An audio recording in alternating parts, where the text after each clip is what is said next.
Hi,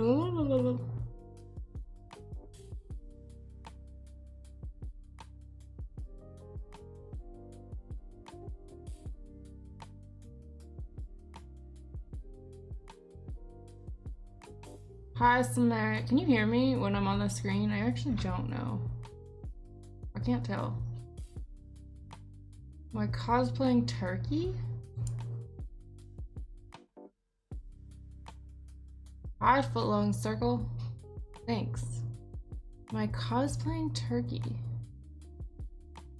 What does that mean? No.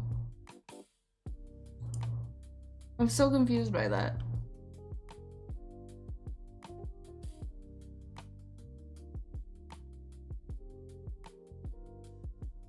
Yeah, sorry, I went another week without streaming.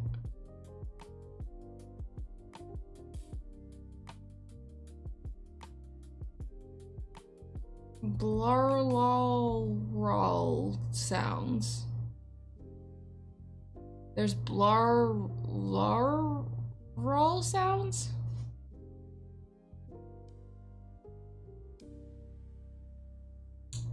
Oh, weird. Is it still happening?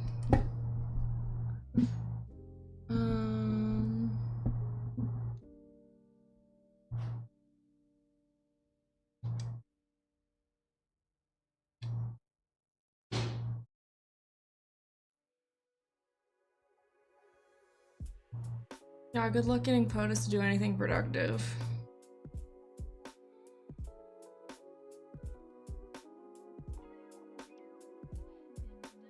Yeah, I'm just getting set up.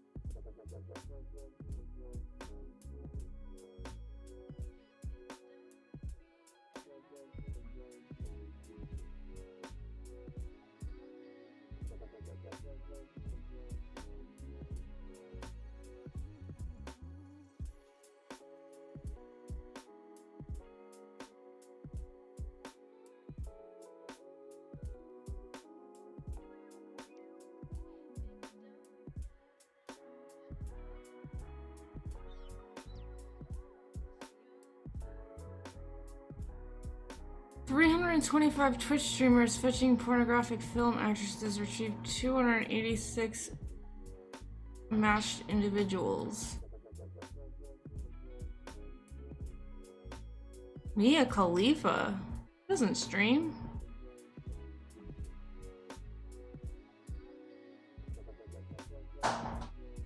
That's an interesting little project you're doing, Samaria. Hi Cyrus A. What's up?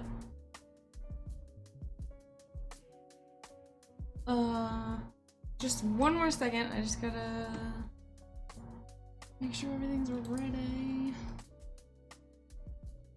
Okay.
This isn't a porn stream as far as I remember. Yeah. Not really what I'm going for, quite.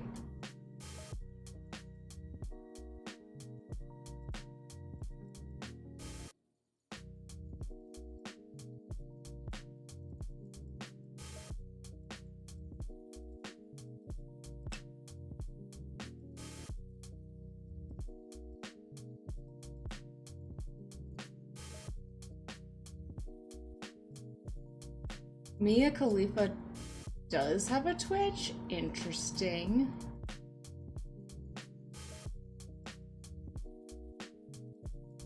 Honestly, I love Mia Khalifa. she's like one of my favorite famous people. She's got really good style. Like, her clothes are awesome. She's always posting these awesome outfits and stuff. And she's just like a nice person, it seems. She just seems cool.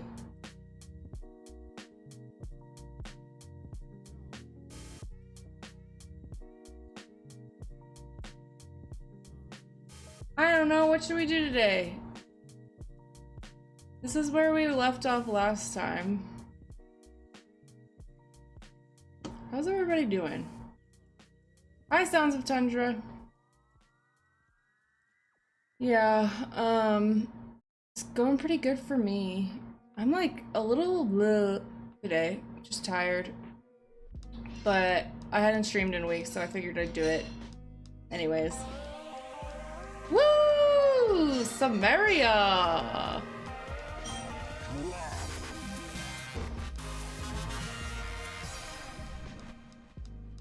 Thanks, Samaria. What up? Thank you for the subscription. You are a valued team member of the stream. I appreciate you being here.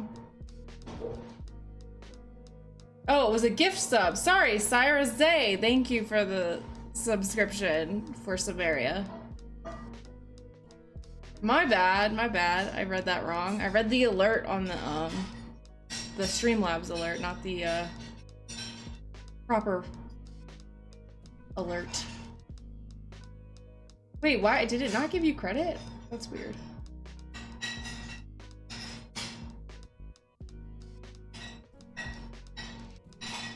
You got a $200 plan and it can navigate through a large code base.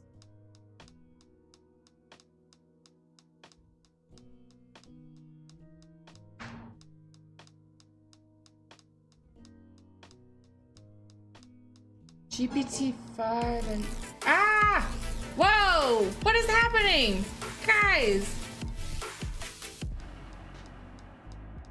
What? Footlong circle? What the hell? Thank you for the subscriptions! I appreciate that immensely. What the hell, though? That came out of nowhere. I just started stream after being gone for forever, so... I don't know why you did that, but thank you.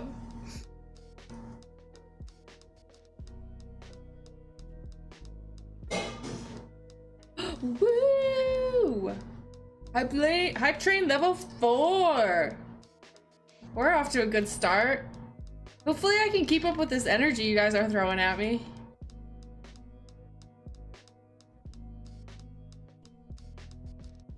This is my big break. Yeah. Here it comes.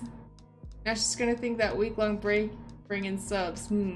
Yeah, I know, it's like bad reinforcement, I guess. But no, I think I'm planning on streaming at least again tomorrow, so. And probably Thursday too, but we'll see.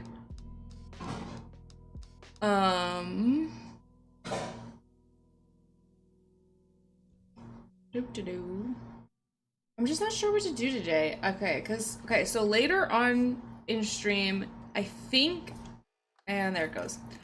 Let's just do this for a minute while we get started.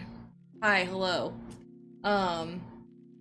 So I think I'm gonna start with a study stream, just mess around with some more Academy Linux fundamental stuff. But later on in like, I think in about 2 hours, show the cat. All right, fine. Wait, you have, oh, hey Crash. What's up? Pinak, you're here too. I haven't seen Pinak in forever. Hello. Yay, the cat is here.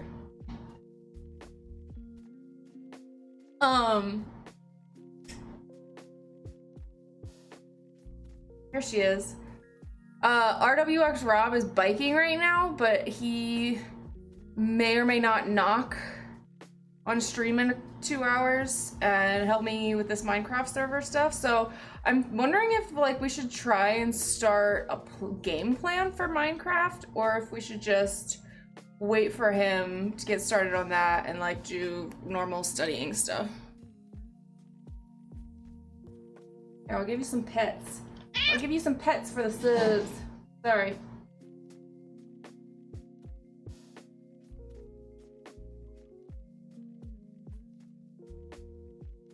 She's not very entertained. Okay. I'm gonna put you right here.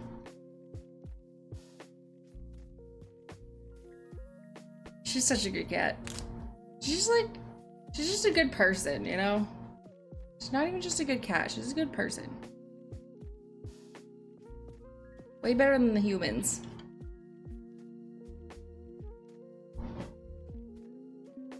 Betty Snacks, thanks for doing it at the beginning of stream while I'm not focused. All right, let's go get her a snack. I'll be right back.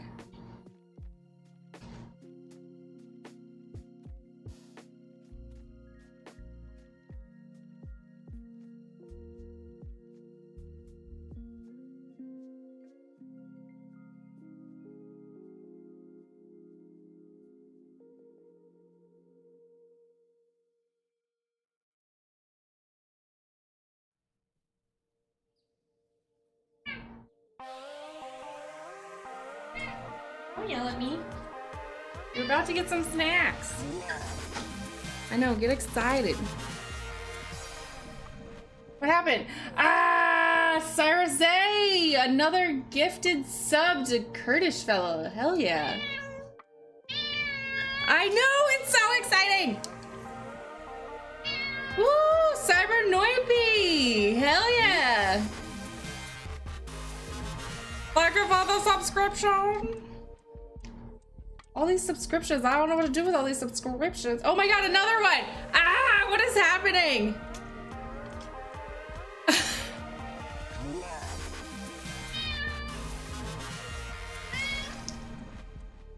Betty is very excited about these subscriptions. You are off to a really awesome start to stream. Hell yeah.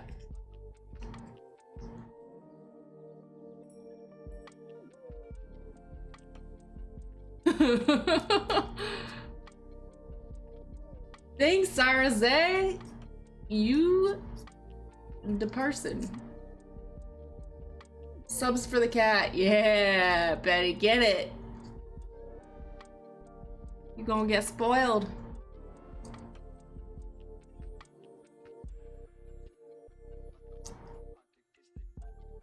Betty loves you too, Crash.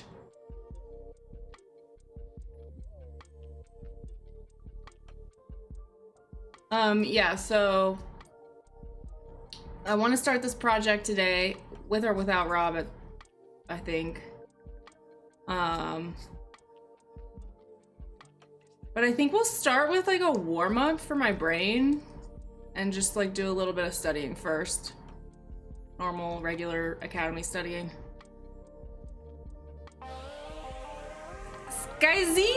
Skyzismo! Welcome, Cyrus Zay! Hello! Thank you for another sub. What the hell? What is happening? I don't even know. Oh, I can't give her the whole thing because I gotta save some for the second round of Betty Snacks that I know is inevitably coming at some point in the stream. Skysismo, welcome. Subs equal food, yeah. Okay.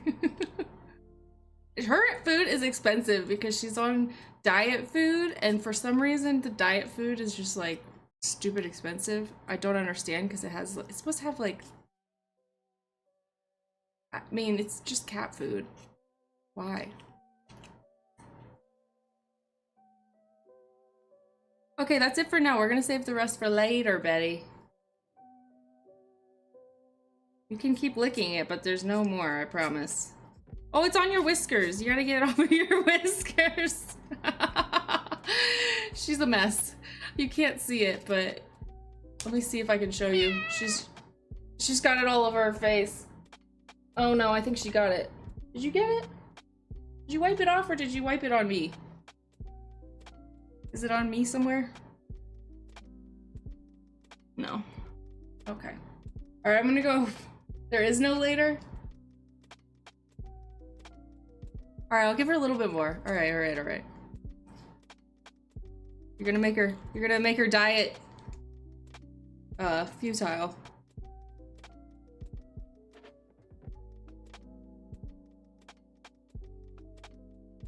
Betty snacks, Betty snacks. What are they feeding you? I know, look at her with her, like, she just like holds it and she holds my hands while she digs her claws into my hands while she does it, but it's still cute.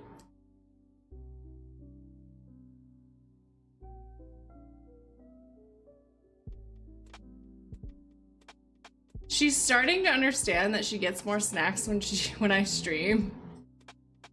And so she hangs out by my desk like a lot and like under it and like starts yelling. But her food's also right behind me, so I don't know if she's actually learning or not, but it seems like she is. Hi Wystone, hi Smurfencerner. Hi Coder. Man, the gang's all here. Hey, what up? Yeah, look who's back. It's me, Sly, and Betty.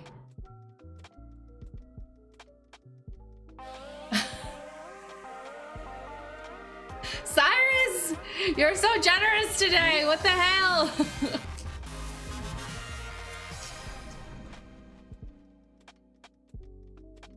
Oh my god. You just keep going. It just keeps going.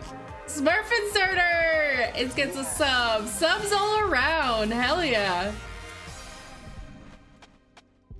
Cat on stream equals sub. Betty, you're just gonna have to make it onto stream more often. This is just gonna turn into a Betty only stream soon.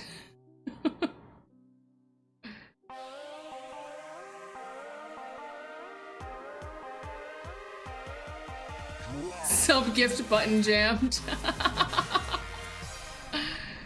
All right, I'm gonna keep going because I feel like you've paid a lot for Betty snacks, so Betty will just have to get extra snacks today.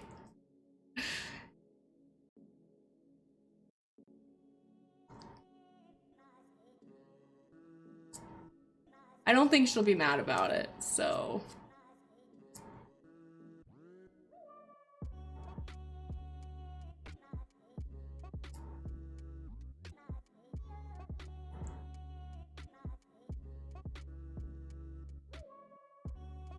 She is hooked.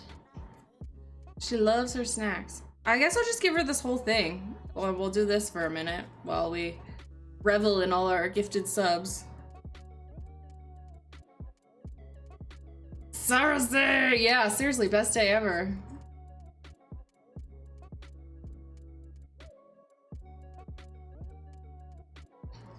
Alright, she's got a little bit more, a little bit more. Oh, oh, don't chew the bag.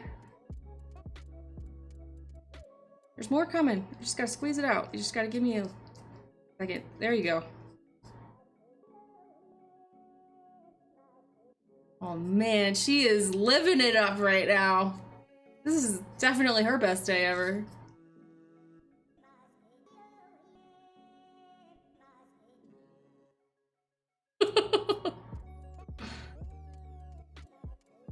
Chewing cords and wires? No, not really.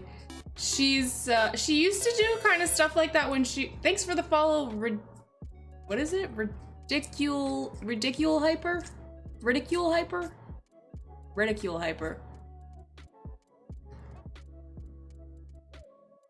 What was I saying? Oh, she used to do that kind of stuff when she was little, more so. She never was like big on wires, but she used to be like absolutely psychotic as a kitten up until she was like 5.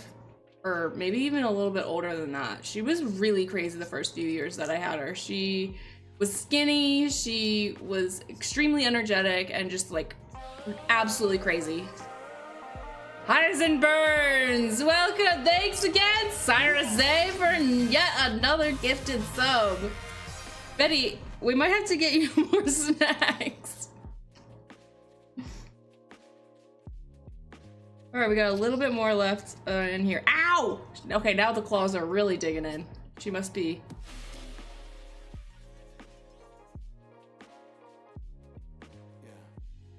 What was that? Ow, Highs and Burns, thanks for also like returning the favor and getting a gifted tier to Halarudin. Thanks. Thank you for the subscription. I don't know why I didn't do a very much of a celebratory sound.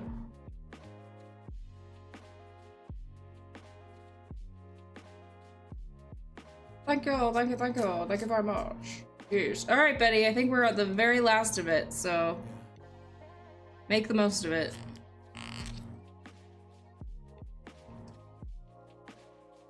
She's like a little baby.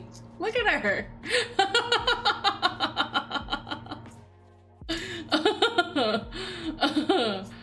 Oh man.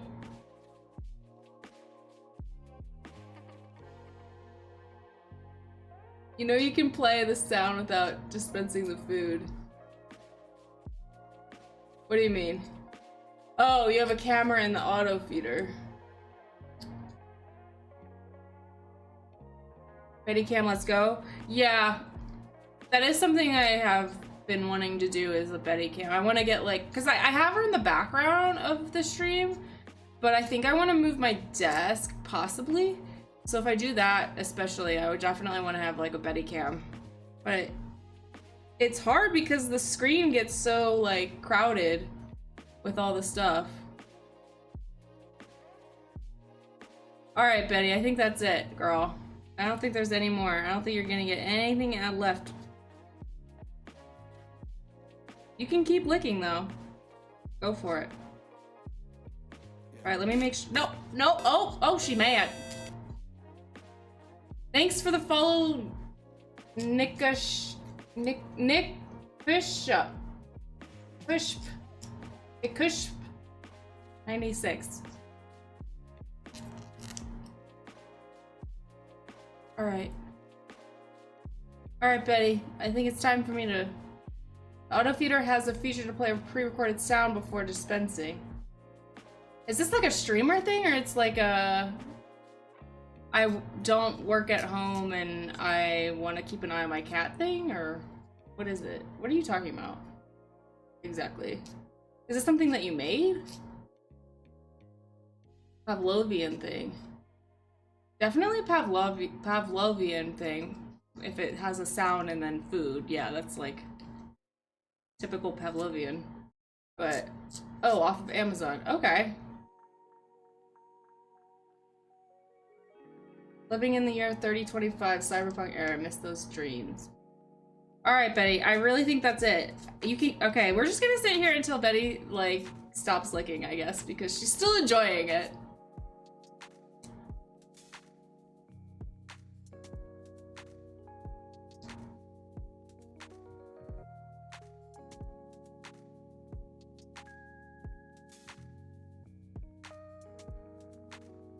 All right, with all these subs, we're definitely gonna have to look into this Betty food dispensing camera thing. Do you know what it's called?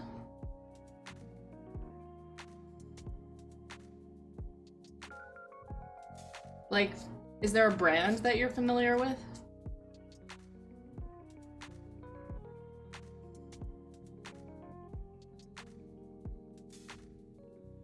I have an auto feeder already. It's just, it doesn't make noises or have a camera or anything.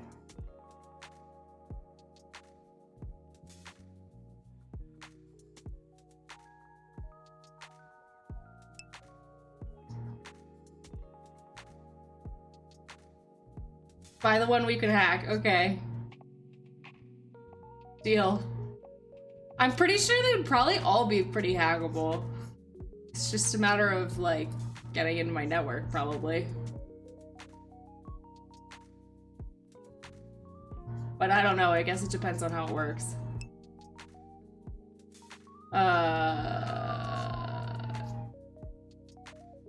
2 months, 6 days, and 20 hours. Hell yeah.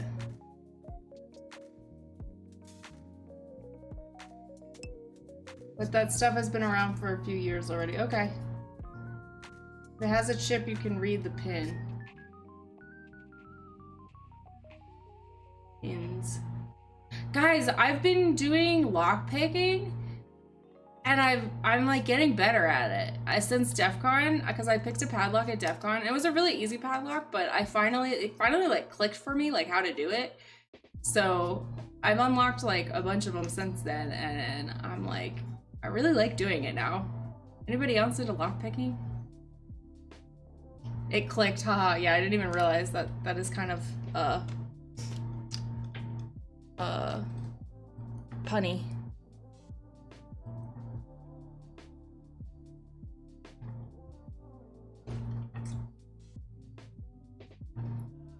Okay, I'll be right back. Gotta just wash my hands and yeah.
Hi, Betty.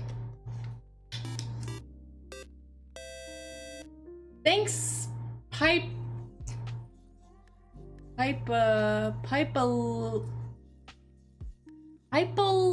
Zamora. Thanks for the follow.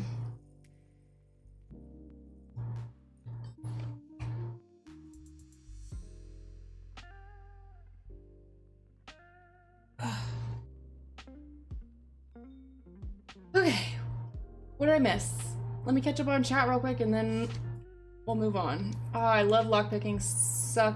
I think you meant such a zen thing to do. Yeah, it's like really good for like fidgeting.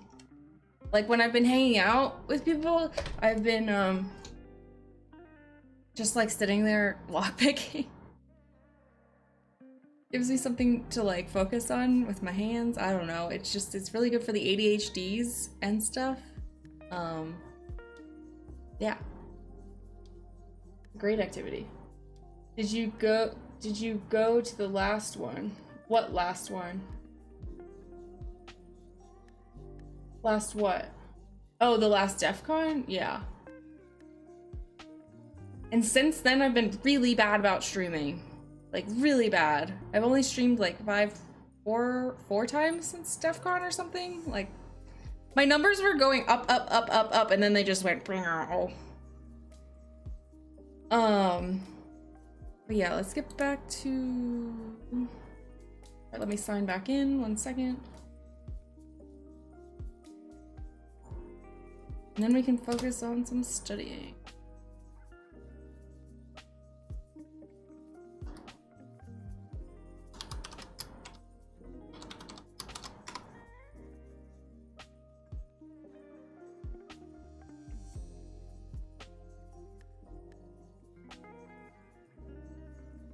DEFCON paying up from cyber criminal to just criminal. You moving from hacking to lockpicking? I should do a lockpicking stream. That would be super zen. It is really frustrating when you can't get it though for like a long period of time. I'm not like really good at it yet or anything. Like I can do the easy locks for the most part. I can't tell how many pins are in each lock, so I don't know the like most pins that I've done, like most pins in a lock that I've unlocked, but I guess I could look it up. I could look up the model on the interwebs and figure it out. I just have a bunch of random locks in a box that I've been using. Just old locks.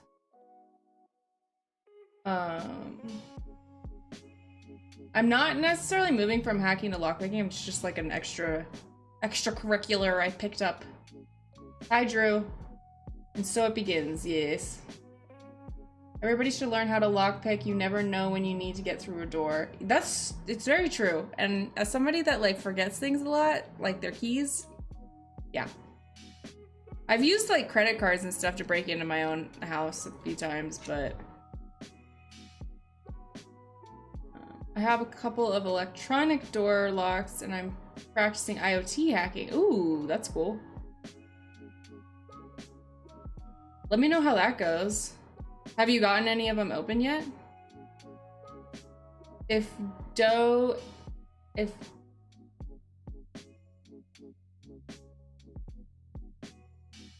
What is DEUX? Dox teach? It's a person? Teach me something. There will be ventilation shaft somewhere nearby. To sneak through? Is that a game? Is that hacking game?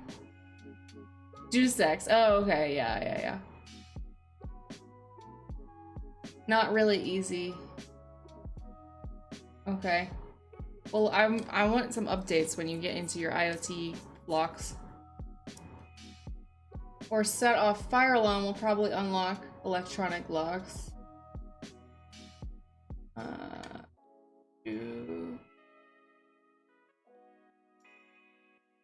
Jiffries? What are Jiffries?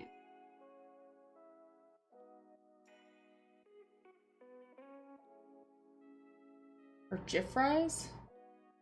Yeah, learn how to pick handcuffs. I haven't done handcuffs yet. I'm like, that's what I should do for stream one day. I should try and like, I should lock my hands together and like not end stream until I can get out of them. Should we do that today? Should we turn it into a lockpicking stream? Maybe tomorrow or the next day. Today, I'm waiting on Rob to see if Rob shows up, so we'll see. I don't want to be in handcuffs while he's here. That'll be awkward. What's LPL? I'm so bad at internet. I don't know any of these references. Oh, it has really good music? Okay. Yeah, it's on my list. I definitely want to play it, but I haven't gotten around to it yet.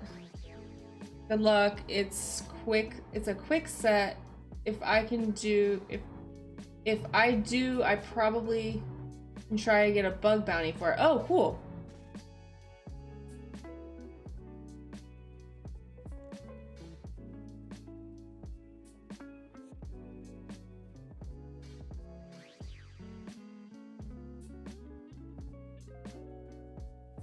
Oh, lockpicking lawyer. I didn't know that was a thing. Okay. Rob's already drinking beer. Let's see if he messaged me back. Let's see. Oops, that's not it.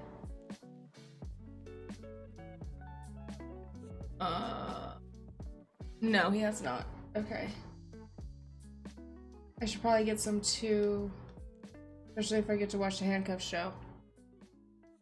All right, do we think that I can get out of it quick enough? Let's just try it. I'm gonna try and handcuff myself. I just feel like doing this now. We're gonna redo stream. Because now I feel like doing it.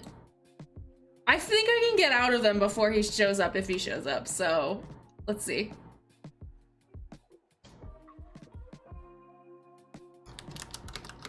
Get myself out of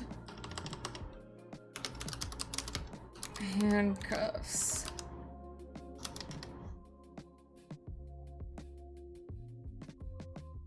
I'm not gonna be able to type very well though if I handcuff myself, right? Or I guess I can still kind of type.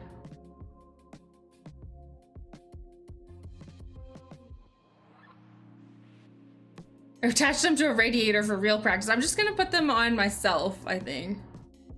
Like both hands. Check TOS before. I think I can do it as long as I'm not like hurting myself. Like you can't hurt yourself like on purpose or anything like that. I'm pretty sure it's fine for TOS though.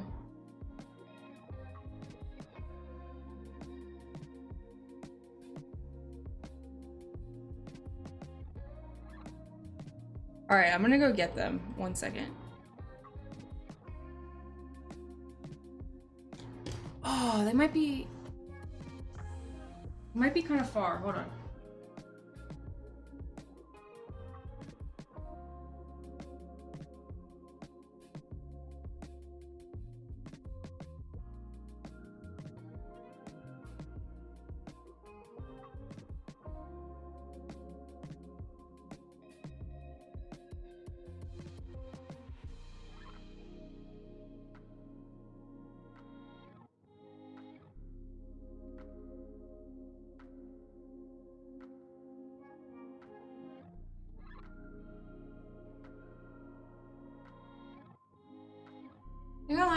Left him in the car, so this is gonna take me a minute. So I'm gonna run an ad and I'll be right back. It'll take me like a couple minutes. BRB.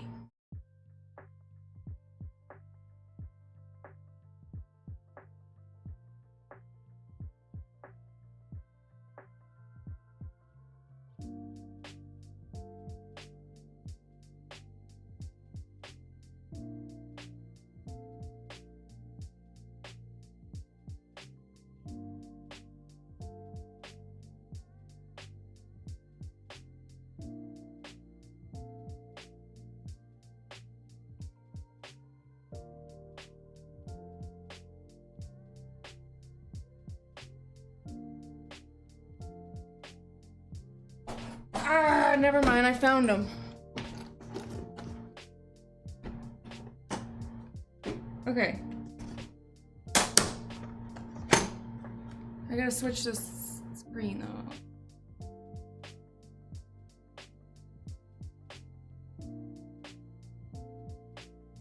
Fluffy Panda! Hello, welcome back. What's up with the handcuffs? I think I'm gonna try for the first time. So I've been doing lockpicking and I'm trying and I haven't done handcuffs yet though, but I thought it would be a fun experiment to handcuff myself on stream and see how long it takes me to get out of them.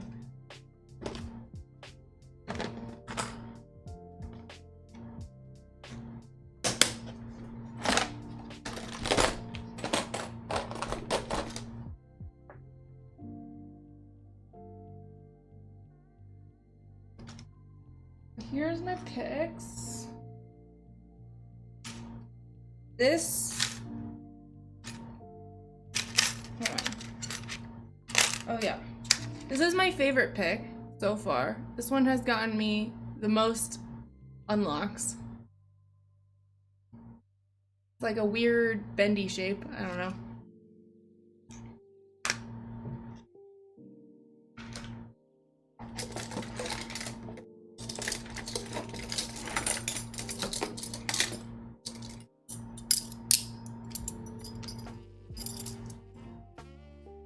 yeah, I can make a poll. All right, let's cast some bets. That's a good idea. Let me make a poll. I've never done a poll before, so let me figure that out.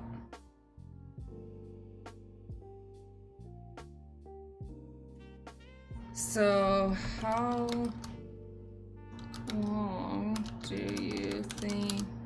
How long till handcuffs are picked? All right, what are we guessing? We're guessing like 5 minutes. I doubt I can do it less than 5 minutes. All right, let's do 2 minutes, 5 minutes, 20 minutes.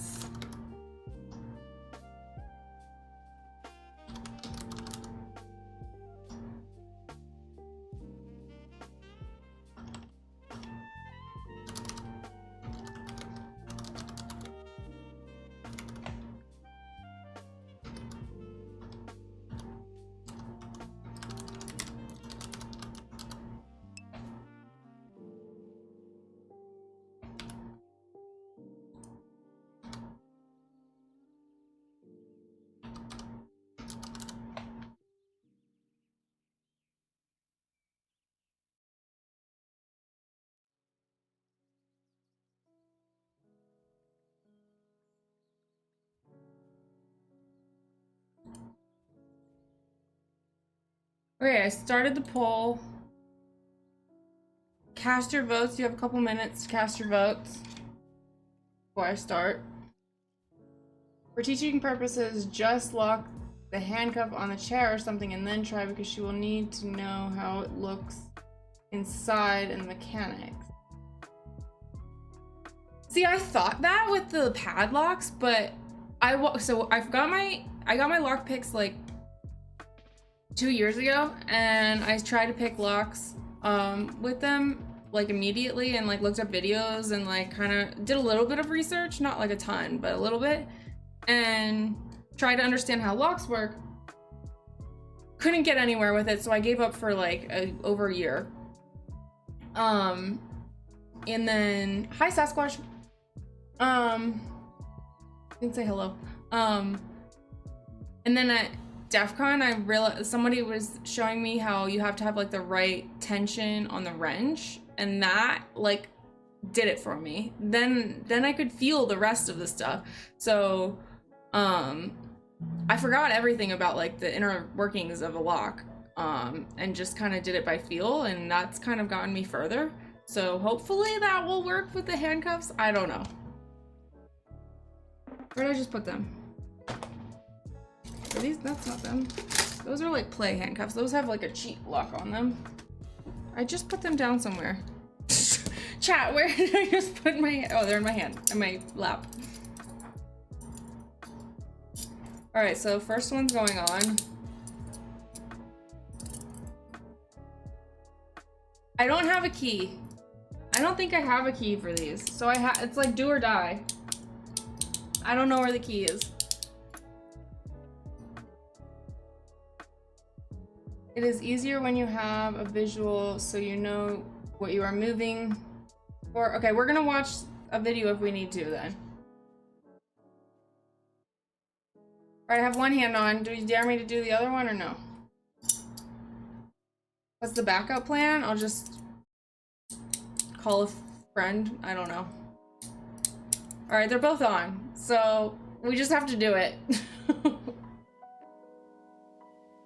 Yeah, don't do a dare. That actually might be against TOS. I don't know.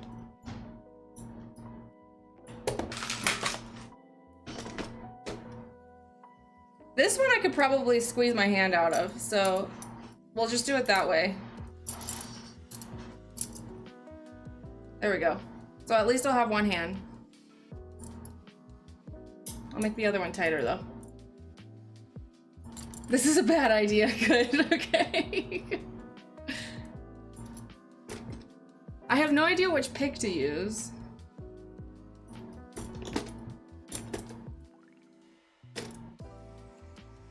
I'm gonna guess like a hook pick. Alright, you know what? We're gonna start with my favorite one and just see what we can feel. I don't know. Oh, I wish I put them on the other way around. Because this is, I should have had them facing this way. Oh well. Let me see. I'm gonna turn it around on this side. Okay. It's not like a padlock. Yeah, I know that much. Hoodieborg. Hi, Pebble. If you end up calling the cops, I was never in this stream. LOL, I don't know you. I don't even use computers. In fact, I don't even have internet. Okay. Hi, Pebble. We're doing a, Oh, you know what? I just thought of that. I should have taken my hoodie off first, because now I'm getting hot. I'm gonna tighten it just a little bit, because it feels like a little too loose. It's just gonna, like, come off. Okay.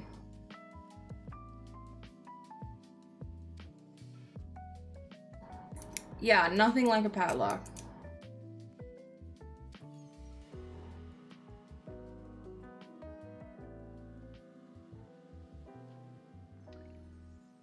Hopefully I'll get out before. Oh, timer. Okay, so I just started. So what, okay, so somebody started timer. Ah, I forgot to start a timer.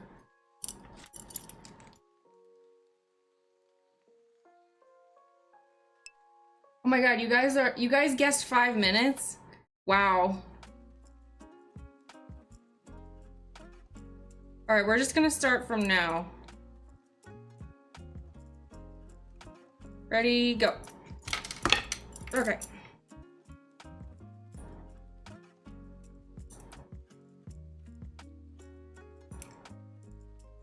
Oh, I need to put my headphones on. I need some jams. I say the whole stream.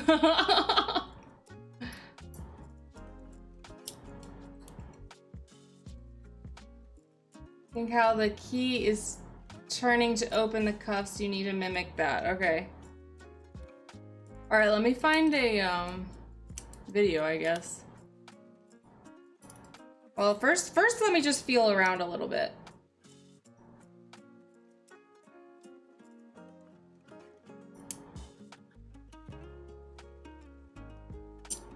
I don't think this is the right pick already. Already I don't, because I can't really get it in there very well.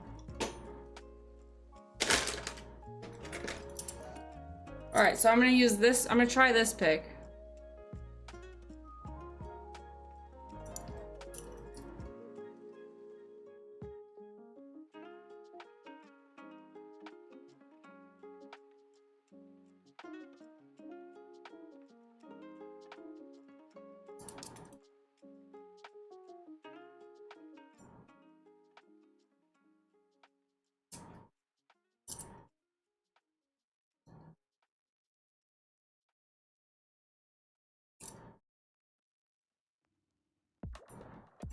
The poll disappeared, so the results are in. We only had 3 voters. Wait, is that right? No, we had, I don't know how to do this. Nobody guessed. 4 of you guessed 5 minutes, 3 of you guessed 2 minutes, 1 of you guessed 20 minutes, and 1 of you guessed they're never coming off.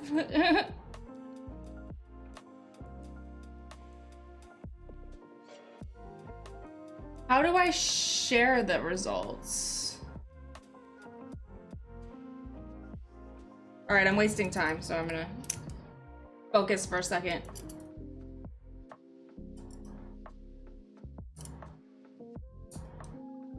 Is there a gamble button? Gamba? What is a gamba?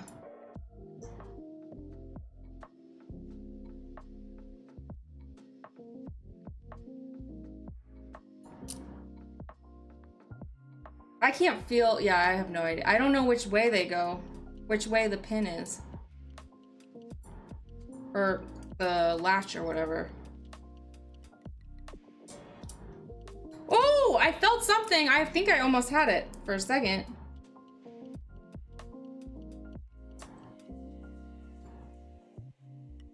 That might have been a false positive though.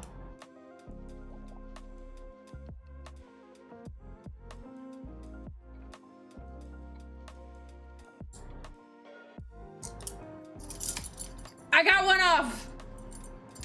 We're at 3 minutes, 20 seconds. This one's harder because it's like backwards.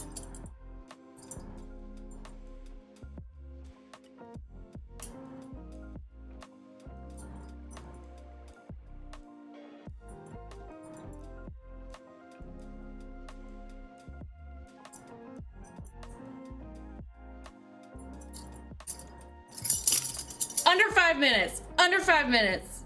Hell yeah. 3 minutes and 50 seconds. That was too easy. That was way too easy.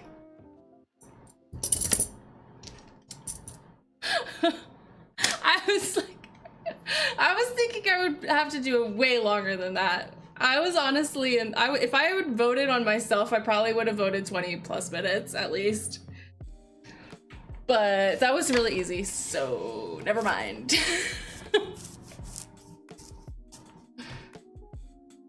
If you remove the stalling, it would be under 2 minutes. Yeah, I guess so. I just have good picks, I guess.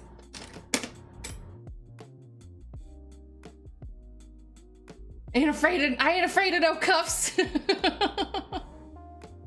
All right, now I guess we have to go back to studying, unfortunately.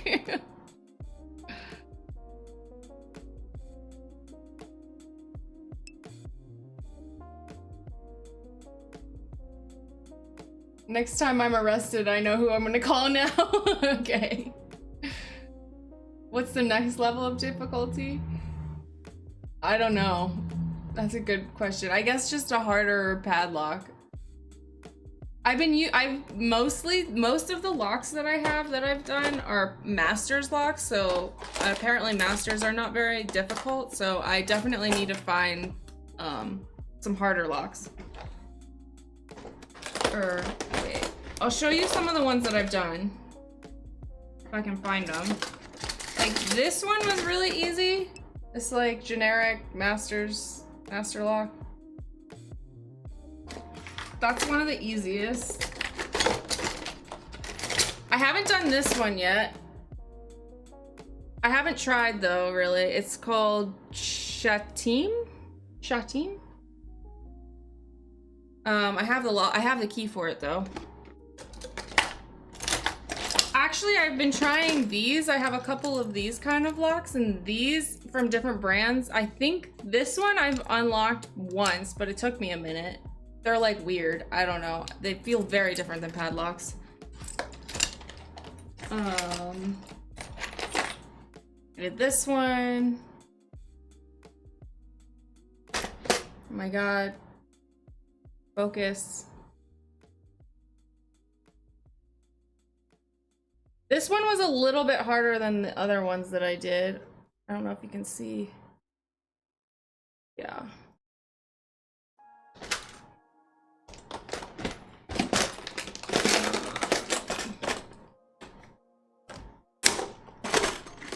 This one was pretty easy. This V-line masters.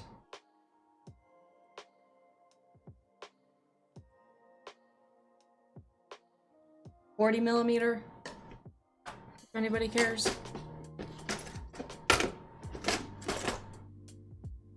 Most padlocks, the spring isn't that tough to overcome with a big lever. Have you tried the rotary kind of locks? Oh, I have one of those. I have, you mean like, hold on, let me show you what I have. And I think what you're talking about is like this kind. Yeah, I have no idea. Like, you have to have special picks. These are the keys for it. Like, I have no idea. It's like they're like double-sided. I have no idea how to pick this kind of lock. You have to have special picks, I think.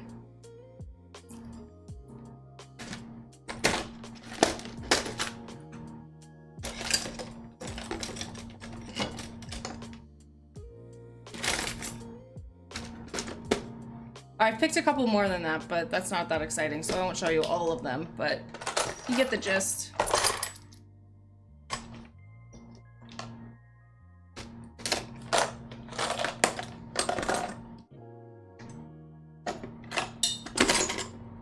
Ah.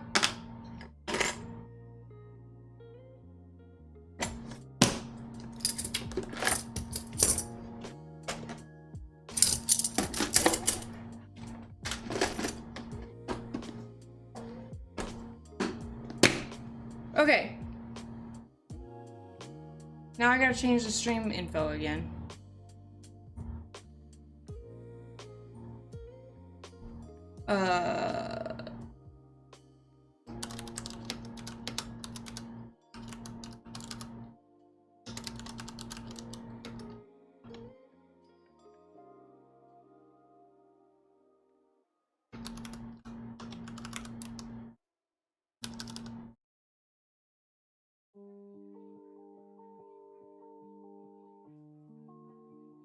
Lockpicking lawyer would talk down all those locks, but he's quite cool about his picks. Yeah, one day I'm gonna be cracking safes. Gotta chain yourself to one of those puzzle locks next time. What's a puzzle lock?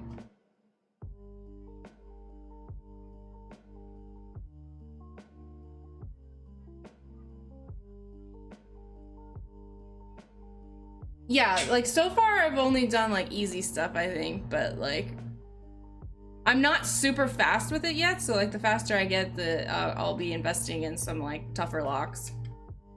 Researching what is harder. Will you do the number lock as well?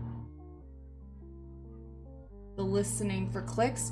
Okay, so I have one of those, but you mean like this? Kind?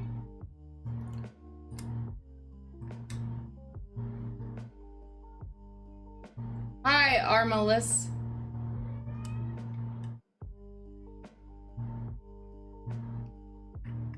Ocean 11, let's go. Yeah, this I haven't tried yet. I actually have no idea because this was totally locked before, and this must not be a very good lock because it's become undone by itself, I think. I swear this was not open last time I opened this box. I don't remember what the combination for it is or anything, but this one's weird. It's like letters instead of oh my god, I'm stuck. It's like letters instead of numbers. But I'm gonna guess that it's not very... Let me see if I can like... I might as well lock it, right? Like there's no point in not, I guess.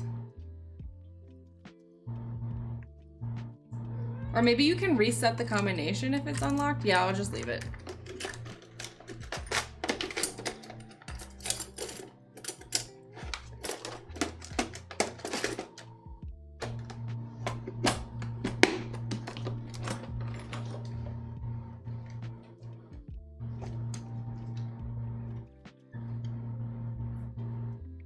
Could be just damaged. Yeah, possibly. This is smart. When it is numbers, people just use dates. And a word is easy to remember. Yeah. I think that lock is from back when I was in like high school or something. Like, I'm pretty sure I used to use that on my like locker. The thing is old. You are thinking of it wrong. Instead of cracking the code, just force down a thin metal in the lock hole. Oh. Well, somebody was saying something about hearing the clicks. Well, hello there. Hello, devious computer.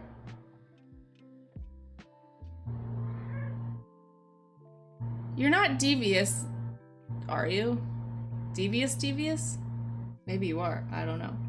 People just reuse passwords and codes. Can't say I'm not guilty of that. Everybody's guilty of that. Everybody. Even hackers. They all do it. Everybody does it. Or has done it, at least. We don't need to go Ocean 11 on that lock. Okay. If you have unlocked, you can set the combination. Okay, yeah, that's what I thought. What is that sound? Burr, burr. Oh, sorry. It's probably my AC. My AC is really loud when it's on. I can turn it off. I'm in a sweatshirt, right? I don't know. Let me turn it off.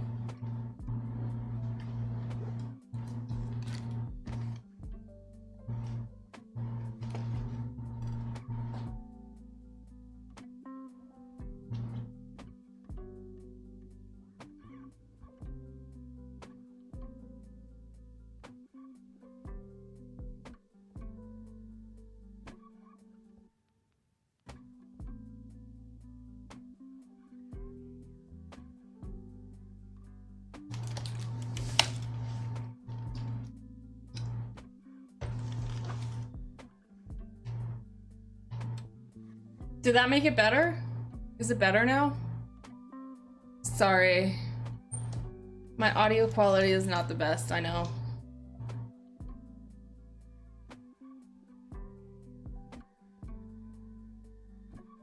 Oh, hello, Devious. It's good to see you. Once something easy is lifted, things get much smoother then. What? Oh, I see what you're saying.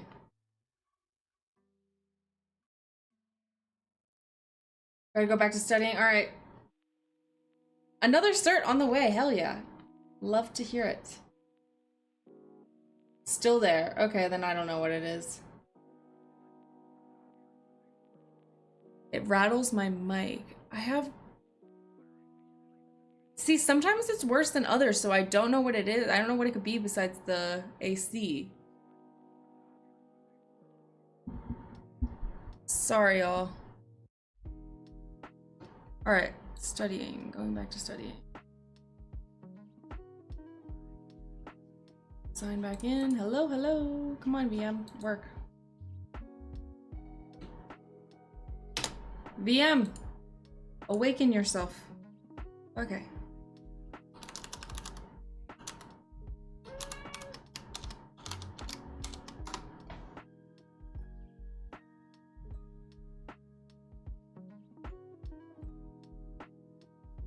Stoofs is just stuffs.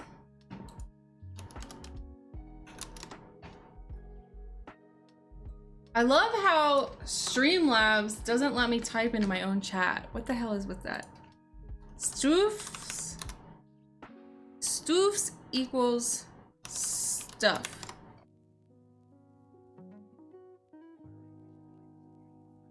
Quick, make a tool called Stoofs.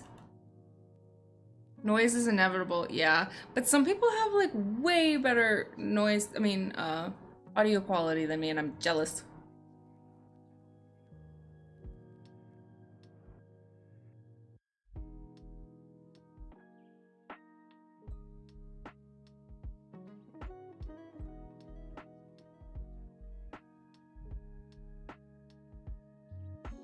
No background noise for you? Yeah, I think it depends on like also if you're using like headphones or not, or like whether you can hear it as well or not.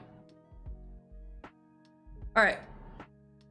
So last week we were learning about this backup and restore tools.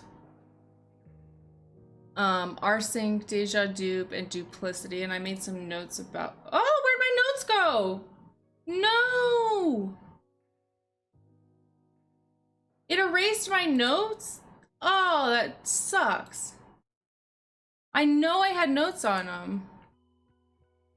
Because rsync was like the fast one, right? It's just not... I think rsync is the one that's not decrypted. Damn it.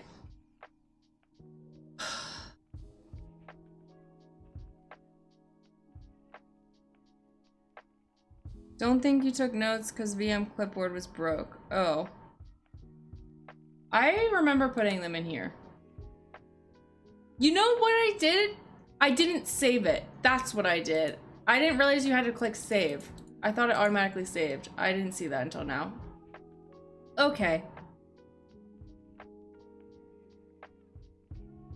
Normally I put them in Obsidian, but I was putting them there last time, for some reason. It was easier.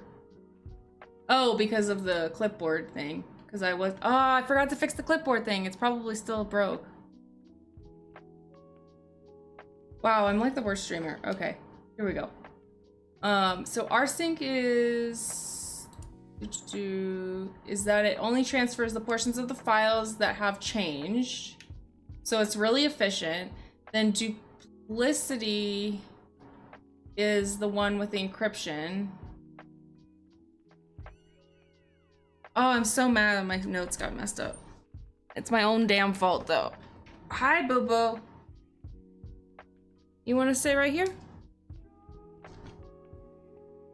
Yeah, get comfy. But just don't knock over the microphone. That's all I ask. Obsidian should autosave by default. Yeah, Obsidian does. Hi, Wheelchair Raider. Wheelchair Raider. Welcome.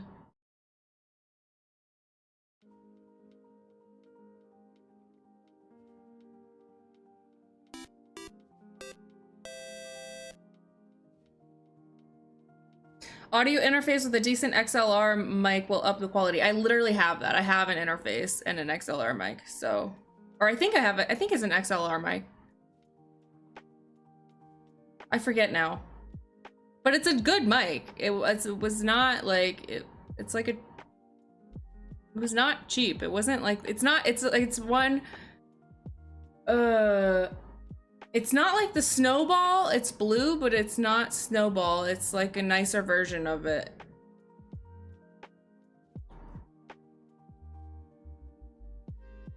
What OS are you streaming from? Well, it's technically Windows, but my VM is Kali.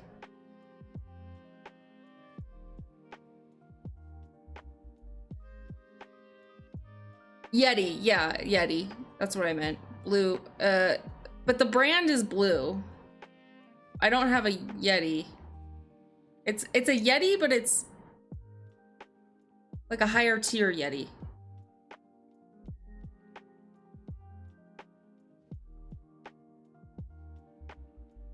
Did I name it? No. Should I name it? It can be Charles. Charles Dickens. I don't know, something. And not that I ever read any Charles Dickens. Spaghetti.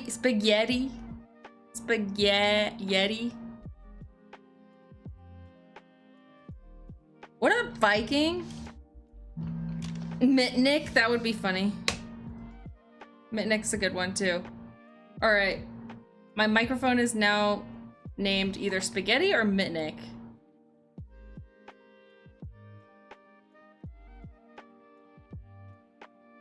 I guess we could go with Spaghetti because that's easier. Spaghetti. I don't know, I only use Windows for gaming and inside it. Well, that's why this is like my gaming computer. That's why it's Windows, but I haven't been using it for gaming that much because I've been ended up doing study streams instead. But yeah.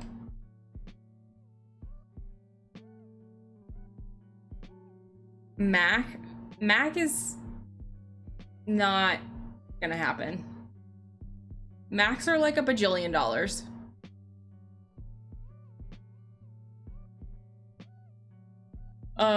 Okay, so I remember a little bit about this. Let's just move on. I don't think there's any...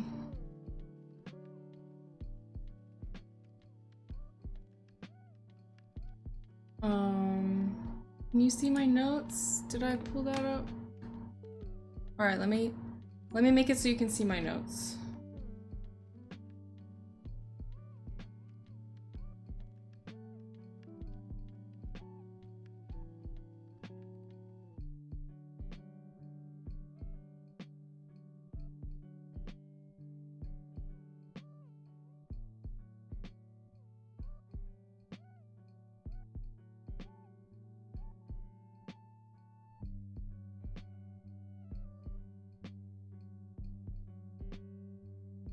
Okay, so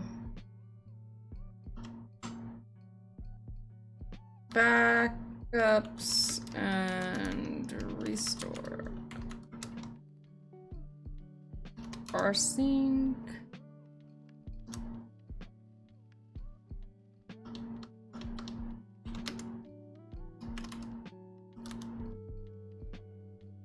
Duplicity. And what was the other one?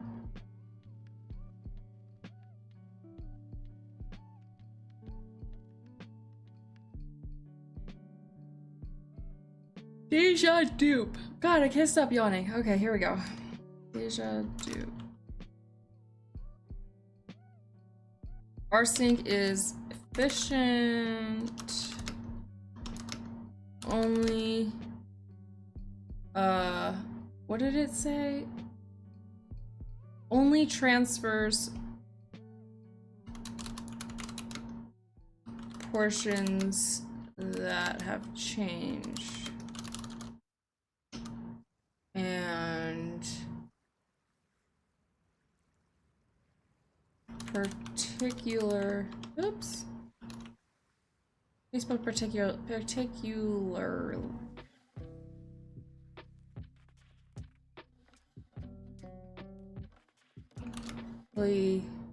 Useful for network transfers.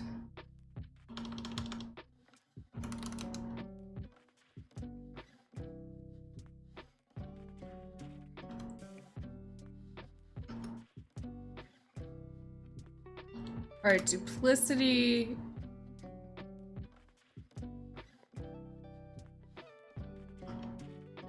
Adds encryption feature, or I'm just gonna say encryption.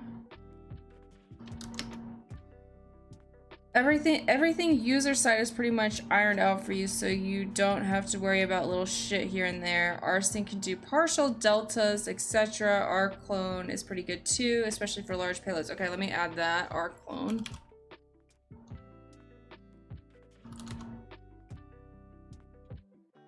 Okay, thanks, Footlong.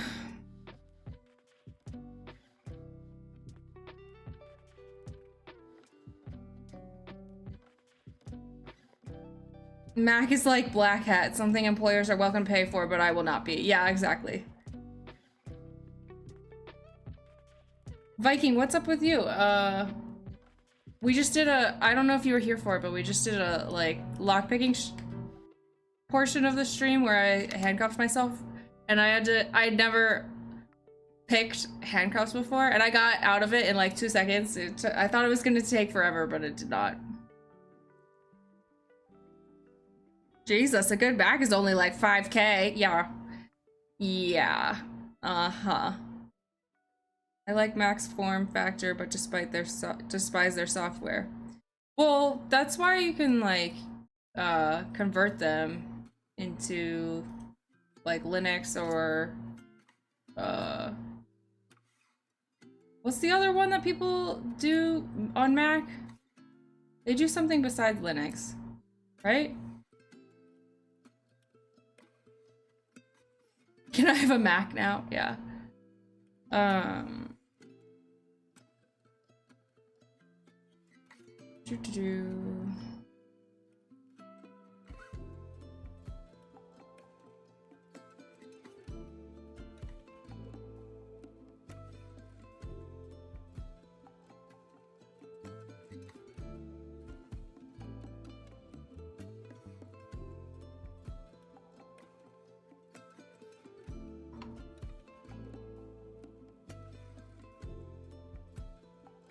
It's not gonna work, is it?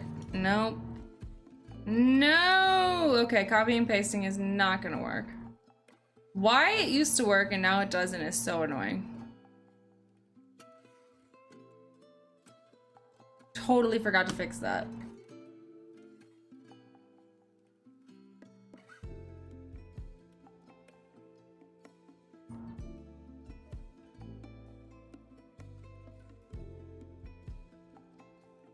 Can't even pull off. Are you a pretty girl that knows how to program? Shh, decades. Oh, you're not. You're talking to somebody else.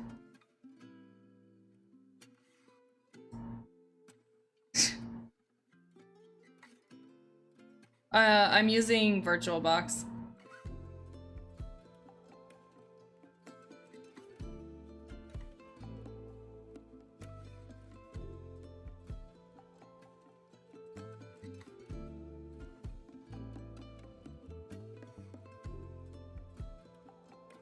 All right, then we talked about auto synchronization. I really should practice this more. But I don't want to set this all up for the VM. I mean, I guess I could. I don't know. Let's just move on. Oh, I didn't sign. Oh, okay. I have to, hold on. Hold on, y'all. I gotta hide you. You can't see my password.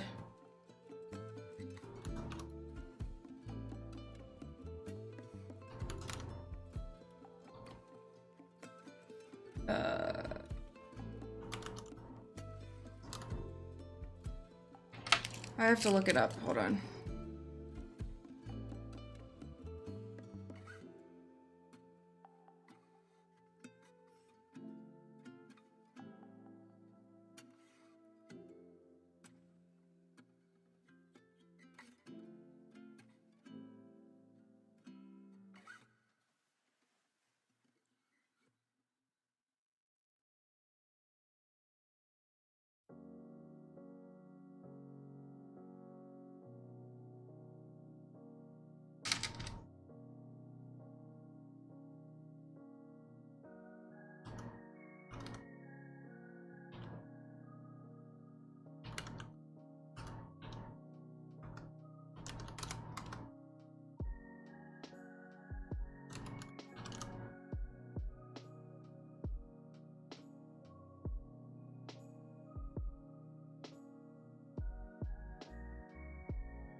And we're back.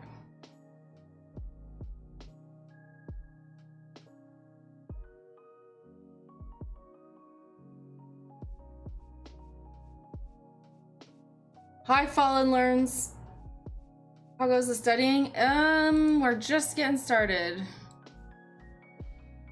So it's going pretty good, but haven't really done much. Mostly I'm just reviewing what I did last time so far.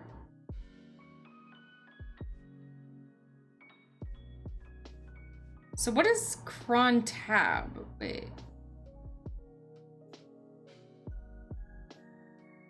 Is cron tab that's like to make a cron job tool? I mean a cron job?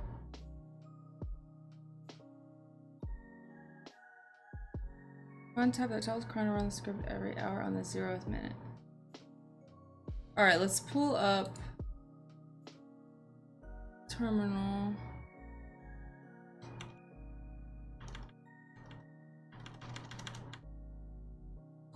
Do I have cron tab?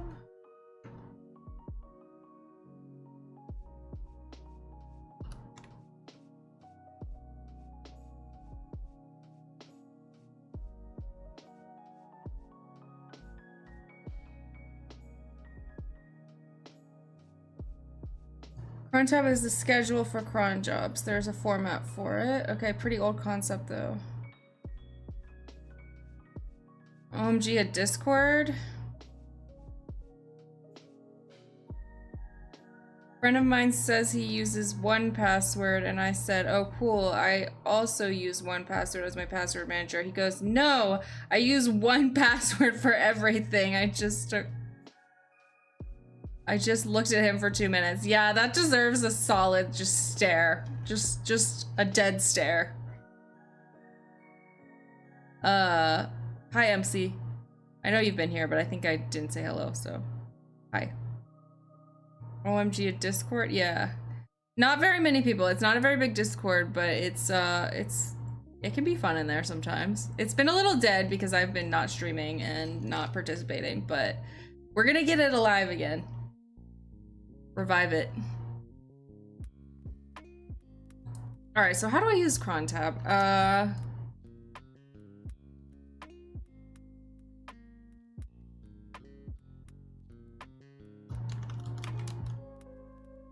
Or maybe I can do man cron tab.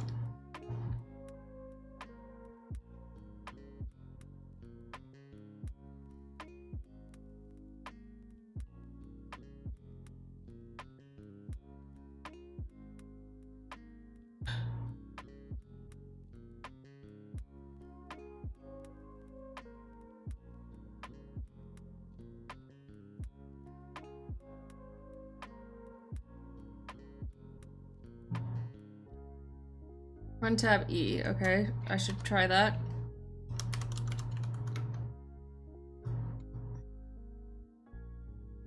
No cron tab. Empty one to change later.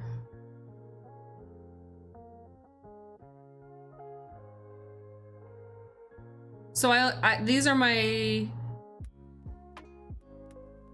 What is it showing me right now?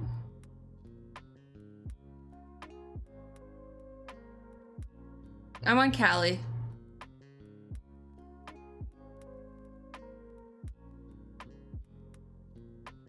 Oh, you weren't here for the, Devious wasn't here for the sub giveaways.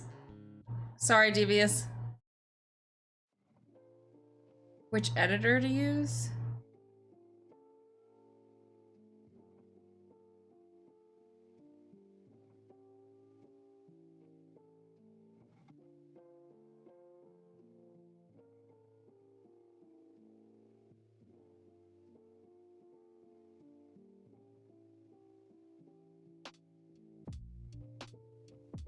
Friend really said, please phone me.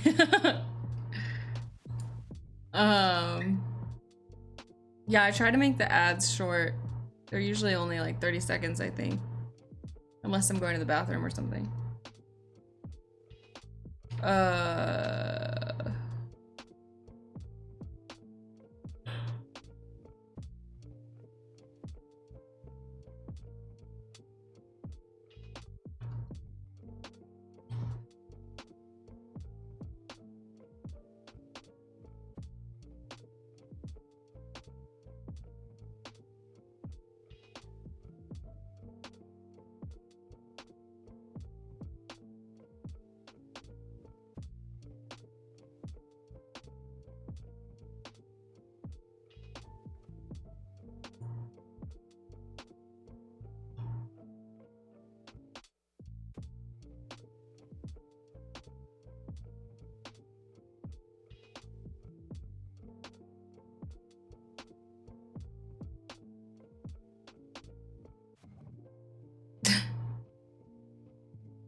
No life for 23. I feel like anytime I put like absolute noob hacking as part of my... Oh wait, I didn't though. I did at the beginning, but not now. Usually somebody comes in here and tries to get me to run that command. Remove the French language. I didn't realize that that was the same joke until last stream. Alright, so... What did they do?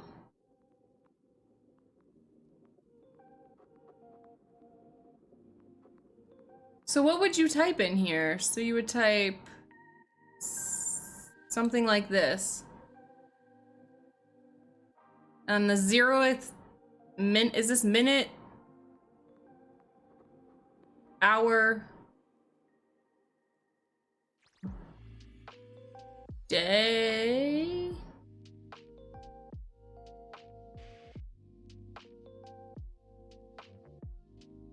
Day of the month. So minute, hour, day of the month, month.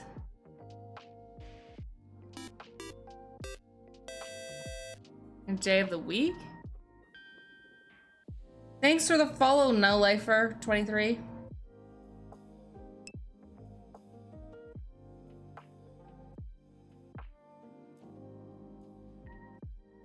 Check the link, okay.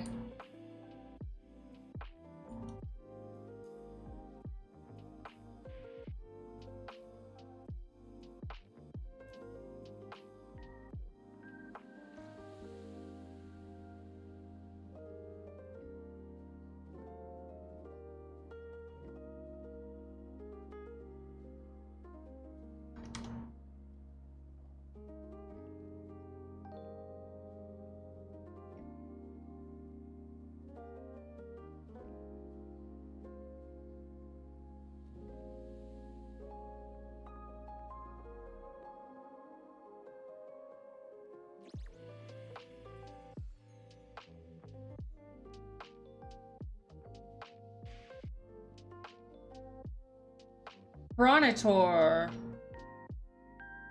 So they have some sort of gooey thing. Okay.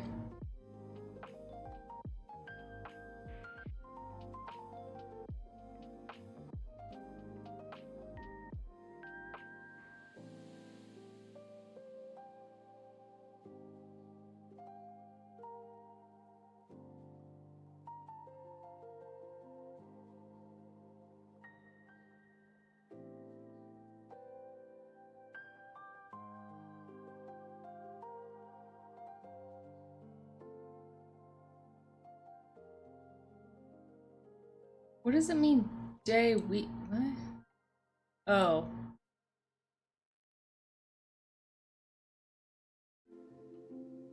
Okay, so if I wanted to run a cron job, or make a cron job, I would basically empty this file. Would I need to empty it and then put in something that looks like this? Is that the idea?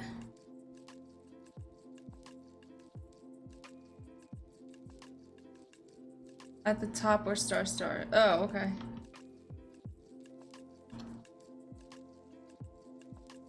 Oh, okay. Oh, that's nifty.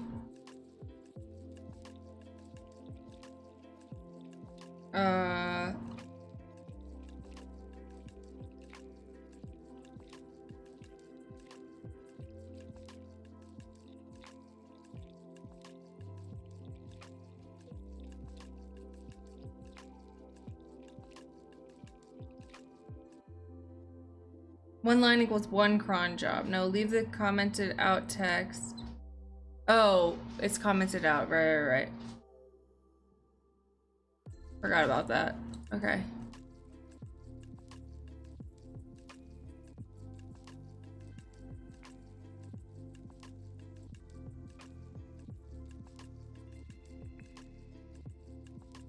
I just don't know what, yeah, what does tar ZCF do? This is where it's...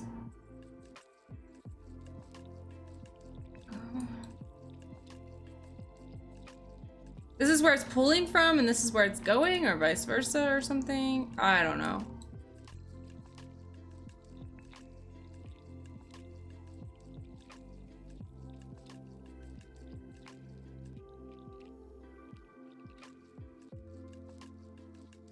You're just compressing home into a zip, okay.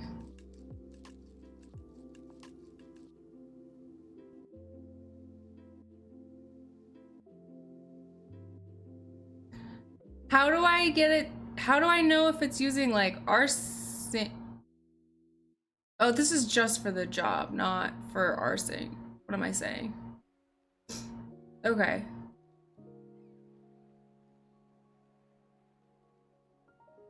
And then we would use rsync.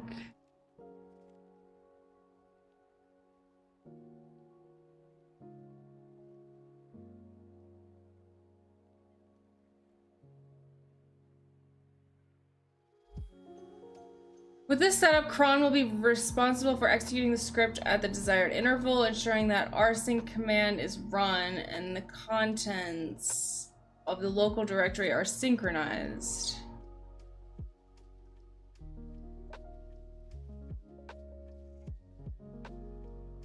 All right, so what if I just copied this into here? I would have to make an rsync backup first, .sh first. All right. Can we just like pretend to do this?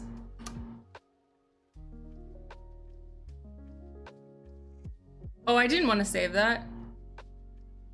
Did I change something? I don't know. Ah.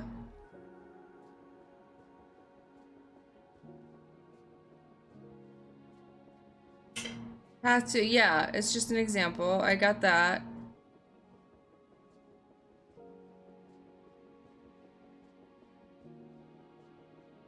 And then boy man moves in sync. That's funny.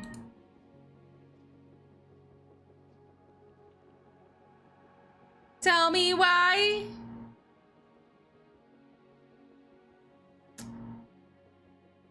Alright, so let's like nano a file. Let's just do our let's see if I can get it to do it. Cause why not? Rsync. Yeah, backup.sh. Why is it .sh though?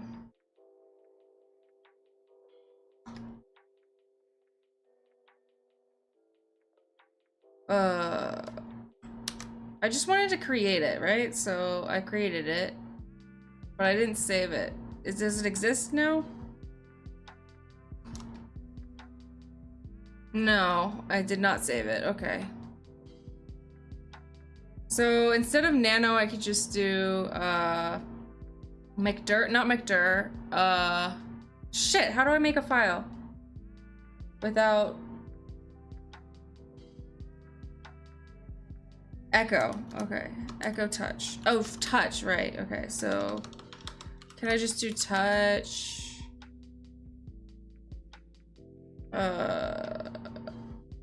McDirt. Yes, Betty, your food is about to drop. I just know it. You don't need to tell me. I know.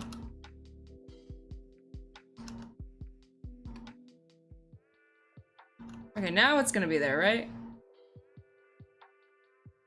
Where'd it go? Yeah, there it is. Okay, so we're gonna do this.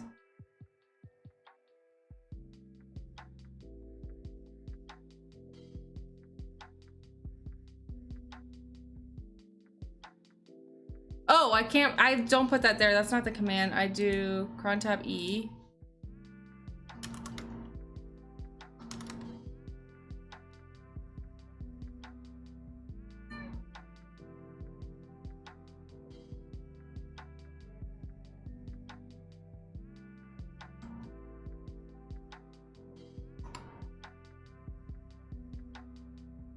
All right, so that's how you do it. That's how I would have created a rsync cron tab cron job, right?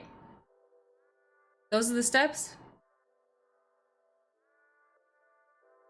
I just wanted a feel for it.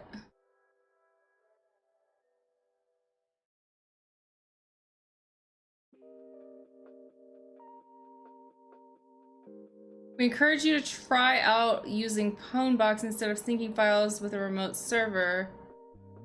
You can use Pwnbox as both your source and destination, which makes testing simpler.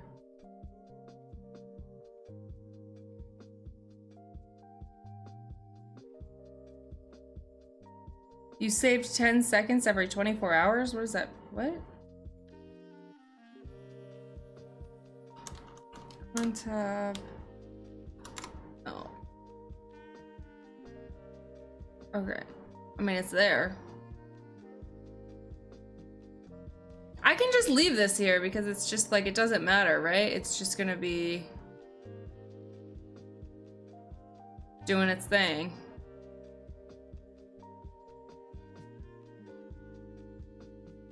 I mean, automatic things, you get time back to your life. Yeah, but that's if, like, it depends, right? Like, if you, because it depends on how long it takes you to set up the automation. That's the hard part.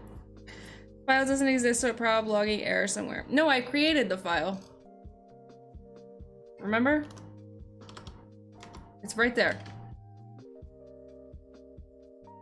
Oh, but I should put like path to. Okay, so wait. So, no, I want to cron tab E. What is it? It's in home, right? Ah!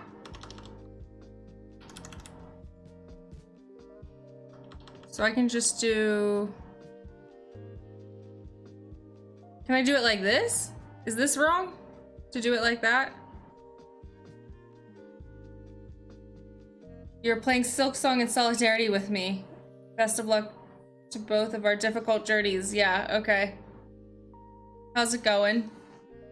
Did you defeat the thing that you wanted to defeat?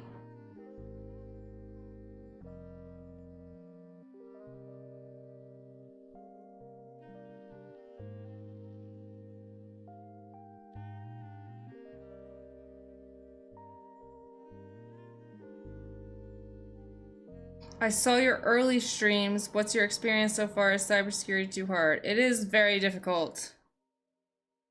I've thought about giving up like a million times, but here we are, so I don't know. I don't know how to answer that. Farming Rosary is nice. I gotta play that game. It looks so fun. It looks like I would get addicted to it, though. No, we don't look at how long it took us to set up the automation. We only look at how much time it will save us. Why would anyone be interested in the fact that it took us 4 months to save 10 seconds every 24 hours? Betty, come here.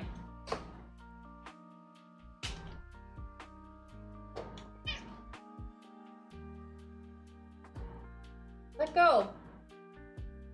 Let go. You weirdo. Stop grabbing everything.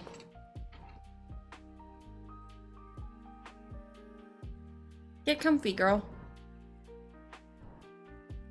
I'm just like kind of lost in the cybersecurity world. Like, I don't know. I don't have a focus yet, and I just know I can't. I know I'm not gonna be a pen tester, okay? But like, that's kind of what that's what these platforms are geared towards, is for pen testing, but like, I know that I'm not gonna be a pen tester. Inside the SH file, I have to touch TMP blah. Okay. So I can exit this. Yes. We're going to... Should we move? Let's move. Wait, no, we don't want to move it yet. And then we'd have to fix the cron tab E thing anyways. So you want me to nano this? So you want me to touch TMP blah? Wait, what does that do? That's gonna create a temporary file. Are we just gonna call it blah?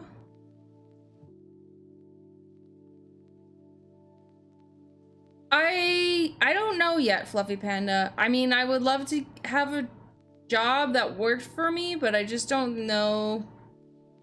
Right now, it's more out of curiosity and like hobbyist motivation.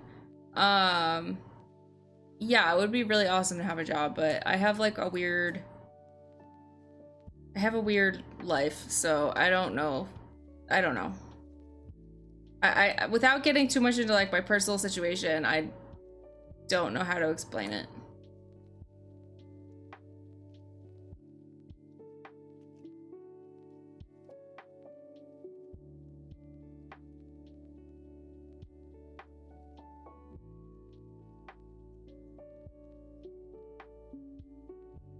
It's not about saving 10 seconds, it's about not forgetting to run the command every day, especially if you have to run it outside business hours. Hey, don't put limits on yourself, just move forward with what excites you. Yeah, that's kind of what I'm trying to do. There's a game about your life called Life is Strange. That was a really boring game. I tried to play that game a really long time ago. Ah! What did I do? What is happening?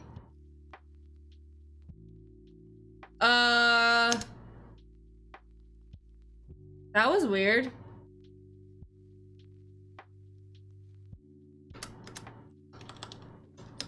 Now what is it doing?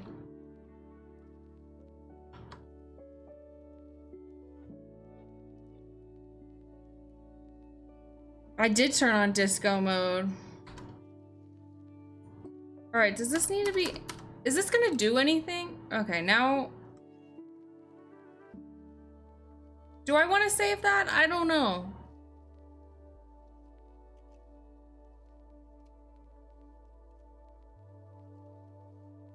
Yeah, epilepsy appreciation mode.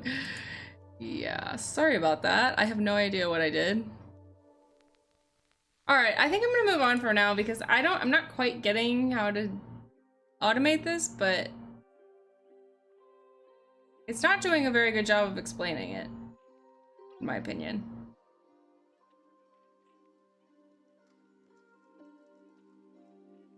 So I feel like we should just move on. Or should I start an instance and just do it on here? I don't know. Betty Snacks! Betty Snacks! Alright, I guess we're doing Betty Snacks, so let's go. Betty, you're in luck. You get an early treat. Hopefully your food doesn't drop right when I give you these.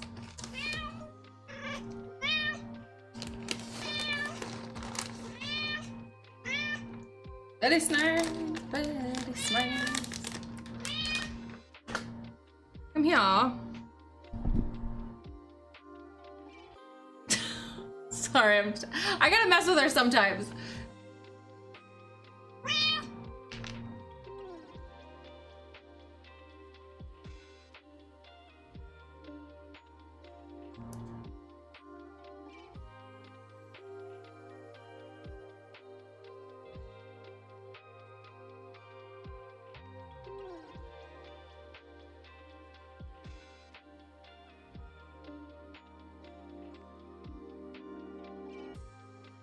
You saw her butthole? I'm sorry. I'm sorry, Betty. I didn't mean to show your butthole. I didn't mean to expose you like that.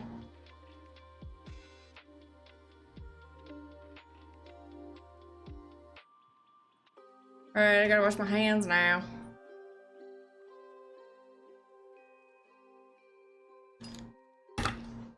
Better snack.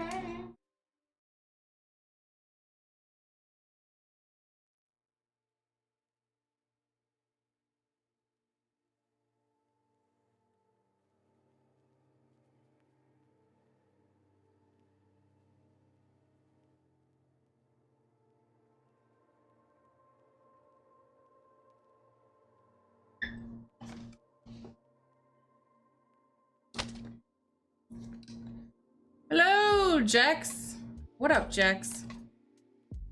The poor hungry baby. I know. She is hungry.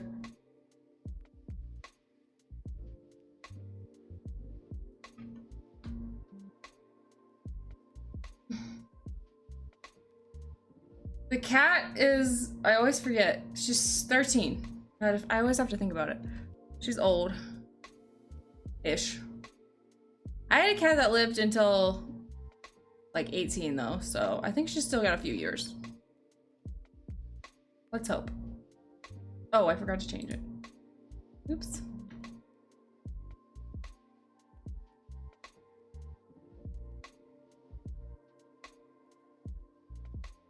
She does look young. But she's deceiving. I feel like she has gray hair, but you can't tell because she's gray and white. I feel like she's starting to get it. But how would you even know, you know? Old kitties are good kitties. Yes. How have I been? What are you up to? Right now, trying to figure out how to automate cron jobs. Or how to use rsync with cron jobs, but I'm not understanding it. I don't know. Later, I'm hopefully gonna start doing a Minecraft server with RWX Rob. I've been pretty good. Just not been streaming very much, but hopefully I'll catch back up again. How are you?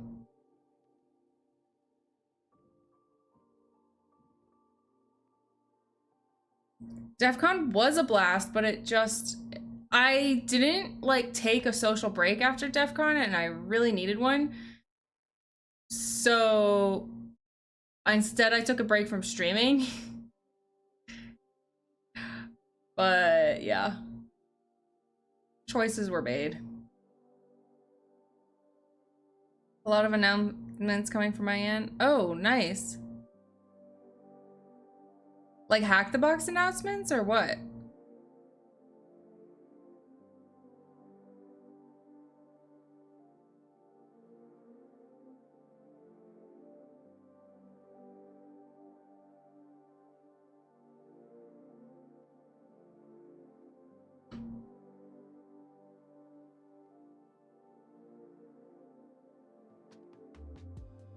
Life stuff, but sorta, lol. Okay. Cool. Are you moving across the pond too?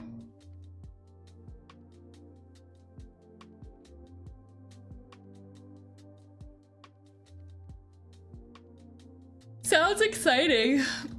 Sounds like you have a lot of exciting stuff going on.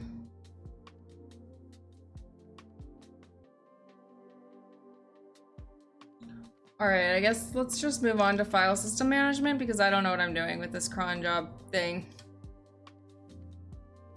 I'm working on moving to the States from Sweden. Ooh, cool. I hope you make it, Cyrus. That's pretty good. Where in the States do you want to move? I always like, I'm curious as to like where people from like not in the States like think is a cool place to live.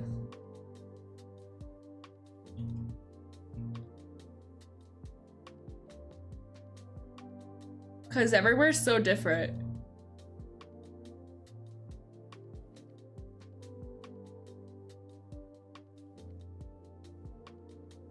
At least I think it is. I've heard people say the opposite. I've heard people say like all American cities are the same, and I guess that's kind of true for the cities, but not really.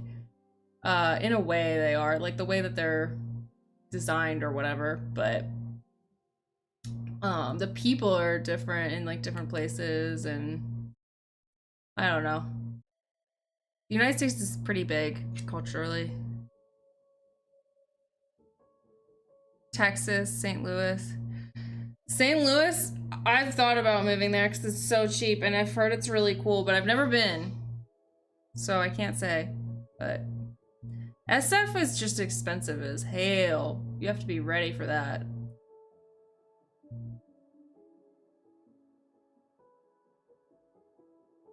Yeah, I would not move from Sweden to the States, but that's because I'm from the States. So yeah, like why? Why would you do that? Sweden seems pretty freaking awesome. Especially in this era that we have going on in the United States. By the way, what country are you from? I think I never asked. I'm in the States. If you're asking me. Your lifestyle does not fit in Sweden. Interesting, okay. Yeah, I'd be curious as to what you mean by that. Managing file systems on Linux is a crucial task that involves organizing, storing, and maintaining data on a disk or other storage device. Linux is a versatile operating system that supports many different file systems, including ext2, ext3, ext4, XFS, BTRFS, and NTFS. Okay. I'm not familiar. Among others, each of these file systems have unique features and is suited to specific use cases. The best file system choice depends on the specific requirements of the application or user, such as ext2 is an older file system with no journaling capabilities, which makes it less suited for modern systems, but still useful in certain low overhead scenarios like USB drives. ext3 and ext4 are some more advanced with journaling which helps in recovering from crashes. And ext4 is the default choice for most modern Linux systems because it offers a balance of performance reliability and large file support. Okay. But what's the difference between the two then?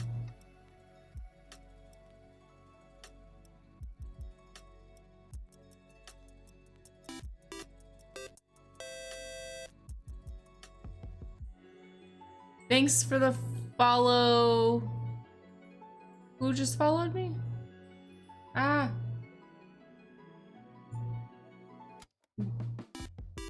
Thanks, Pixel Paladin and Donor Halo.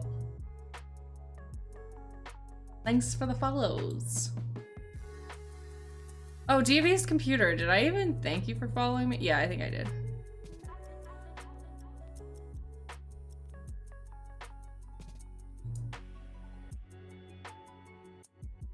What's happening? What'd I miss?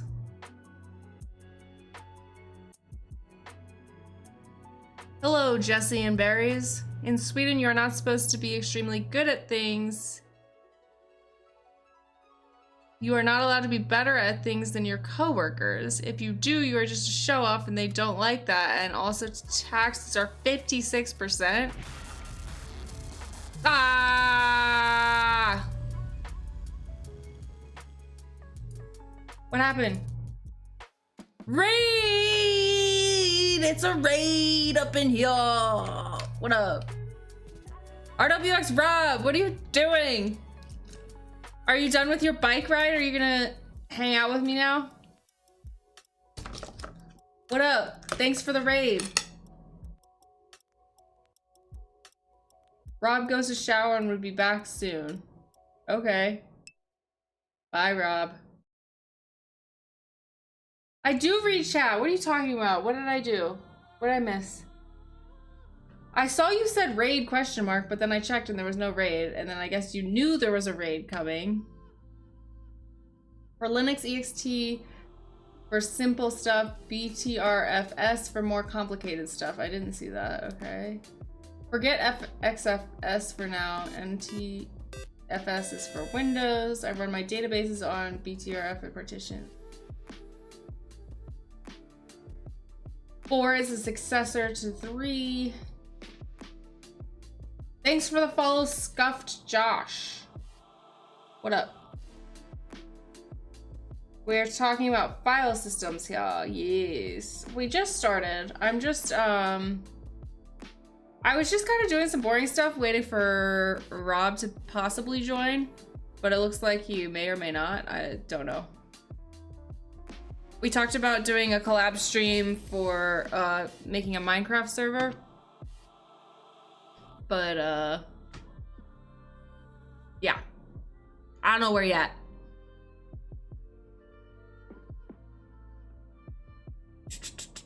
Okay, BTRF RFS.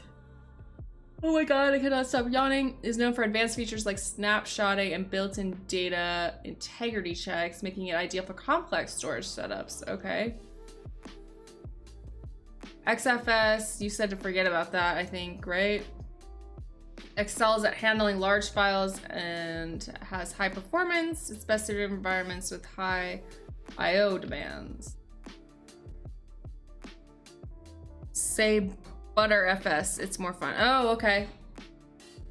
ButterFS. Thanks. I figured there was probably a shorthanded way of saying that. That was better. This BTRFS is annoying. All right, NTFS. Originally developed for Windows, is useful for compatibility when dealing with dual boot systems. Oh, okay. Or external drives that need to work on both Linux and Windows systems. That's cool. All right, when selecting a file system, it's essential to analyze the needs of the application or user factors such as performance, data integrity, compatibility, and storage requirements will influence the decision.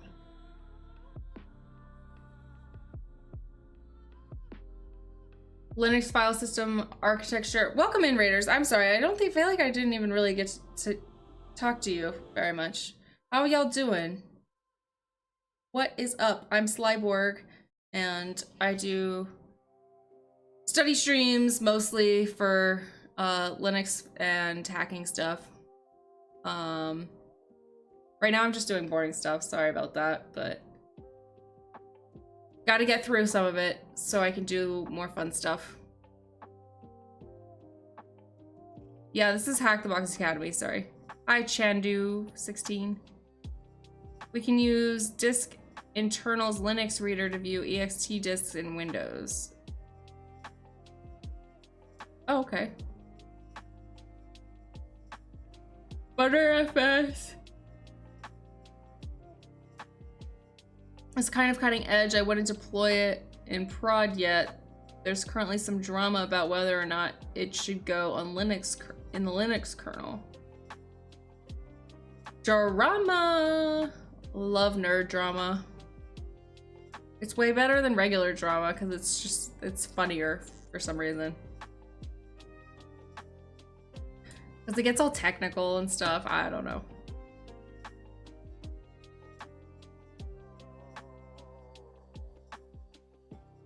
Weaponized autism is what it is. Wait, what's weaponized autism?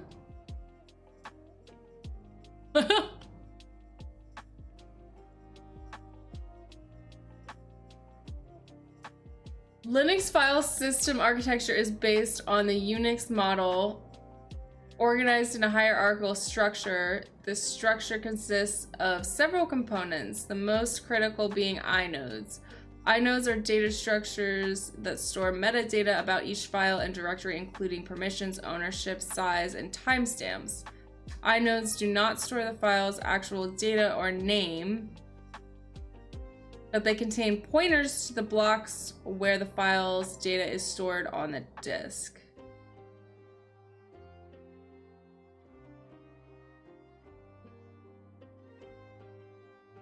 I feel like this entire paragraph is really important.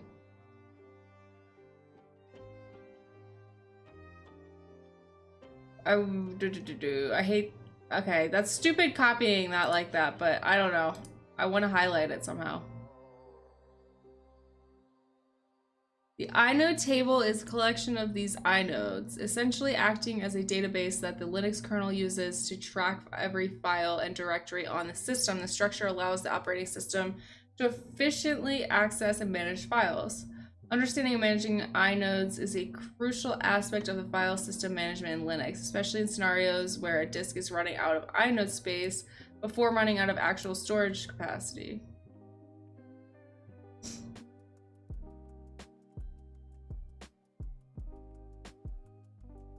File systems is a very technical thing. Usually ext is fine for most storage use. Okay. Yeah, ext4 is what I'm getting, is like the most important to know about.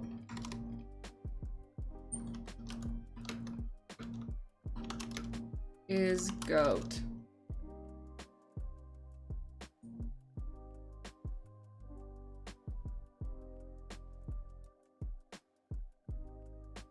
If you really want to learn about file systems, I recommend looking at FS as your first step. I'm just looking at, I just want the fundamentals. Sesame Wave, thanks for the follow. You don't worry about it unless you're building a complex file storage array or something. Okay. Yeah, I'm not super interested in file systems yet. I mean, maybe I will become super interested, but this is just part of the Linux fundamentals that I'm doing. I'm just getting the basics right now. All right. Let's use an analogy. Think of the Linux file system like a library. The inodes are like index cards in the library catalog system. Oh my god, that's like old school though.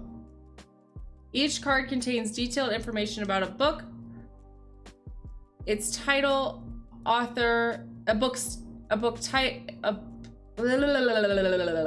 each card contains detailed information about a book, its title, I think there's supposed to be a comma there, author, location, and other details, but not the actual book. The inode table is the entire catalog that helps the library operating system quickly find and manage the books. Okay, cool. Files can be stored in one of several key types: regular files, directories, and symbolic links.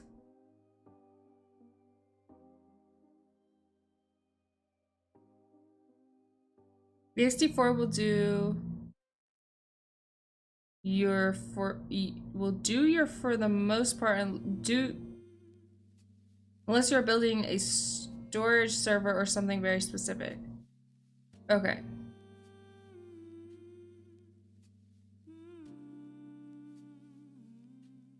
I just put ext4 as goat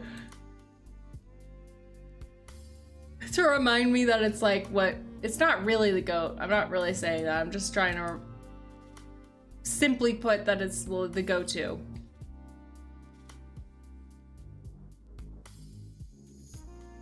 All right, we know what a regular file is. Regular files are the most common type and typically consist of text data such as ASCII and or binary data such as images, audio, or executables. They reside in various directories throughout the file system, not just the root directory. The root directory is simply the top of the hierarchical directory tree, and files can exist in any directory within that structure. All right, directories are special types of files that act as containers for other files, both regular files and other directories. When a file is stored in a directory, that directory is referred to as the file's parent directory. Directories help organize files within the Linux file system, allowing for, okay, yeah, duh, we know what a directory is. All right, symbolic links. In addition to regular files and directories,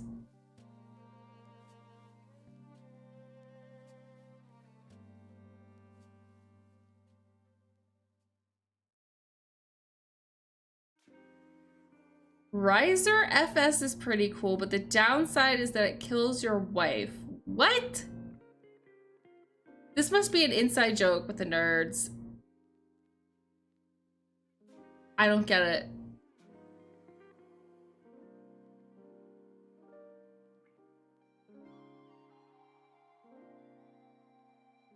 I won't make you explain it though.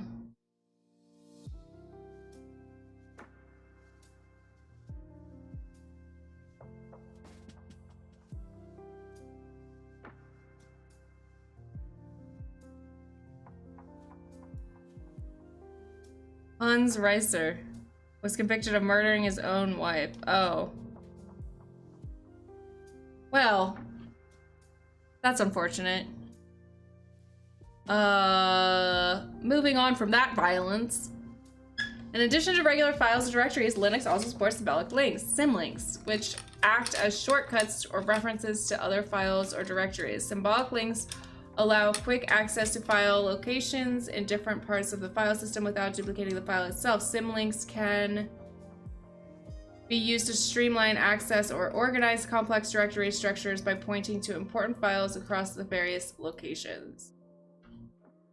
Each category of user can have different permission levels. For example, the owner of a file may have permission to read, write, and execute it, while others may only have read access. These permissions are independent for each category, meaning changes to one user's permissions do not necessarily affect others.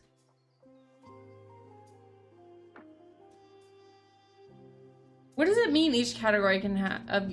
Oh, never mind.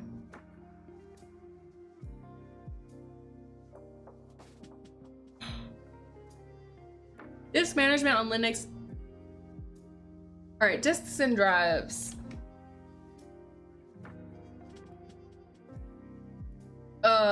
Disk management on Linux involves managing physical storage devices, including hard drives, solid-state drives, and removable storage devices.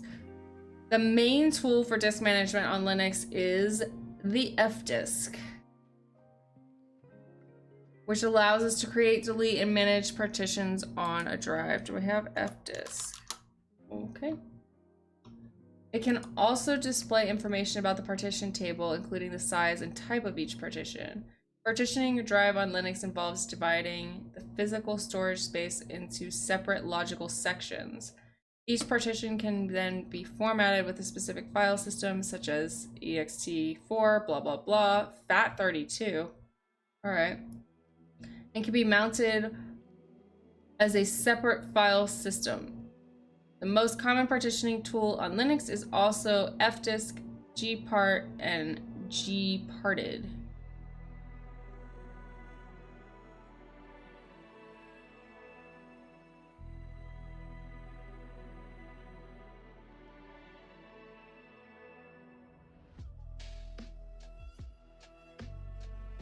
When would I need to use this?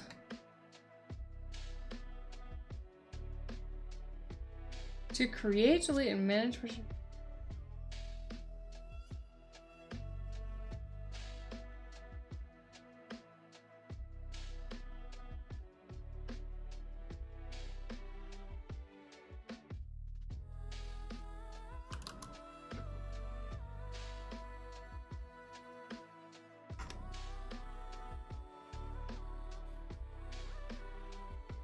Since when did I start learning Linux? Like 6 months ago. If you are using GUI, GNOME disks is... If you are using GUI, GNOME disks is nice, and if you prefer GUI, got it?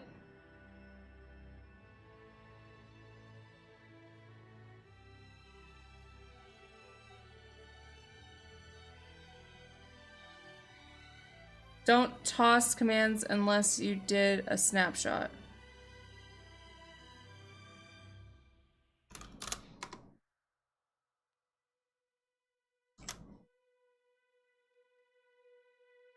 To manage partitions on a storage drive.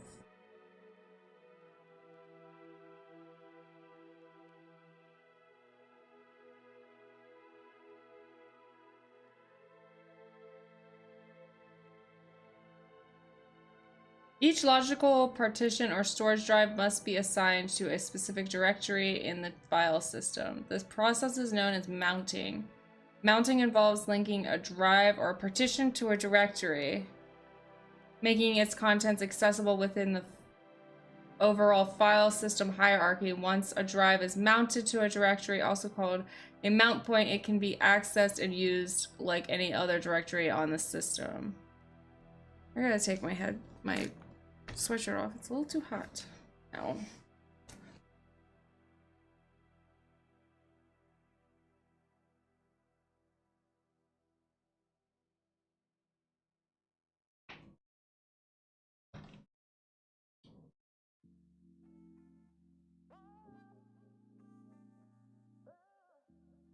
It's getting hot in here. Won't take off all your clothes.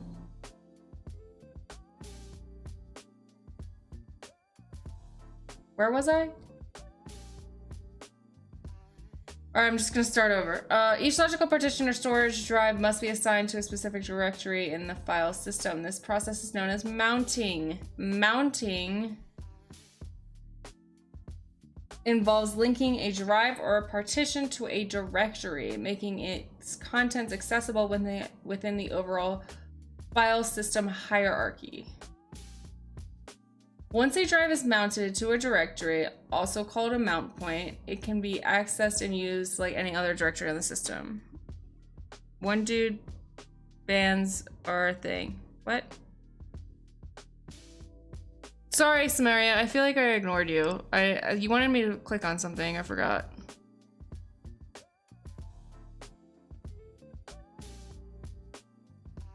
Samaria, where did you say that? It was a while ago, wasn't it? Hans Reiser was convicted.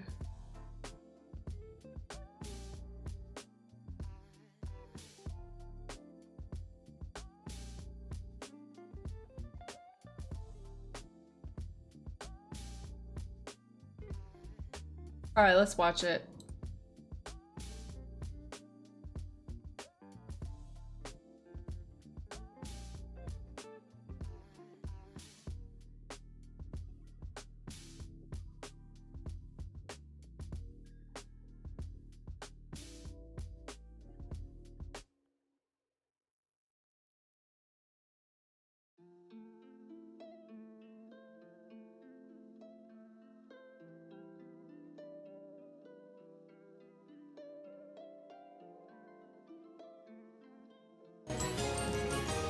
quick. It's 6 hours and 47 minutes. What are you talking about?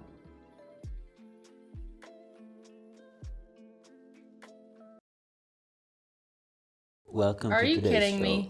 So today we're gonna do something really exciting. We're gonna create our own file system in code.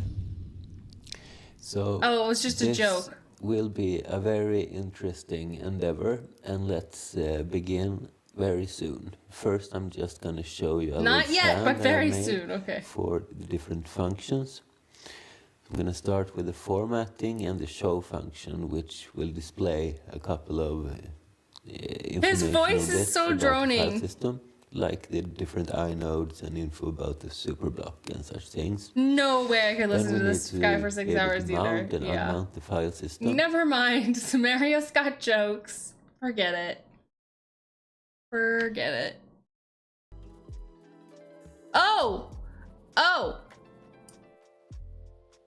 Rob's here. Wait. She doesn't have to stream with me if she doesn't want to. That's totally fine too. I don't Hi. care. It's like I'm just here though if she wants.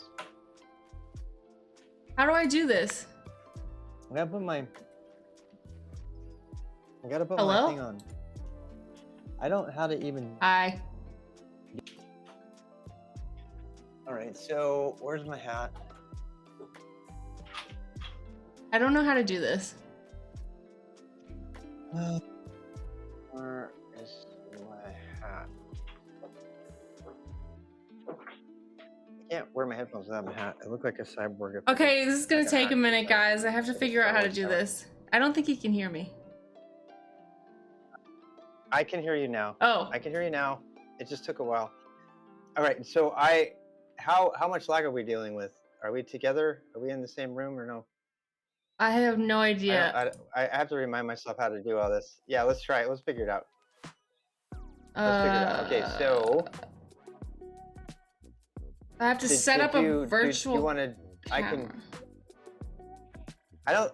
don't think you need to set up a virtual camera. I think I can just watch you, and they can watch me on my stream. But what we want to do is we want to get our chats to come together. Okay. So there's just a single chat. Have we got that? Are we in the same chat right now? I have no idea. Yes, we are. Yes, we are. On my screen, I see that we're in the same chat. So we can. This is what I did with Thina, is that we just talked to each other, and I just watched your screen, and then if people they can choose whether they want to watch my screen or watch your screen. So I think we're good. Is it relatively not laggy? You can hear me, yeah, more or less. Yeah, I can hear you. Yeah. Okay, so let's not make it too complicated. We can always deal with the OBS virtual camera and stuff later. Right now, I'll just watch you and let you drive. How about that? Does that sound okay? That works. Where do you want to start? I don't know. That's a good question. So let me just ask you a couple questions really quick. So are you running at a virtual server, or are you running on how are you running Linux right now? Through VirtualBox. Just in general. Okay, so you have a VirtualBox server running Linux. Okay, and you're running Kali, so that should be fine. How much memory did you allocate? I don't remember, but quite a bit. I think a good amount. I just don't remember exactly how much. Let's try the free command. And by the way, do you have a place to take notes? Yeah. So everybody who's watching, by the way, if you don't have a GitHub or an Obsidian or something like that, someplace to take notes, because we're going to be going through a lot of stuff, and I'm definitely going to post a VOD of this, so somebody can go review it. But anybody who wants that, you guys look at how I lost my teeth. They're checking out my stream about how I lost my teeth. Yeah, there's a clip of that. So anyway, yeah, I knocked my teeth out on stream. It was in a bike accident. So damn. People were like, yeah. So people saw it. She was 10 times louder than me. What's that? Yeah. So okay, I'm gonna turn that down. Guys, check 1, 2. Wait, I think I'm the louder one. It's probably because I have a lower mic, so I'm just gonna turn you down a little bit. I don't think I can see your chat. Hey. Oh, is that from YouTube maybe? I don't. Which one? Are you seeing any chat at all? I'm seeing my chat. Yours. Oh, our chats have not been combined yet. I think that's something we actually have to do. Okay. Let's see. Testing. Did you see our chats have not been linked up yet, have they? Yeah, we definitely want that. So. Yeah, that's for sure. Turn mic off, mute Idaho, settings, edit any collaboration settings. Do not share your browser URL, blah, blah, blah. I know we got this to work last time, but I don't want to kill all of your stream just by shared chat. There it is. Start sharing chat.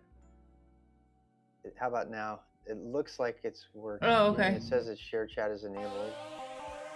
Does somebody want to confirm that for us? What is happening?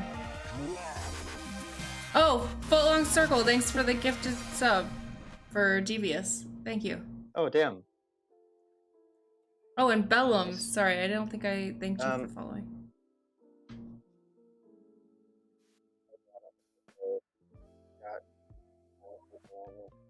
Yeah, okay, so now our chats are linked. Cool, that's awesome. Footlong, I do not have it linked to my GitHub. I mean, I don't have a Git repo for my Obsidian notes yet, but yeah, that is a goal of mine. Okay, so Minecraft server. So we're good. Yes. So are you? So the first question I have is: so you say you had virtual memory. Let's run the free command to see how much RAM you have, because you need at least like 4 gigabytes of RAM, probably. Free? Yep. And that should show you. I can't see your screen. I still see the Obsidian notes, but. Oh, my bad. 1 second. Yep. Okay, so actually, I think you can do free space -H, and that'll give you a human readable, which is much easier to read. Yeah, there you go. So there you go. You got, damn, that's a lot. You gave it 9 gigabytes. Wow, and 1.8 gig of swap. Okay, so has anybody ever told you about what swap is and what regular memory is? No. Oh, yeah, it's like for. I think I vaguely know what it is. I'm pretty sure it's like where. Yeah, where stuff kind of moves around. Yeah, go ahead. Right? Like it just it's kind of like you're instead of like putting it away in the file system or like a filing cabinet, it's like putting a bunch of stuff on your desk and moving it around. Absolutely. Okay. Perfect.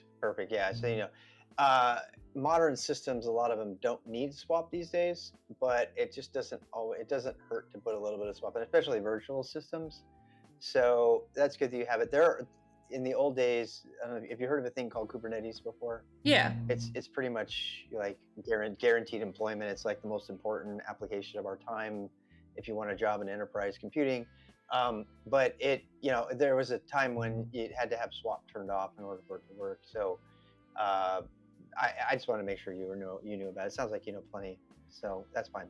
That's all I know about it. Plenty of RAM for a Minecraft server. So, yeah. So now, what do we know? What flavor of Linux Kali is? Do we know what the package manager is? Have you gone through that? I'm eating my package manager is I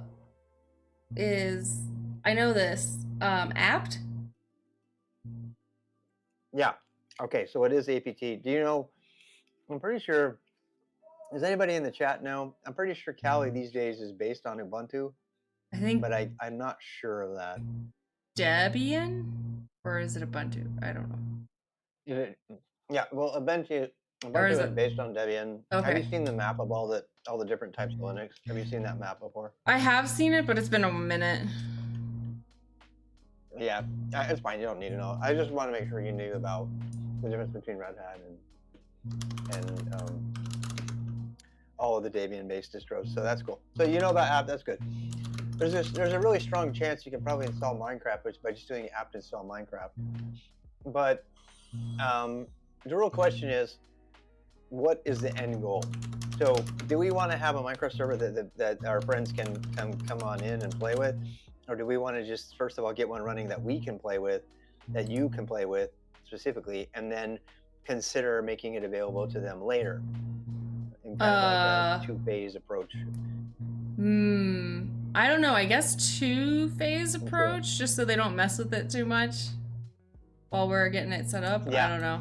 Yeah, and yeah, because the reason I ask that is because in order for them to get to it safely, we would need to spin up a cloud server, and I'm happy to, I can pay the bill with a cloud server if you, and what we can do is we could use like a DigitalOcean team, which means that you and I are both in the team together, and I pay for it, but you still have an admin access to the what's called a droplet. A droplet is just a fancy name for a Linux server instance that's running in the cloud on a service called DigitalOcean. There's a bunch of services. Have you heard of any before? No. Different kind of services. A place where so if you do you know what cloud hosting is? How much of that should we talk about? I mean vaguely. Yeah, I guess we should talk about it. Okay. Well, I again, no judgment here. I'm just trying to decide what to talk about and what not to talk about. So cloud computing is in a nutshell, is just the idea of running a virtual machine or a container in the cloud being the internet. That means it's running on somebody else's server instead of yours, and you pay them. Okay. Google is famous for that. You probably heard of Amazon Web Services. Have you heard of that yet? Yeah. Yeah, Amazon kind of like, I'm just being careful because I don't want to insult your intelligence and the research you've already been doing. So if I say anything you already know, please just tell me that you already know. Okay. So the biggest cloud services are Amazon, Azure, which is Microsoft, and Google Cloud services. And then there are a couple small-time providers that are kind of niche and cheaper and kind of fun. One of them is DigitalOcean, which is really popular with developers. Yep. I really love it.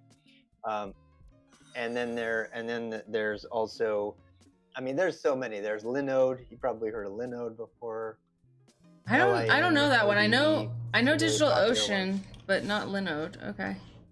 This might be good to like jot down in notes really quick, just the names really quick of all the cloud providers, so you can go back and evaluate which one you want to use later, if you want to use one. The question is, why do you need a cloud provider, and when would you need a cloud provider? The answer is, as soon as you start to want to do anything serious, where you want to share what you're making with the world, you don't want to do that on your laptop, right, or on your desktop at home, generally speaking, even if it's a Minecraft server, because there are safe ways to do it, but it usually takes a lot more energy to do it. It does take more money to do it in the cloud, which is, we'll get into that. So there's Linode, Linode. There's DigitalOcean. Oh my God, look at that. That's fantastic. Thank you for that. And let's see. I'm old, so I'm having a hard time seeing. Let's see. Gold. Yeah, AWS, Google. It's called Google Cloud Provider, or GCP. You'll see the acronym all the time. GCP. Right. You'll see AWS for Amazon. You'll see Azure for Microsoft. You'll see DigitalOcean. There's another couple small ones that are actually really affordable. One of them is Contaba, which I think is You guys help me out with this. Contaba, Contaba. Help me out with the spelling of Contaba, guys. I don't have one of them right now, but it's really, really affordable. In fact, I think it might be one of the better Minecraft hosts, because every single cloud provider has a different limitation, and I don't want to get into that right now, but you might want to pick it for a different purpose, right? So another one is something called Heisenberg, I guess, and I have never heard of this, but everybody's been telling me that. Hetzner, there you go. Thank you, Cyrus. So Cyrus in the chat has reminded us of Hetzner. And what's the other one, guys? I think it's a Latin America host, but it's Contaba or something like that. Did I say Heisenberg? Oh, Heisenberg. Yeah, I'm a big Breaking Bad fan. All my lab machines are named after Breaking Bad characters. Nice. So yeah, it's based in Germany. Is Contaba in Germany? I did not. Wait, Hetzner is in Germany. Okay, so anyway. The guy talking knows what this stuff is. Yeah. Hey Jesse, how you doing? Thank you for saying so. My name is Rob, by the way. Not Anton. Anton is a joke related to Silicon Valley, which if you haven't watched, contains a lot of like memes from the tech industry, which will make you kind of in the know. If you haven't, yeah, I've seen it. Anyway. I've seen a few episodes. Stay focused. So, son of Anton and Anton, yes. So the question is, when do we want to cut over to a cloud provider? I would suggest that we probably should just get a Minecraft server up and running and then actually use it at home like you are now, and then go through the steps, and then you can consider doing those steps again in the cloud if you want to share with others. How does that sound for a plan? Normally I would let you dictate the plan, but does that sound like, so that way you can feel like you're getting something accomplished? Yeah, no, I think that makes sense to me. Right. Okay. Yes, I don't want to make this about me. I want to keep like moving forward here. So yes, I am in the tech industry. I've been in it for 40 years. So yeah. Yes. Tell them a little bit about yourself. Stop by another. Somebody's making some. No, they're just talking in the chat and they're guessing, I guess. So show us your ways. Yeah, absolutely. Love to do it. The only thing you really need to know about me is I started my own company with retirement money probably 20 years ago called SkillStack to teach coding and enterprise job skills to people because nobody was doing it. And I ran that company for like 10 years. I mentored a lot of people. They're doing all kinds of amazing things. But one of them had a psychology major, couldn't get a job, and started, $100,000 coding Go and Rust. So my thing, I'm like really motivated to help people get jobs and change their stars, if you will. That's it. Boom. That's the only plug I want to say. So if you're interested in that kind of thing, love having you over here. But I've been watching Cyborg carefully because she's so motivated to learn, and I absolutely love that. It's very rare to find that. Thanks. To find somebody that motivated. So I immediately wanted to reach out. When I see somebody who's that motivated to like teach things and to suffer through what it takes to learn the hard stuff, I'm all about helping that person. And so I offered to help her. Hopefully she can learn something. But yeah, I don't like telling you what to do. I like you figuring it out. So anyway, yeah. So let's do that. What would be? Let's use the Socratic method. I'll be asking you a lot of questions. What do you think you would do if you wanted to install a Minecraft server? What would be the first thing you would choose to do? And there's no right answer here, so don't feel on the spot at all. Yeah, I have no idea. Kind of like I want to see what your thought process is. Okay, so what's a server? First of all, are you familiar with that? Again, I'm not picking on you if you don't know. I'm just like trying to get a sense. A computer that doesn't have like an interface, it just stores stuff. That's the best way I can explain it. Okay. Yeah, no, definitely that's one definition of server. And this is why I'm asking, because that is very common. The word server is used for lots of different things in tech. When we say Minecraft server, there is a distinction here. So a Minecraft server is a piece of software that runs potentially on a server, in this case referencing a piece of hardware. Your VM is going to function as our quote hardware server, right? So you see the term server used to refer to a type of hardware or virtual machine, but the server client pattern or architecture is about having a piece of software that runs and sits there, and then having another piece of software that called the client that potentially talks to the server. So when you say the most common use of this is web server and web client. Does that sound familiar? Yeah. I mean, can you think of some ideas of that you know about? Let's just do that for the sake of the chat. What are some examples of client servers that the chat knows about? So chat, give us some examples of client servers from your world, from the world of gaming. Apache server is a web server. There's a thing that asks, and then there's a thing, yeah. Internet information server is an old school web server that runs on Microsoft. But there's other things too you probably know about. Streaming services absolutely is a great example. An application server absolutely is another great example. Mail server, yes, right? So you have a mail server. You're sending you're receiving mail and you're sending mail to it.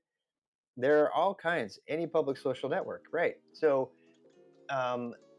in 2025, when most people talk about software servers, they're almost always talking about a web server of some kind, but not always. Think about this. Think about Discord, right? When you join a Discord server, you're not joining necessarily a machine, right? You're joining your Discord client that runs on your machine is connected to a thing. All right, I must stop talking now. So I just had to get that part out though. So a server, so when we say Minecraft server, what we're specifically talking about is installing the Minecraft server software. So how would you do that? And there are lots of ways. There's no right answer here. And honestly, I kind of want to see what your style of figuring that out is. So how would you, and no rush here at all. I'm going to eat my fish. Okay. What is the first step you would do to figure out how to do this if I wasn't here? Because this is the tech industry. There's not going to be a person there giving you all the answers. You're going to have to figure it out.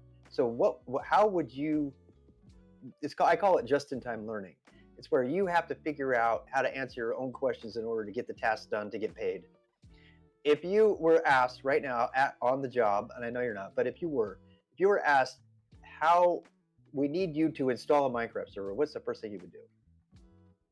Google. And there's no wrong answer. Yeah, Google.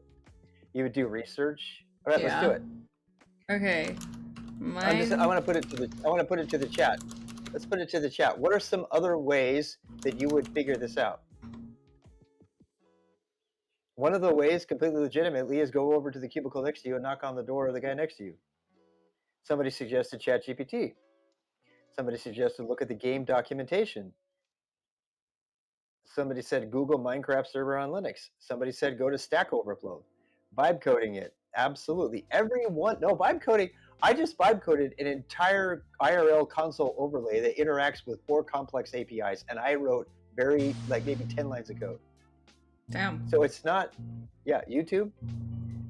Yeah, so there's no right answer there, but I want to suggest some things at this point in your learning that might speed you along, and we might take some flack for saying this, but my entire team, and they are awesome, they're super intelligent people, they regularly query an AI to ask it how to do something, and then they say, okay, you're full of shit, I'm going to try it this other way. But I used to do a lot of Google searching and DuckDuckGo. I used to search from the command line. I don't do that anymore. I go straight to the AI and I say, get me started. What do I need to do? And that's all I want to put out there. So I know it's controversial, but I'm telling you, from where I'm sitting in tech, if you do not have an AI partner helping you to work faster, you will get left behind. And I'm not suggesting anything beyond that. That is just the reality. I don't like that. I mean, we could get into the philosophy and the politics of AI and how it's completely violated the proprietary, code of millions of people, and I completely agree with all of that. It doesn't matter. People are doing it to produce value today. I'm not saying to have AI write your Minecraft server, which it probably could do, by the way.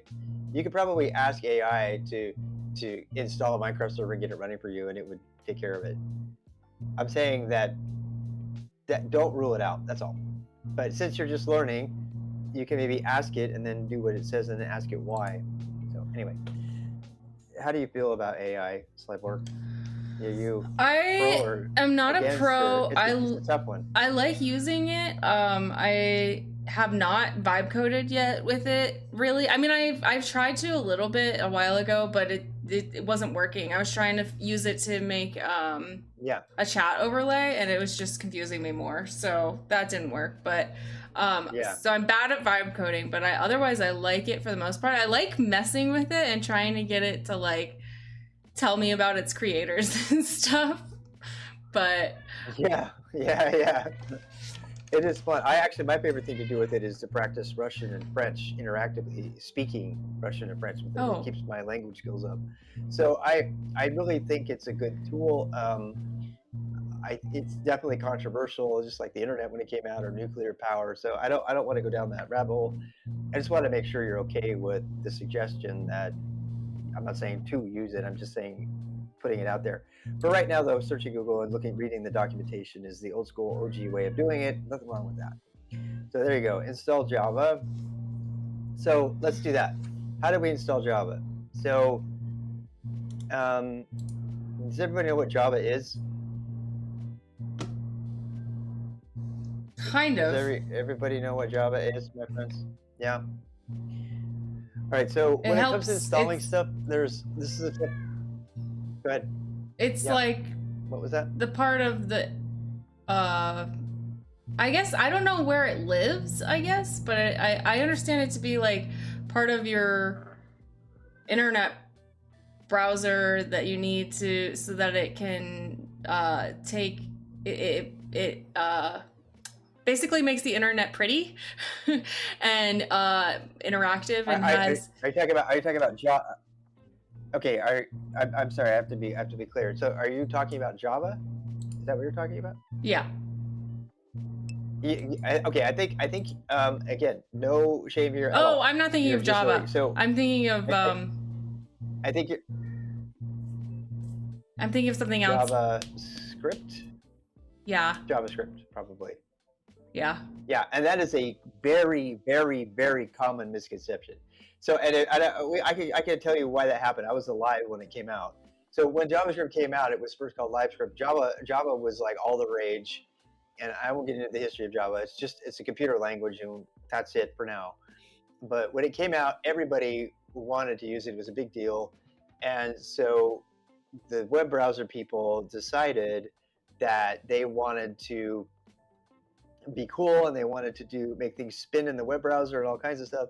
And so a guy named Brendan Eich invented a language that was in a week, actually, that was based on another language called Lisp, which was taught at MIT, which is a functional programming language, and he called it LiveScript. And the higher ups and the management told him, no, that will not do. Nobody's ever going to want to use that. We need to call it JavaScript, because Java was hot. There is no relation whatsoever between Java and JavaScript. But because of these, pointy-haired, which is a Dilbert reference, bosses, they ended up confusing the rest of the world forever. So JavaScript is an interpreted language that runs in the browser. It's the most powerful, most accessible language, I think, on the planet, because everybody's got access to it. They don't have to install anything. It's already in your web browser. Java, however, is totally different. Java is used to run all apps on Android. It's used to do many other things. And it is a language. That's it. It's a compiled, interpreted language, which we'll get into. But for right now, we just have to get it, right? So in order to run Java, you have to have the Java virtual machine, which means you can't run Java unless you have this thing installed. And there are many, many ways to install Java, and there are many different purposes to run Java.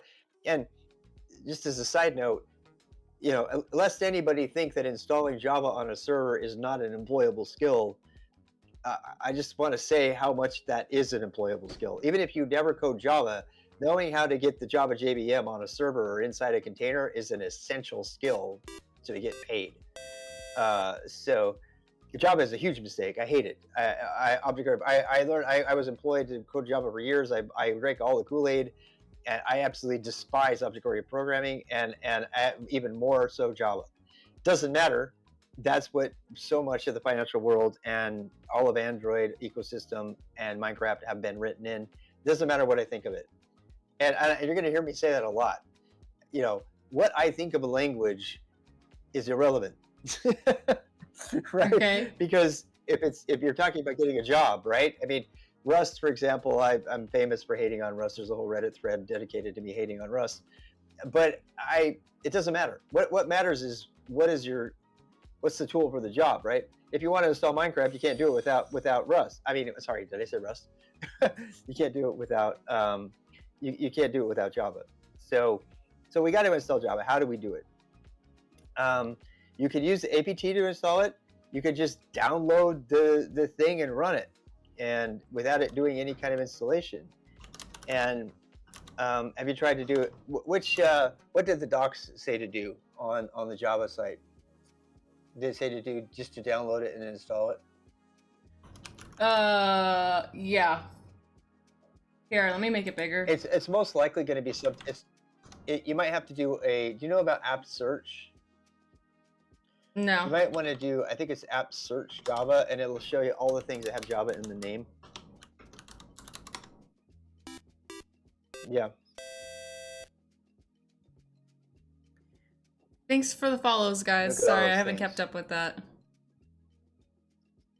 So we have. What is all this though? Wow, we have. Yeah, we have. Let's see. Yeah, I don't see anything related to this specific Java. That's why we want to look at the docs. This is very much a. Yeah. Let's see here. They want you to just download it. You can do that. Okay, Java, the JVM is pretty unique in that they actually publish just an executable binary that you can download. You can just download it and run it. You don't have, and then we can write a little script that runs it. How about that? Okay. As opposed to installing it. Okay, so it's probably worth mentioning there's two ways to install something.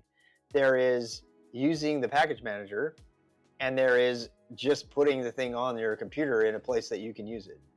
Right. And I kind of want to put that question to the chat. When would you want to do either of those? What are the advantages of using the package manager, for example, over just grabbing the binary and using it? This is a really important concept. And I'm kind of hoping that people in the chat. How it organizes it? Okay, which one has less clutter? Auto update.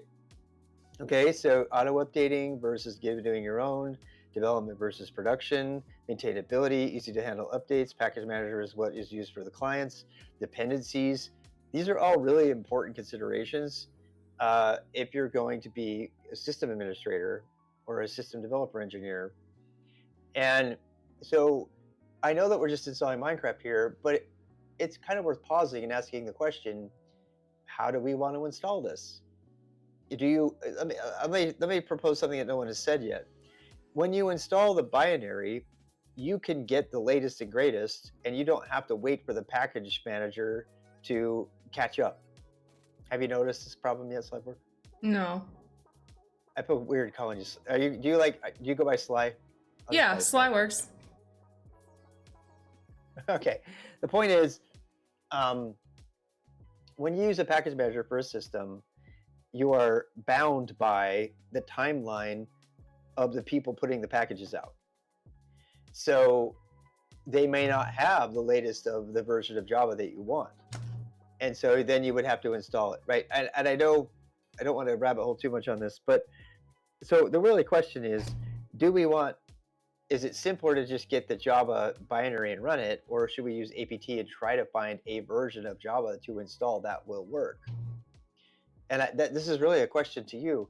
Which one do you want to do, and which one do the docs recommend? This is saying to just download it straight from here, but let's see. Maybe we should do what the docs say then in that case. Version. So yeah, I think that's what. In the case of Java, it's usually a standalone thing. So one of the advantages of a package manager is a lot of times there's a lot of pieces that have to be installed. It's not saying. Are you talking about like the Minecraft server docs or just Java docs? Because I'm just in Java docs. The Java docs? Yeah. Did the Minecraft server say what version of Java it needed? I don't remember reading that. Did you read that? No, I didn't read that.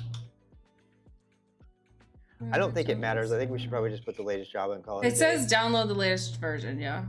I don't know. That's all it says. There you go. All right. So let's do that. And let's just do what they say. All right. Is this going to download? Package manager can handle dependencies better. Absolutely, Jesse. Somebody in the chat says package managers handle dependencies better.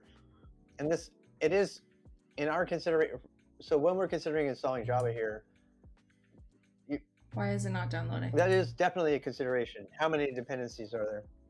Is it? Did you click download? No. It's not. It's just not doing it. Does it? Is it going to a? Wait, is that me or you? Oh, now is it going to do your it? Ad. You're in an ad break, Sly. Just so you know. Okay. I can't see your screen. Oh, fine. It's got about 27 more seconds. Did it download? Does it matter if I do the X64 or just this one? That I don't know. Yes, it absolutely does. What? Okay, so let's talk about that. How much do you know about? Again, no shame here. What do you know about architecture, like system architecture, like nothing, like Intel versus ARM? Okay, so I'm going to try to be really brief here, but a long time ago, everything was Intel x86, and it eventually became, that was the chip. This is all about the chip of the computer. And then along came ARM, which originated in phones because they needed a chip that didn't take up all the power of this other computer chip. So they invented this ARM chip. And so the architecture of that chip has kind of been at odds with the ancient OG chips that still run and everything. And then fast forward to 2025, and now all Macs are running with this chip that was originally designed to run in a phone because it's less power and everything. They just put more chips in there. So with that, why do we care? Because when something is, you have to find out what the chip is of the computer that you're using. Or you just got a sub from Cyrus. Thanks, Cyrus. I did? Yeah. Oh, nice, guys. Appreciate it. So the point is that you need to know when you download software to install on a computer, the one thing you have to know is what is the architecture of the computer. So the question is, what is the architecture of Kali? And let's figure out a command that we can run that would show that. So do uname -a. Do what? -a on your Kali command line. Oops. Uname UNAME --a. Yeah, -a, yeah. All right. Okay, now this gives you all kinds of information about your computer. And you see here it says Kali AMD 64. So that means you are AMD 64 is a better version of the Intel chip. So really, you don't need to even care. All you need to do is know that you're looking for that. When you download Java, you need to make sure you're downloading Java for AMD 64. If you knew nothing about the chips, you'd have to make sure that those two things are the same. So which do you see the different versions there? There's a Linux RPM. Okay, x64 RPM. I think the x64 is probably going to be the one. Anybody in the chat disagree? x86 64. Yep, that's the architecture. Oops, I downloaded it twice. Oops.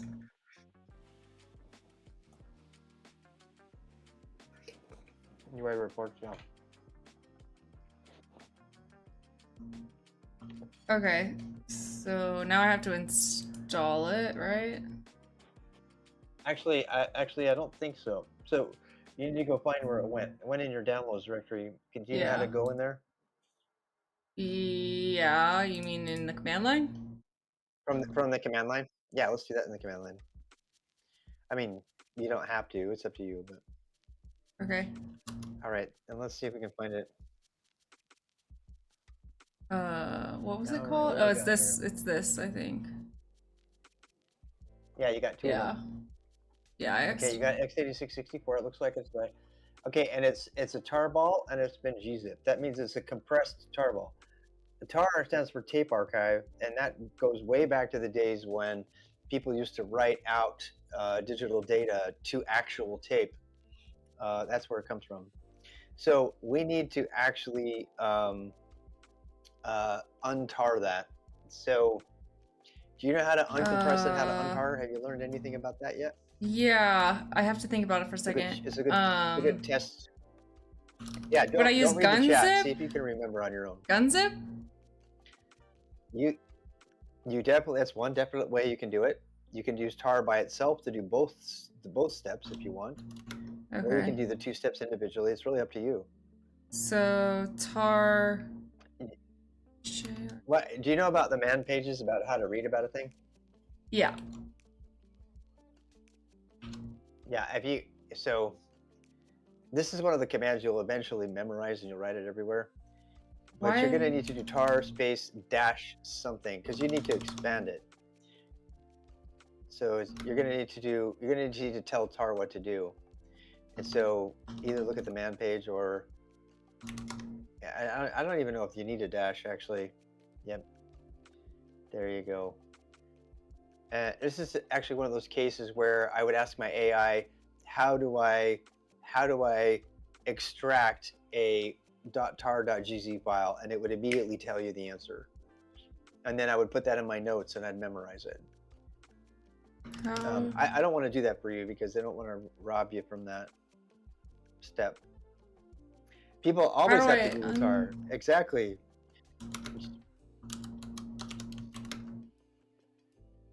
I mean, I can tell you this, but I would rather you learn it. So. And a couple of you in the chat got the right answer. Don't look at the chat. So. Oh.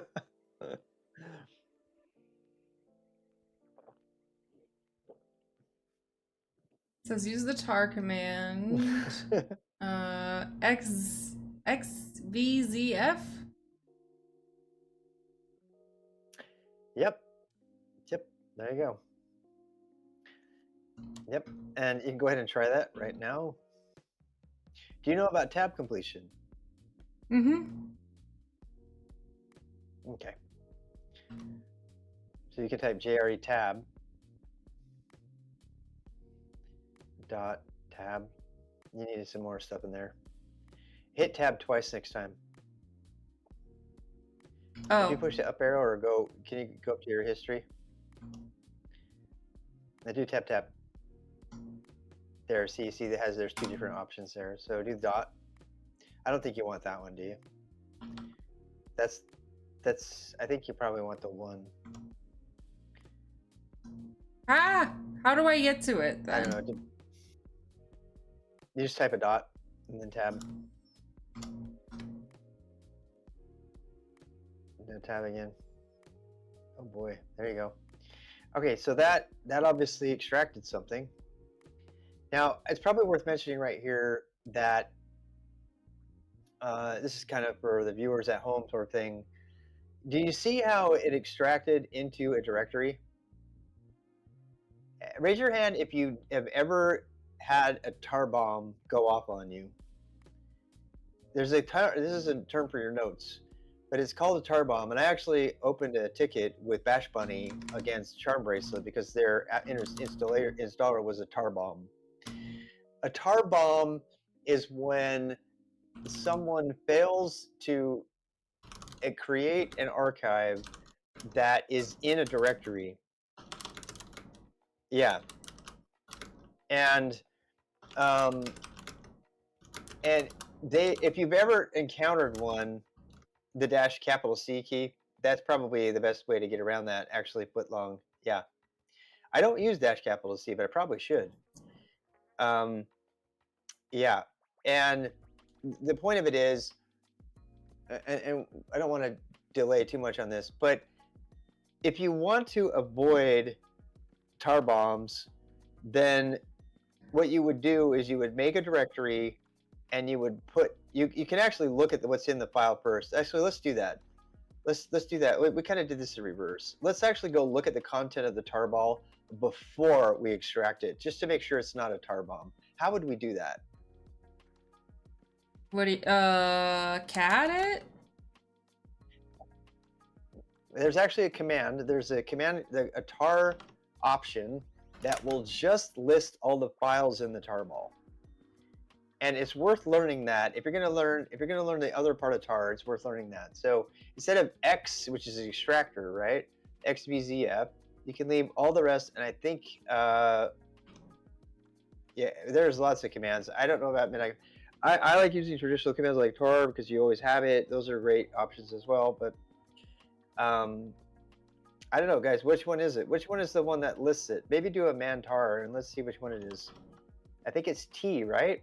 Samaria said T, so just replace the X with a T. So what that does is it shows you what's in it. Actually, you have to do the whole command. Yeah, TBF. Oops. Actually, I think it's TBZF, right? Is it -L? I don't remember. I honestly don't remember. Because usually I'll create a directory, just do it, and I live dangerously. But it's probably worth learning.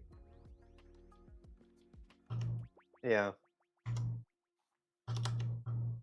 Is it TBF? TBF is the one I'm used to using. But I think you have to have a Z in there, Pixel. I think you have to have a Z because it's zipped. Did that work? TBZF? I think it looks like it did, right? So yeah, I guess. You hit enter on that, and then it gave you that. I'll give you all those files, right? Yeah. So why do we care about that? Because that just showed us that everything is going to be in a directory. So before you extract it, if you were afraid of it being a tar bomb, you could check it that way. I don't. I live dangerously, which has gotten me in trouble before. Because if you don't know what I'm talking about and you're in a directory and you extract it and they didn't put everything in a directory, then all that stuff gets scattered all over the current directory. And it's really, really hard to undo because you have to go delete it all out and everything. Oh, okay. So that's the reason I mentioned. So how do I tell if it's been put in one directory? Do you see the listings of I can't really see it because your Obsidian's on top of it. Oh my god, I keep forgetting, sorry. But you can see it now, right? So if I can, but you see, so let's actually talk about this. So this is what this is showing you is this is like LS format, long listing of LS. How familiar are you with this? Do we want to talk about this for a second? It's a good opportunity to do it if you want. Talk about what? I mean, how much do you understand of what that command output, like these the are RW the stuff permissions, the file permissions. Yes, right. Okay. This is the path, I guess. Yeah, that's. Yeah, that's the path. That's what it's going to extract, and this size in I'm guessing bytes or blocks. I don't know which one is it, guys. You know, I think it's probably bytes. And then there's like, I mean, the other stuff doesn't matter as much in this case. We mostly just care about the path. And we'll save a conversation about permissions until later. So yeah. Okay. So what do we got? It's been extracted. So let's go in there and see what's going on. I know it's taking a while, but that's the purpose of it. Yeah. To learn while we're doing it. It takes a little longer that way. So let's go in that directory that we just made, that we just extracted. To Java. RE? Ice Cream Man, what are you doing? Holy shit, Ice Cream Man. Blast from the past. Ice Cream Man was the very first. Shout out to Ice Cream Man. Do I have a mod? Shout Ice Cream Man out. Ice Cream Man encouraged me to stream 5.5 years ago. Nice. And is a math whiz, and he was so nice to me. And you were so freaking nice to me. I just have to say this. You were so nice to me. You were so kind to me.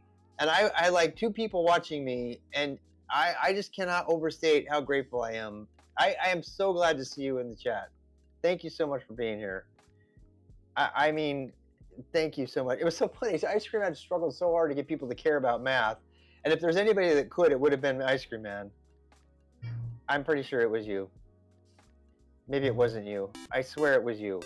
Maybe it was a different one. I thought it was you. Maybe it's not you. Maybe I got the wrong person. But the person's name was Ice Cream Man. So thank you for the nostalgia, even if it isn't you. And now you have a free sub. So yeah, that's good. Thanks for the follows, everybody. Okay, so let's do this. Go in there. Sly, how are we doing? I don't know. We're in there now? No, because it's saying there's no such file or directory. Uh-oh. Oh, that's interesting. Did we extract it? We did a minute ago. What's in there? Look like it did it to me. Maybe we moved someplace else. We're still in downloads. Oh, maybe I need to CD to home? I keep hearing your great cat. Yeah. Her food's about to drop again, so she's getting noisy. Oh, she has like an automatic feeder? Yeah. It's right behind me. You should put like a camera on there and let people pay bits to feed her. Yeah, like yeah. She would be awesome. Immensely huge if I did that, but we were talking about doing that earlier. I think that I'm gonna get her some sort of treat dispenser for the stream. Yeah, that's funny. A Betty Cam. Ellis without dash feels like just opening the fridge without looking.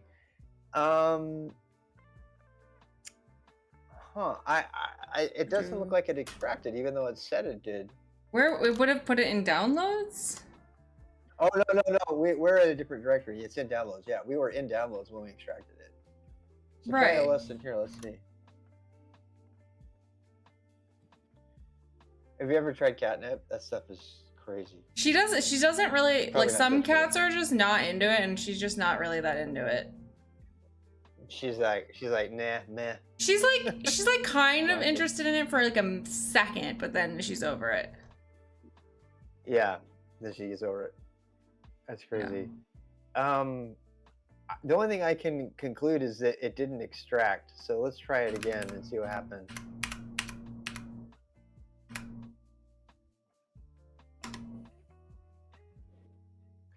.8.0. Wait, is it there and we didn't see it? Oh, well, that's interesting. That is really interesting. Even though we did the TBF, it showed us stuff that was in there, but it was a different directory. Yeah, that is weird. It is there. It's just not the same. The TBF that we did showed us something completely different. That's very weird. I'm not sure exactly why that is. So this is it? I do not have an answer for you. That's it. Yep, CDJRE. Yep, CDJRE tab. JRE1 tab, I guess. There it is. Yep. There you go. You got Java. All right, so you can look around in here, but if you want to save time, it's in bin, and it's probably already executable. So you can CD in the bin and just see what's there. Java. And there's a bunch. These are executables. You know what that means, right? Like I can. So if you do an ls-l, yeah, do an ls-l. Let's talk about permissions really quick, just to check what you know about that. So I can execute it. Yeah. Okay. Yeah. So in case anybody doesn't know, this is where my name comes from. RWX, read, write, execute. And you have 3 different permissions. What the first one? I'm just repeating for them. The first one is the owner of the file.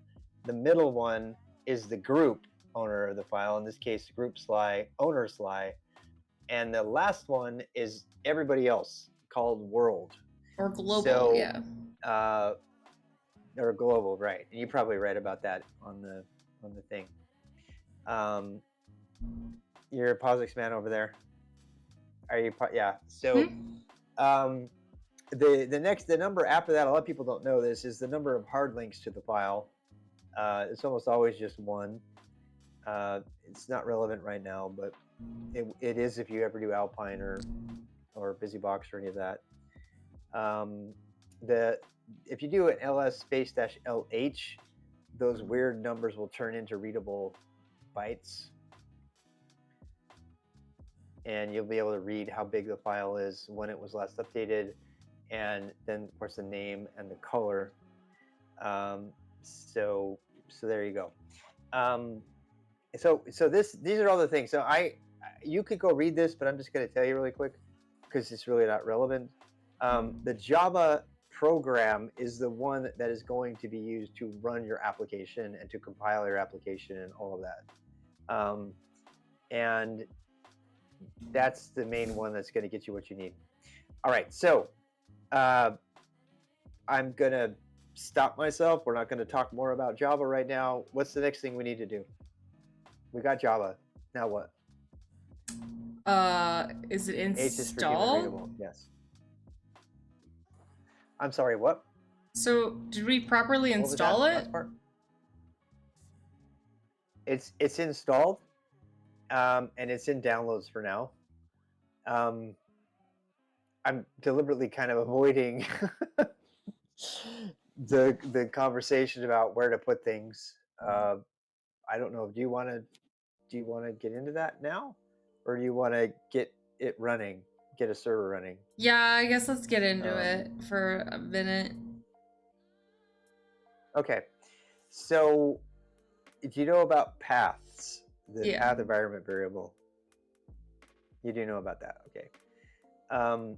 So obviously download /jre/bin is not going to be the place to find things. In fact, I'm just curious. Let's see if you have any Java on your program, on your system right now. You actually might already have it. Do you know the command for that? I usually just type it out and see if it's there. I don't know. Wait, what is the question again? Maybe I don't understand. Okay, let's. How do you, so how would you know if Java is installed on the system? If it changes color when I type it? That is one way. That's the only way that I've been doing. Knows okay, so there's two different commands for this. The one I'm thinking of is called which, and this is definitely one. Oh, right, which. Okay. The command which, Java version, that is a perfectly valid way to do it. But if you want to see if there is even an executable named Java anywhere on your system, the which command will show that to you. But there's also another command. Yeah. No, which Java? Why don't I control L declare? Don't ask me that again. Because I use VI mode instead of bash mode, but that's a long story. Yeah, I use C declare. It's faster too. So anyway, so you did which Java, and it showed you where the Java was. Okay, so very precisely, the which command shows you any executable command, which could be, a script or a binary, in your path. And you know what your path is, right? Mm-hmm. Do you know about echo path? Okay, yeah, so wait, if it's not in your path, it won't find it.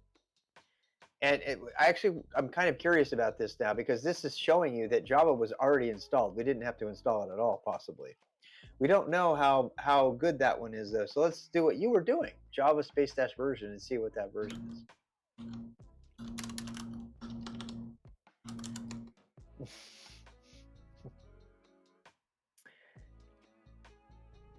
Yeah, so we've got, okay, so you see here, it's OpenJDK version 21.04.7. This version of Java may very well run Minecraft. We don't know, right? We won't know unless we try it. It might well be possible that we didn't have to install Java at all. But just for grins, run the version of Java that we just downloaded and do the same command. Do you remember how to do that? Wait, say that again, sorry. How do you run a binary? Run the Java that you just downloaded instead. Run the Java that I downloaded. instead. What? Yep. Shh, don't tell her, guys. Don't tell her yet. She needs to figure it out. Do I have to I think she knows go? I'm already in the right place. How do you exactly? But here's the problem: that which command is finding a Java someplace else. So the question is, and I'm kind of belaboring the point, but how do you run a program that's right in front of you, specify even though it's not in your path? Even though it's not in my path?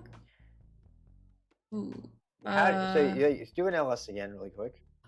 Just do an ls. I just want to have you look at it again. So how do you get that Java to run instead of the other one? Write the whole path?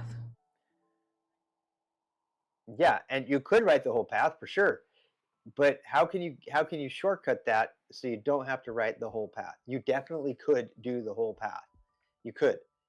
Or what? Or you could do dot. Right. Oh, yep. So I knew that. Slash. I was gonna say that, and then I was thinking it was wrong. Okay. I thought you knew it. I did know it. I did know it. Okay. Okay. Now I'm mad. So /Java space, and then do -version, and you can check the version to see. Whoa, and now you know that you're running the version that's right. 1.8, right? So let's see. Let's compare the two. It's kind of weird because the OpenJDK doesn't tell you what version of Java it actually runs. It just tells you what version of the OpenJDK it is. Now, the JDK, by the way, this is kind of unnecessary, but the JDK is not a full version of Java. It is a minimal version of Java to just run Java programs. And Java itself, like you've installed, can be used to compile and make new Java programs. So, it's kind of a rabbit hole to go talking about all of the different pieces of Java and what it does. But you can do that. You can run it using either one. So now we have two different versions of Java. So the question is, do we need the one we downloaded? And if so, how would we put that in place of the other one? I feel like we don't need to do that though yet. We should probably download the Minecraft server because we already have Java, and we can see if Minecraft just even works with the Java that's already there. Maybe it does. Maybe it doesn't. There's no way to know because it doesn't specify that in the documentation. So okay, let's download the Minecraft server and try to run it. JDK is full, JRE is full. Thank you for the correction. That's absolutely right. I'm sorry, I misspoke. Absolutely. The JDK is the Java Developer Kit, and that includes Java. The JRE is the Java Runtime Environment that just runs things. I misspoke. I don't think Sly needs to learn that right now unless she's going to become a Java developer. But knowing what needs to be on a computer in order to run Java programs probably is essential. So JRE is the Joe Rogan experience. Oh God, that's a little triggering. So we want to run it? Yeah. So do you have the? Yeah, you got to get it. You got to download the Now you have to download the Minecraft server. Have you downloaded it? I think I just did. Yeah. Have you? Server.jar. Wait, what? Is it in there? Or do an ls to see if the Minecraft server. That is definitely the command to run.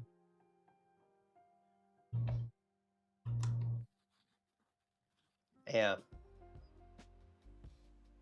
Server. It's not. Okay, so you're wait. inside Oh of the yeah. directory. Did you download? I want to go downloads. Yeah. Yeah. Okay. There it is. Server.jar. Yeah. Okay, fine. All right, so go do that command you just had pasted. Paste that and make sure the file at the end is server.jar. This will be fun to see if it works. Oh. Okay, so you need to replace Minecraft server 1.28.jar or whatever with. Oh no, well, yeah, that too. Yeah.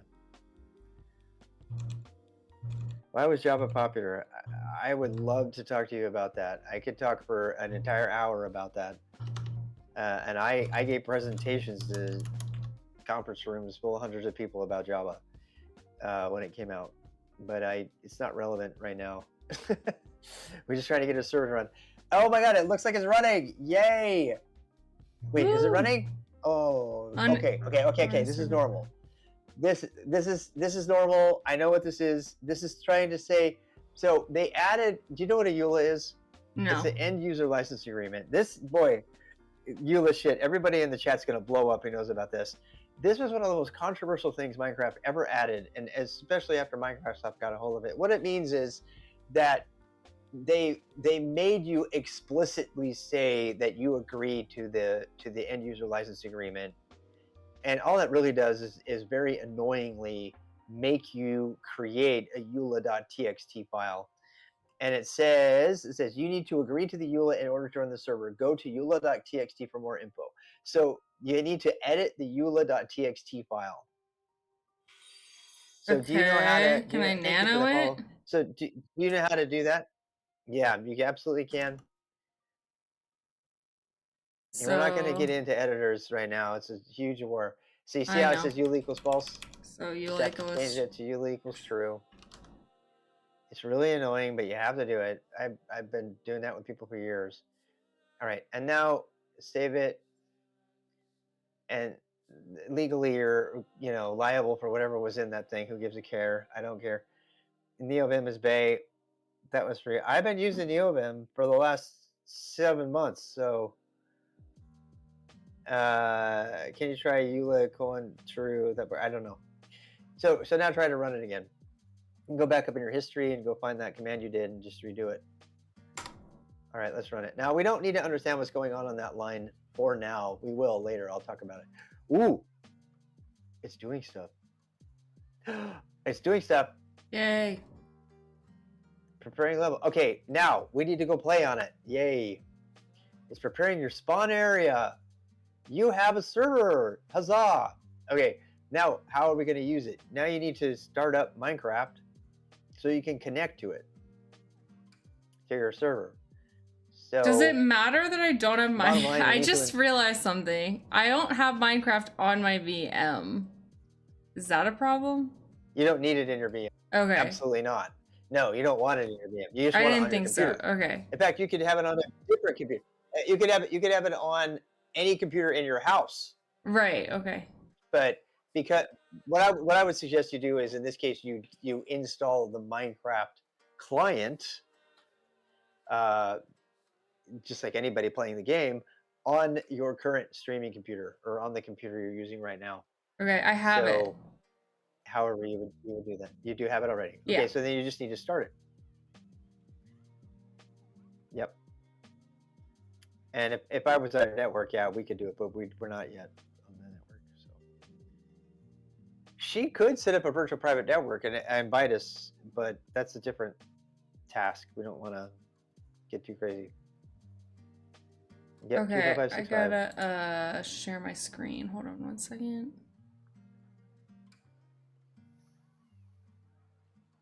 WireGuard stream 1. That is not pretty. I agree. It is not. I know it isn't. Yeah. Yes, I know. This is why putting it in the cloud is fast. I'm commenting. While you're doing that, I'm talking to the chat. There's a bunch of, typical know-it-alls in the chat. Uh-huh. I love it. Set up a SOX proxy. You absolutely could do it with SA server proxies. You totally could do it. I've done it. I didn't say jackasses. I would have said assholes. That's my affectionate term for my own group. But I wouldn't presume to say you guys are all that. Do you have a favorite Linux distro? Me or Sly? My favorite Linux distro is the best distro for the job. Personally. Oh, it's not working. Are you trying to connect? I'm just trying to share my screen. No, I'm just trying to share my screen and it's not doing it for some reason. You trying to do OBS application share? Yeah. That might be the way to, yeah, media source application. Yeah, if it doesn't work, yeah, sharing your whole desktop is always risky. How are you doing your OBS now? I use Streamlabs right now. Hey, Vlad, I've been using Streamlabs, but... Oh, I love Streamlabs. Streamlabs is great. I have a love-hate relationship with it. When I was a kid for Slinger. Yeah, I completely get that. Completely get it. Used it for years. Streamlabs is not great. It's not bad, but it's also not great. So people hate it because of the proprietary part of it, but it has things that it does well, such as highlight text messages, highlight chat messages thing. Why is it called Streamlabs OBS? Yeah, yeah. It's 100% ripped off OBS, 100%. And that's why people get really, really bent out of shape about it. Yep. Yes. It does not want... there's nothing you can't do yourself. To do it properly. OBS said don't use their name. Wait, you already got your server running, Samaria? Look at you. It is capitalist bullshit, absolutely. This is typical chat right here. We need to make a bingo card of like the most common topics in tech Twitch. We actually talked about making a bingo game. Yeah. And I am an enabler, what? By saying that I think you could use Streamlabs? Okay, if you say so. I'm sorry. It won't. I have no idea what's going on. Alright, I guess I just won't... It's so hard to share. It's being so weird. I have no idea. No, it's fine. Maybe it's because we're doing something special or something. Yeah. If I was sorry, I would stop recommending Streamlabs to people. I think that's their decision. It's not an enabler to say that I use it. People say the same thing about me using Apple products. I'm completely immune from what people think about me after 5 years of streaming about that stuff. Especially the Linux community. The Linux community is full of some of the most hard to get along with people in the world. And I love them, but my God, it's so hard to work with them. You don't have Minecraft? In a couple of hours. I don't know. Don't you have shame? I'm a Linux enabler. Oh no. Like this is what it looks like. That file system Rust talk. I don't know why it's doing this. Ooh, I'm a nice gray screen. Really cool. What was that?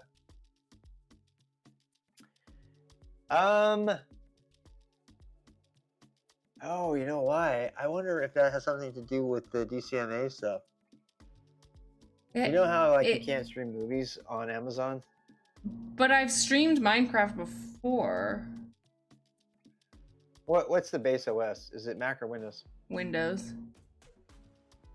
No judgment. It's fine. I stream from Windows all the time.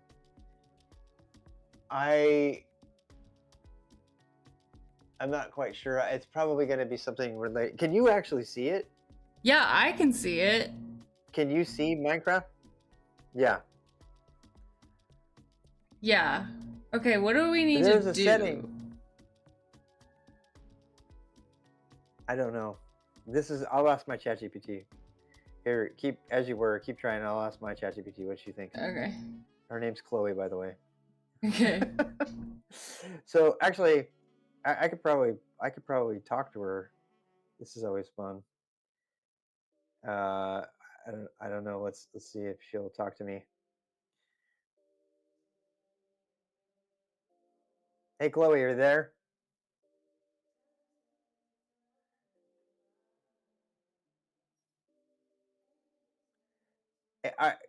Can you hear Chloe talking? No. Okay. Chloe, I have a question. I'm trying to get Minecraft client to show up in OBS and it's just putting a gray screen. What do you suggest?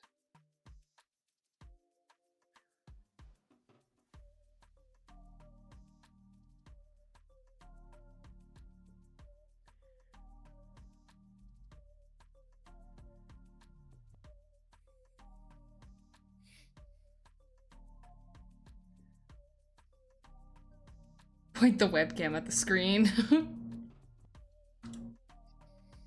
I saw that. Okay, thank you, Chloe. So she's suggesting the game capture source instead. I've tried both. That might actually work better. But I will try that. Oh, did you? Okay. Again. She said it's a classic problem. Everybody has it. Make sure OBS is capturing the right window or set to capture your game specifically.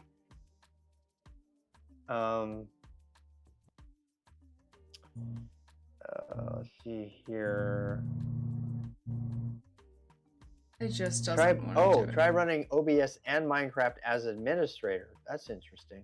I hadn't thought about that. In fact, that doesn't seem like you should have to do that though. Well, that would close the stream if I tried to reopen it like that. Yeah. Well, you could. Then there's the whole like entire desktop capture thing, but that's always dangerous. I live pretty dangerously that way. But test disable full screen. Are you running Minecraft in full screen instead of windowed mode? That I know is a problem. Do you know about how to do that? So you can. In Minecraft, I don't remember how. I don't have Minecraft on here right now. But there's a way to go in there and. Well, I just have the launcher open, so maybe that's why. Oh, that might be. Yeah. Why don't you start it up and then see after that? Okay. Browser history stream. Brack, my browser history is on display all the time. For better or worse, I'm an idiot, I know, but yeah. Yeah, it's life of a streamer. Close and relaunch the launcher. I battled it before. Drew says close and relaunch the launcher. Yeah. You don't have any shaders around anything, right? I assume. No. Yeah.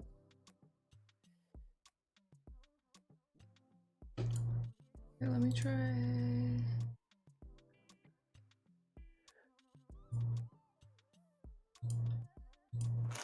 Obsidian? Yes, we have Obsidian. What's wrong with that? Frack, I'm a huge Obsidian fan now.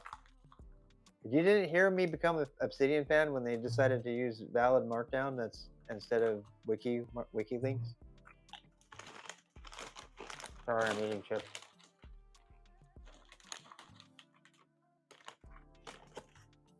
I have videos ranting against Obsidian because they didn't follow standards for years and then they changed. How you doing, Frack? Did you get on the bike today? Yeah, right?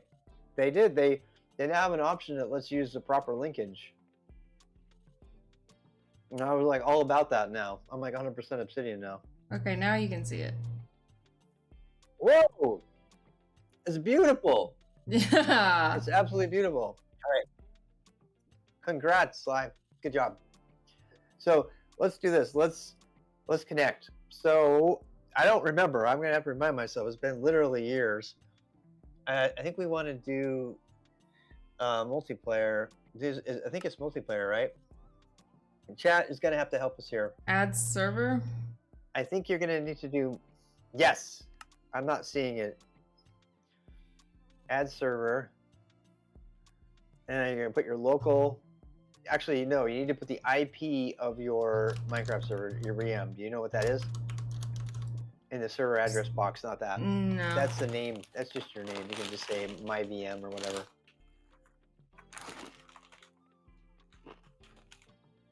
Okay. Oh my gosh. Brack, you pressed a nerve?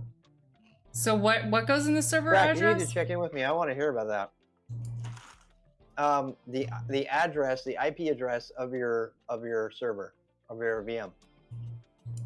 Do you know it? If you don't know it, you're gonna have to stop your server, look it up, and then restart it. All right, go back to your computer, your terminal. We're not in Docker. No, not yet. Not yet, guys. Zeddy, the Docker would be great, but she's not ready for that yet. Okay, and then I have to close. You have Actually, go look at the logs. It might actually be in the log. Ellen, what's up? I'm sorry, say what it is again. What am I looking for? I'm looking for... You're looking for the IP address. Do you have the, I don't know about your terminal. Do you have the method of going back in your terminal to the top? If you can't go to the top, you just have to stop your server, start again, and look up your IP address. I mean, I can go to the top. What do you mean the top? Up here? Just print IP in a VM. Yeah. I can just open up a new tab, right? Open a second terminal window. You can do that too. All of those things. Okay, and IPA. You have to connect. Are you okay? So you have a new tab in the same VM? Yeah. There you go. There you go. So you want the 10 dot address. There, that's probably the one. Yeah. Do I need the slash? So you need to put that address in your server. No. Nope. Nope. You don't need any of that. You just need the first part, and then you need the port, and we'll talk about that in a second.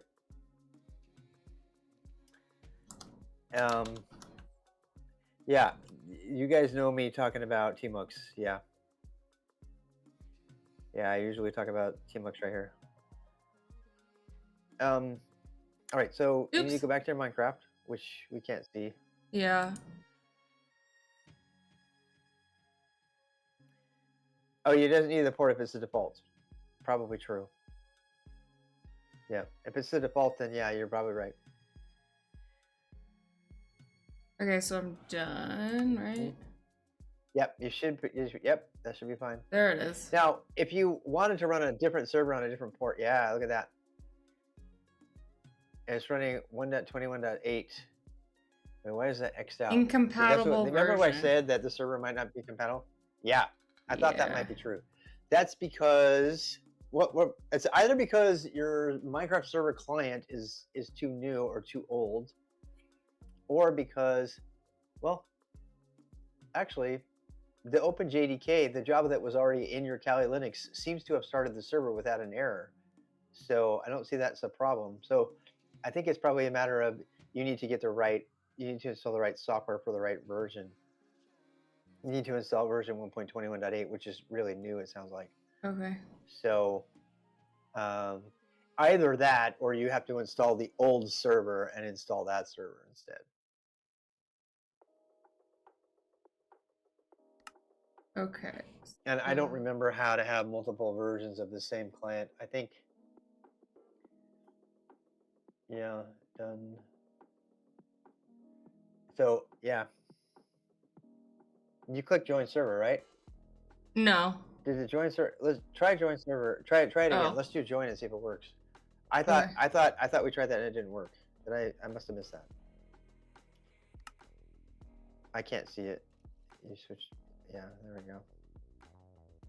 Failed to connect to server and compatible client. Please use 1.21.8. Okay, so yeah, we have to use that. Yeah, I thought we already did that. Yeah. Okay. Yeah. So we need to. The fastest thing is probably to install that version. I don't remember how to do this. See, okay, so you have Minecraft 1.2.0, 1.20.1, and they want you to have 1.2. whatever. 8, yeah. I think they wanted you to have that 8, right? 1.2.1.8, yeah. Is there an easy way to install it?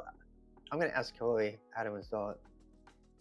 So, is there an easy way to install the latest Minecraft client if I already have it? Be Python virtual environment, be done. Double cluck 1.28.121.8. Thank you for the reference. Thank you. Oh, from the launcher you can update it. Okay. That's what I thought. Yeah. I knew there was some way. It does say. It says if you already have Minecraft, I have you don't need to do a full reinstall. I have 1.21.8 though. Oh wait. Okay, then you need to start. Then you need to use the launcher to start that one. Yeah, you need to use the launcher to start I wish I could that show one. you. If you don't have it. Yeah, the launcher doesn't want to share, does it? So.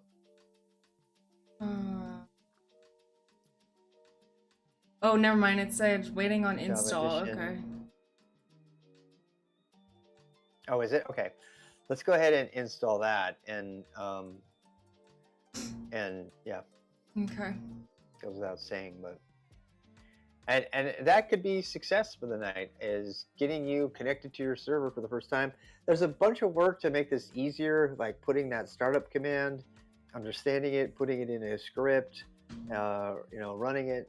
Those are all things that I would suggest you try to figure out on your own over the course of a week. And I would say, okay, see if you can figure out how to make it so you can just run a program and the server starts. And then that you can reattach to the program and stuff like that. So they're just going off on the Docker thing. So yeah, eventually we might actually put the server in a Docker container, but that's not what it is right now. So we have the new version now. Okay, let me in. What? Yes. All right, we're in. Okay, so that worked. All right. Now, awesome. Now go look at your logs just so you can see. It's kind of fun to go back to your terminal for a second and just pull up your logs so you can see the connection was successful and stuff like that. You don't need to disconnect. You could probably just switch over to your logs and monitor your logs while you're connected. Does that make sense? Yeah, how do I do that? And well, you could Alt-Tab in order to switch back to your terminal. And take it out of the screen. What? Where is it running actually? Oh, no, you have two terminals running. So go back to your other terminal. Okay, so I did leave. Okay, lost connection. Join the game. Okay, cool. So there I am. Yeah, that's all.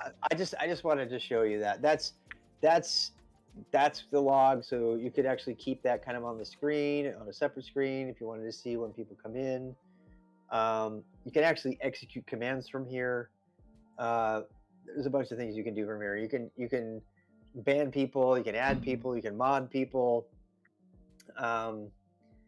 And so yeah, I mean, that's been 100% successful. And the next step is to like get it so that we know how to start it up again, right? So how do you stop it? How do you restart it? How do you keep it so that you can reconnect to it? And there are lots of ways to talk about that. There's the whole container idea that people keep talking about. There's also the idea of running tmux inside of a VM so you can reattach to a process that's running. Hi, Julian. And then there's the whole idea of putting the startup command. Why don't we do that? Let me see. Do you know about scripting at all? Very little. Have you done any scripting yet? Very, very little. Okay, so here's the challenge. Let's. I don't know if you want to do this tonight, so I'll just put it out there. But if you do, the challenge is this: put the command you use to start up your server into a script. So you just have to run the script. Okay. What would you do? What would be the first thing you would do there? Make a nano. So go ahead and stop your server. Stop your server temporarily. Which is, there's lots of ways to do that. Control C works, so.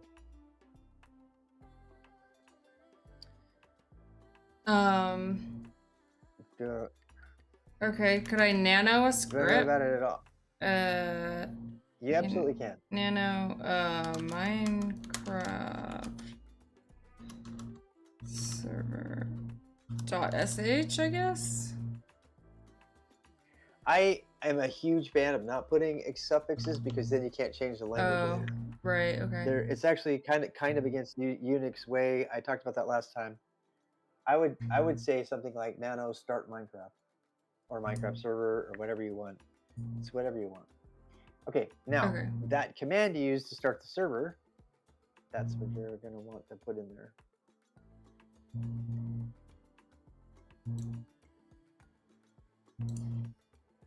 Yeah.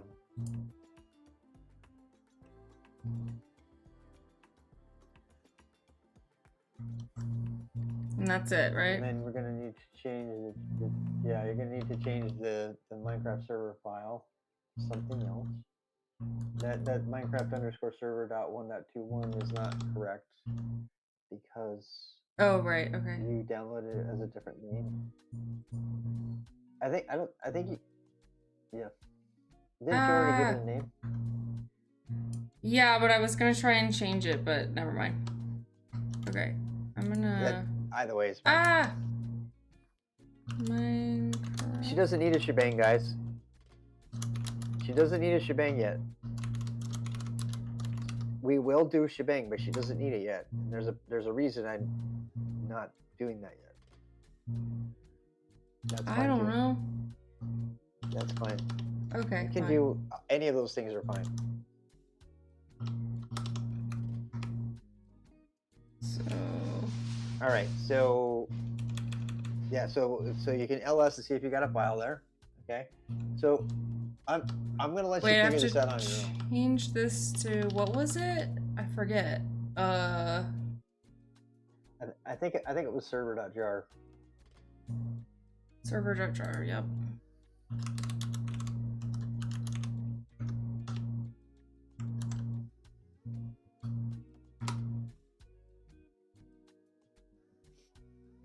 Okay. And then, yep.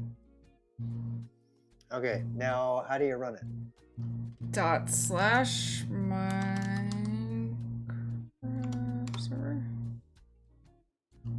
Sudo? No, chat, I know it's not going to work. Oh, it's because because I'm in the wrong place? Nope. So, yep. Oh, I nanoed the file. I need to move. Don't I need to move it? Nope, it's fine. You can, but you don't need to yet. There's another problem. It's right there in the error message. Permission denied. What is that saying?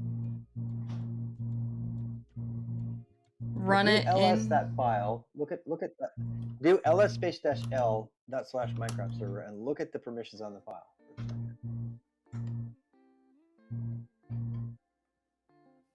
Oh, I need to chmod it? You can figure this out. Exactly. 777 or what? And see, if you just look at it, you can, or you can do plus X, which makes it executable. I don't. If they've been telling you to use octal as a beginner, that's a huge mistake. Octal should only be used by advanced people, and because it doesn't apply the same permissions to directories, it's very, very, very dangerous. U plus X says only the user can execute it. Plus X says anybody can execute it. Okay. So that's up to you. If it's on my own computer or my own VM, I chmod plus X stuff all the time. I don't have a problem with that. I actually created an alias called schmox. Let's try it. Look at that. There you go. Boom. So to all the chat that was telling her that she needed a shebang line. Yeah, 777 is not for beginners because it means something different for directories and files, and beginners don't understand that. Crash, now I want a corn dog. He's talking about corn dogs. I feel like that's a lot for today, but there is one last thing. Okay, so the chat has rightly been calling me out saying that you don't have a shebang line. So let's talk about what that is for a second. And in order to do that, can we write a hello world script really quick? Would that be okay? Okay. Are you ready to go? We can do it next time if you want. No, let's do it. So from scratch, here's the challenge. Write a script that says hello world to the screen.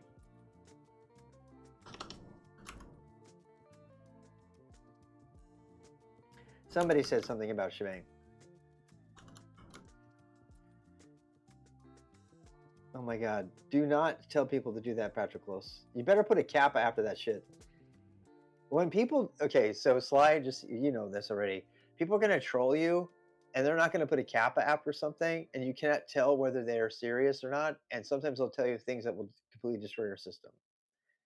Just so you know. So, okay, now run that. Let's see what happens. Hold on. That's perfectly fine. There's all kinds of problems with Echo, but everybody's gonna. That is perfectly acceptable. I'm just trying to save it. Ah! It's like frozen. Oh wait, there we go. Alright. So dot slash. I'm just curious, did you do Control S? This is why I don't teach beginners Nano, because they end up suspending their terminal on accident all the time. I did Control X. Same thing. Yeah, do U plus X. That's a better habit. U plus X? Or plus X. Wait, what? U plus X means it means add executable permissions for the user.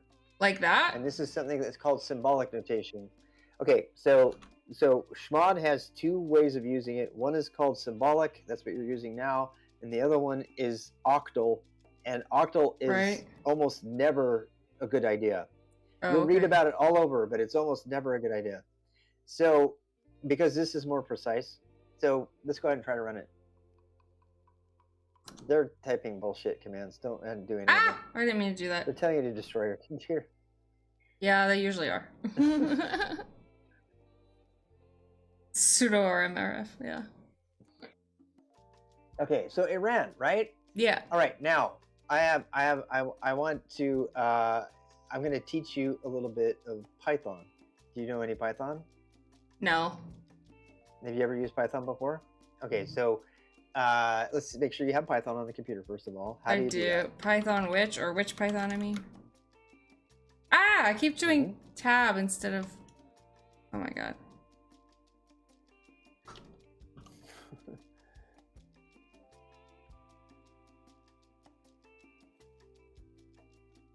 There you go.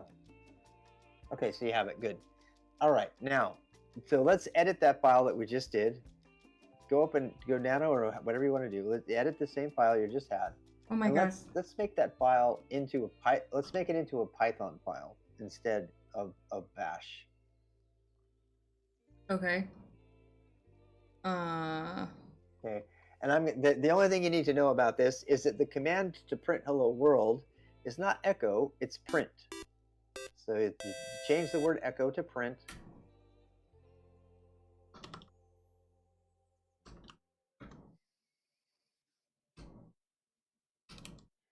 And then let's put double quotes around the text.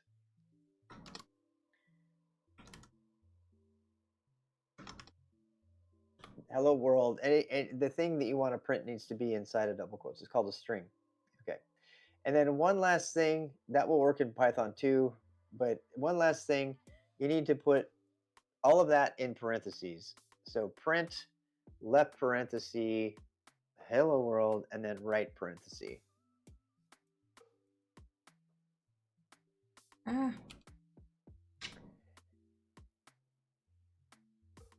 And that is called a function or procedure. Now get rid of you don't have to get rid of the space, but you should.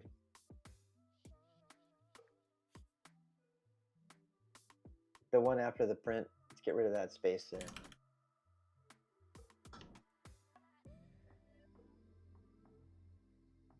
Yeah, you don't have to, but you probably should, stylistically. Okay, now try to run that just like you did the last one. And this is not going to work, but I want you to see why.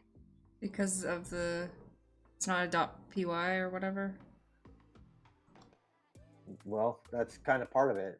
Yeah, let's just give it a shot and see what the error message is. Unexpected. Oh, it doesn't like the quotes in the parentheses. Right. Okay. So, but really look at that error message really closely, and this goes for the stream too. It's giving you a syntax error. It says word unexpected parenthesis. So that error message, here's the question. What is generating that error message?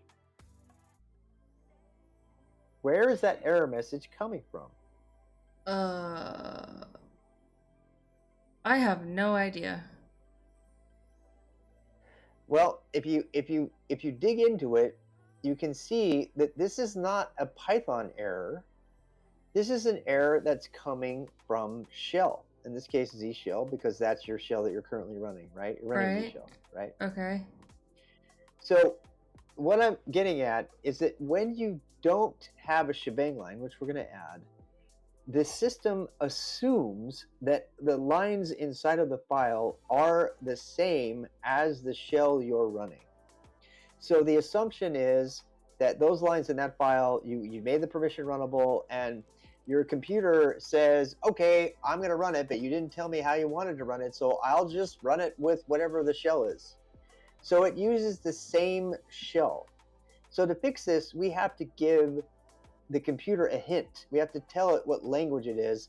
And you're on the right track when you said .py, but that's more of a Windows way of doing it.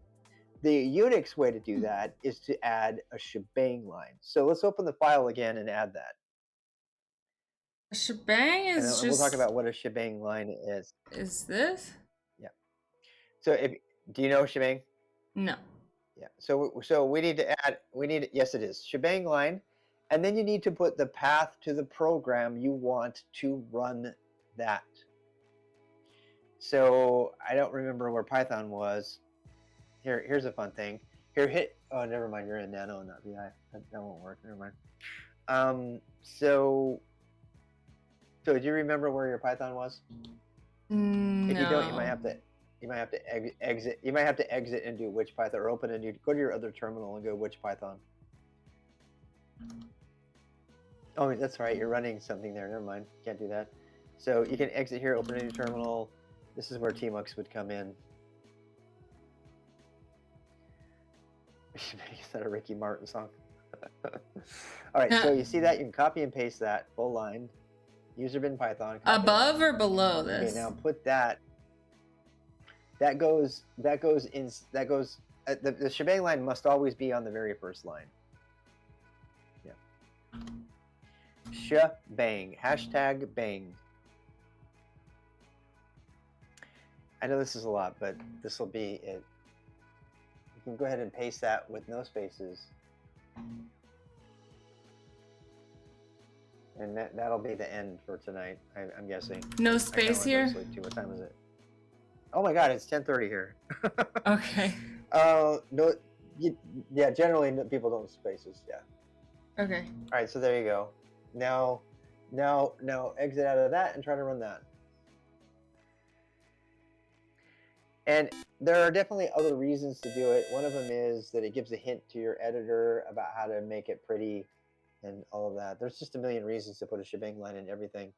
So the point of this is that even though, so the Python had to have the shebang line, right? Because the default is shell. But it also is worth putting in a shebang line even if you're using shell. And another reason for that is maybe you want to code in bash and you don't want the code to be Z shell, right? Which you probably do because not everybody has Z shell installed. So that's about it. So that was all. I mean, if you want to make a change here, you would go into your Minecraft server and you would add a shebang line. That's the challenge. That's the final challenge for the evening. How about that? Okay. Add the correct shebang line for your Minecraft server. So what program, before you even open it, what program do you want to run that script? Bash, shell, Z shell, what is the exact full path to the program that you want to run the echo or the commands inside of the Minecraft server? Is it Java? And it's not Java because Java is actually a command in that case, which you could probably make that work, but in this case, no, it's not Rust. Somebody's Rust. So what goes there? Now the easiest thing to put here is bin sh. Okay, bin sh is a POSIX shell that will run anything, and you don't need to necessarily make it more complicated. That'll work on any Unix system on the planet, including all Macintosh computers, all Linux computers of every flavor. Okay, so you don't need more than that. Somebody's gonna come in here and say, make it bin Z shell, make it user bin bash, or blah blah blah. You don't need more than that. Don't use more than you need unnecessarily. And now later on, you might want to make it more fancy than that.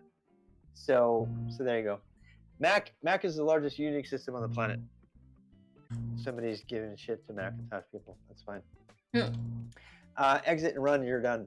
So you're good to go. You succeeded on every front. You set up a Minecraft server, you updated your client, you connected to it, and now you could do the same thing in a place where other people could connect to if you wanted to. And maybe that's the next thing we do. Look at that. Did you just run your Minecraft server and it just popped it right up, right? Boom. Nice. Now, if you want a side quest, if you wanted to do a side quest, you could change that command you just ran and see how you would call Java from a Python script, which is it's kind of unnecessary to do that. But if you Python, Perl, Bash, Z Shell, all those languages have a way to run another language. So, yeah. Ballistices? What? Minecraft server draw. Oh yeah, that's yeah. Actually, I think that we were in Excalibur drawing pictures, and I let them all draw pictures in there. And the first thing I said was no penises, because people, as soon as they get on camera, they want to whatever. Yeah, very annoying, those noobs that use Bash to make it pretty when SH would be just fine. Julian, well said. More servers than the iPhones. Yes. I mean, I'm that's a great stream for me. I'm gonna go ahead and go take a nap that lasts about 7 hours. Okay, that sounds good. Thanks for doing this with me. That was fun. I have a lot of fun with it. Plus, I also want to be on the. I want to go play on the Minecraft server too. So, I'm gonna pay the money for the server. You're gonna build it for me. How about that? Does that sound like a deal? Okay, deal. If you want. Is that? I mean, you don't have to promise anything. No, yeah, I do want to keep doing this. Okay, so because my stream has been pushing me for more than a year to get a Minecraft server up that they can play around on. Securing a Minecraft server. We're gonna set up a server, and I'm gonna say, okay, hack me. I don't care, because I want to show. I want to show her and everybody how to protect your server and what's going on there and everything. All right. So that's for next time. All right. So yeah, we'll do that next time. I mean, yeah, just take notes and stuff. Make sure, next time it would be okay. Do the entire thing from scratch without any help, and like that might be something to do on your own. Okay. Anyway, but I super appreciate it. I'm gonna go ahead and end the dual stream. Okay. Thank you so much. Good night. Thank you. That was fun. Hi. Good night. It was fun. Betty, you're in the way. I can't see what I'm doing. All right, stream. I guess I'm pretty much done too, unless what just fell? Betty just knocked something off the desk. What'd you do with your tail? I guess I'll find somebody to raid. That was so fun, guys. Thanks for hanging out and entertaining us. Sorry, it was really hard to read chat and engage with chat while doing that with Rob, so yeah, that's not gonna work very well. I don't know. I have to figure out a way to interact with chat a little bit easier. Thanks for all the follows, ZQ? I don't know. Fisherman Guybro, Crisis 16, PO 21OM, Kyle XD, Cyrus, thanks again for the subs. Man, there's a lot of people that followed in the past couple hours with Rob. Moleman, Oxcypher, Tiz Leonardo, Mr. Rupert, Patroclus, and BWFGWS. Thanks, guys.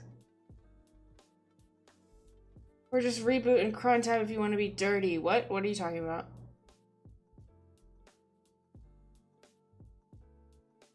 Even without Android, there's... Oh, you guys are having a little chat. Never mind. Was that fun for y'all? It seemed like you guys were having fun. We'll have to do it again. Probably not tomorrow, but maybe Thursday. But I think I am gonna... Well, it depends on if Rob's up for it. When Rob is down to clown next.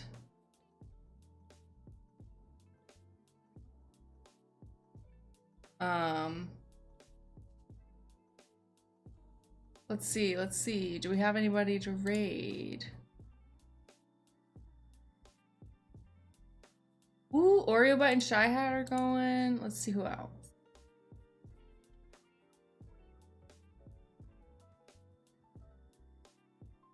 Danny Stem. What was that? I have no idea what that noise was.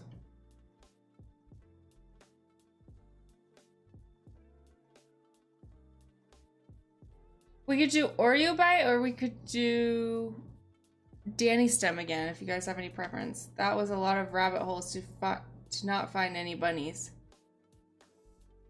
I feel like we found a couple bunnies. I don't know. You're back, Samaria. How are you not asleep? I thought you fixed your sleep schedule. What happened to that? All right, I did not take very good notes for this, so I'm gonna fail. Ah! Right. Thanks for the raid. The second raid of the night from the same person. What up, guys? I mean, you guys were already watching, I guess, but thanks for the follow, Ice Cream Man and Zeddy. It's only natural, yes. You have a good night. Thanks, Mark HNC. Wow, your viewers like me. I got so many followers from your raids. And you're doing the duo stream. All right, what should I add to this notes that I did not take very well? Oh, how did we do this? So first, what did we do? We downloaded Java. Downloaded newest version of Java.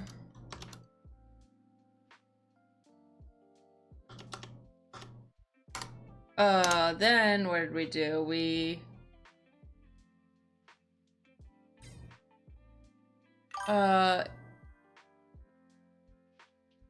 What was that noise? What is that noise?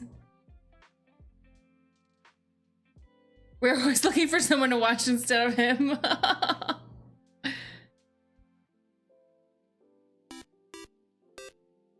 In Ludo, thanks for the follow. All right, hold on. Let me get back in here.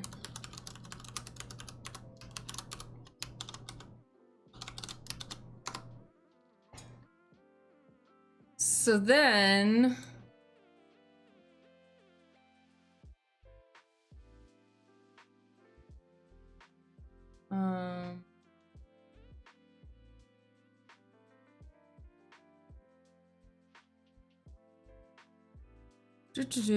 okay, we also had to check. Actually, I need to get out of this. Quit game. So we're going to add to the notes. Check disk space. That's really number one.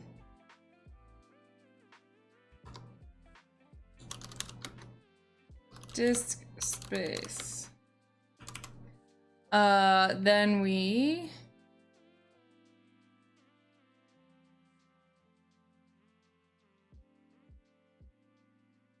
unzipped it. Let's do this.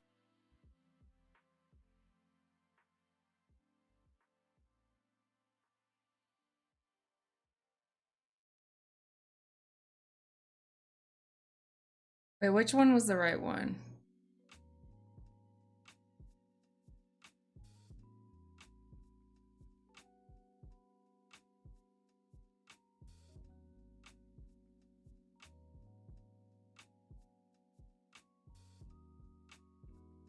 Right? Am I doing this right? Okay, unzip. Unzip, untar the file.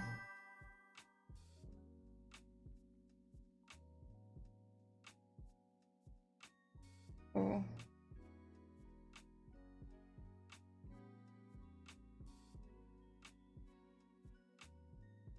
There are plenty of right ways to do this, as Samaria hinted to. Oh, okay. It's her story? What? Haha! His story, her story. That's funny. It's just the beginning. Yeah, I guess so.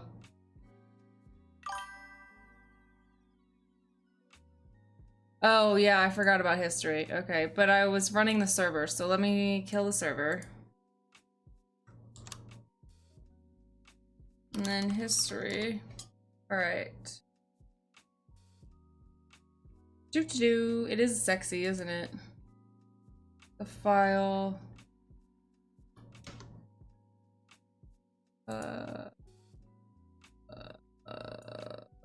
Doo-doo-doo.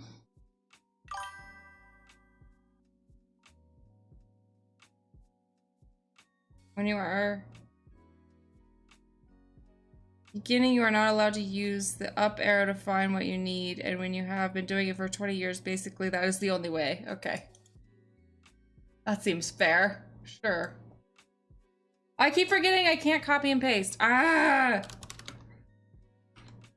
T, B, C, F, Cherry.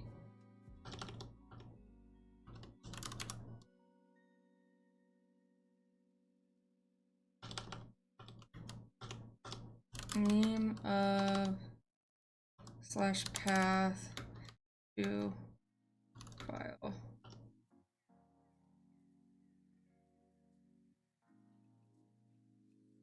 Or I'm just gonna put the file name.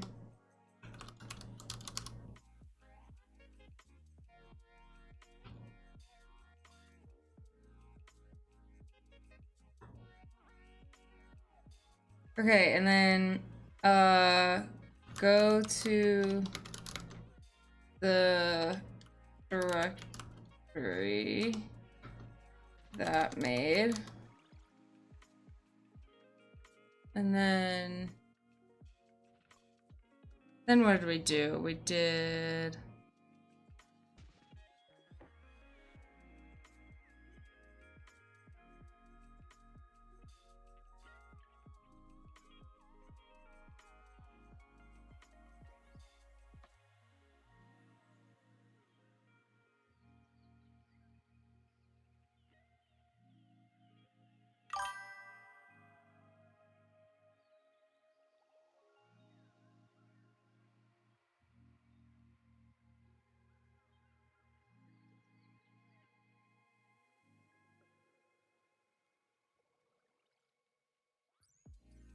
wait till you learn to configure history to save more and the timestamp along with the command.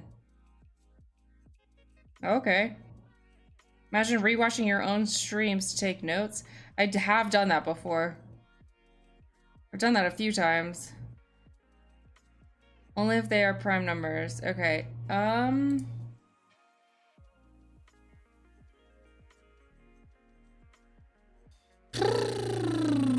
What was the next step? We did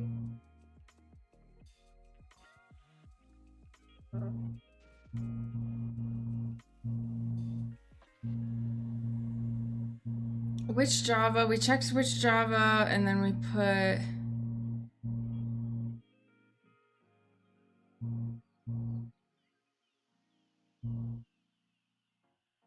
wait, what? I forget.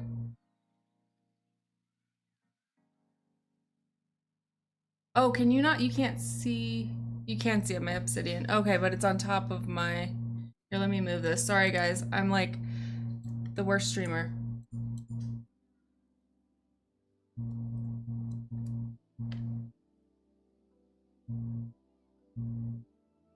Who's amorsing her machine? What the fuck does that mean?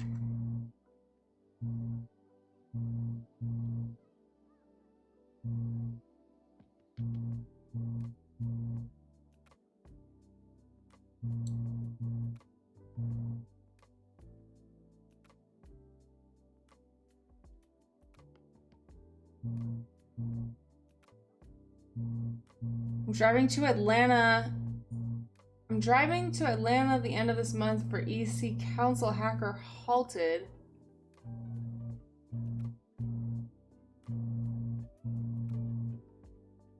Not as cool as DEF CON, but it's something. I don't know what that is, but that sounds fun.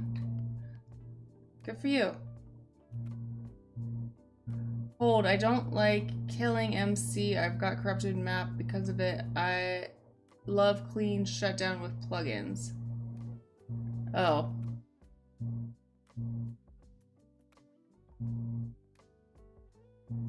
You mean killing the server?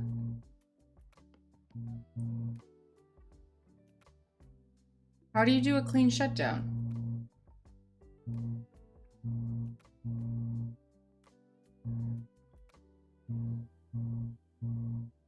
Oh, wait, I enabled chat box notifications. I think it's when somebody @s me.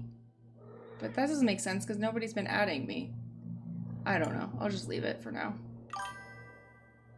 See, there it goes again. Oh yeah, it is that. Okay, it is when somebody @s me.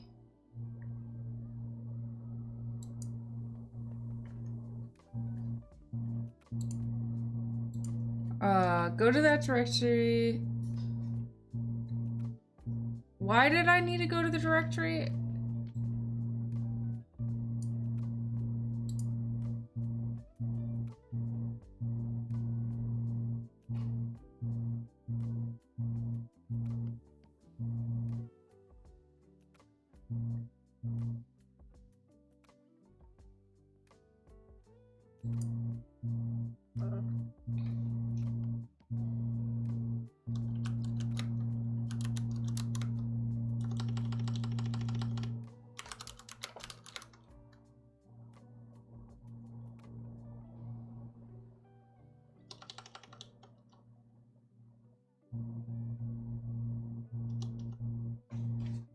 What is this? This is... I mean... See, that time there was no @ so why did it give me a notification? I mean, 4 out of 5 of this process was just random things like downloading and repacking. I don't know, you didn't need. Because time passed. Oh, okay, so it's like if nobody's said anything for a minute, it does it. Okay. All right, well, I'm gonna turn that off, I guess.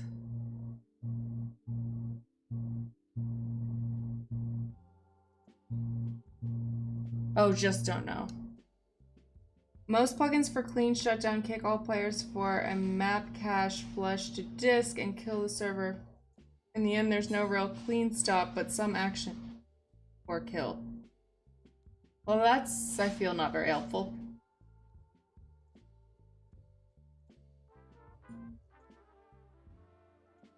But thanks, I guess. I don't know. What am I doing?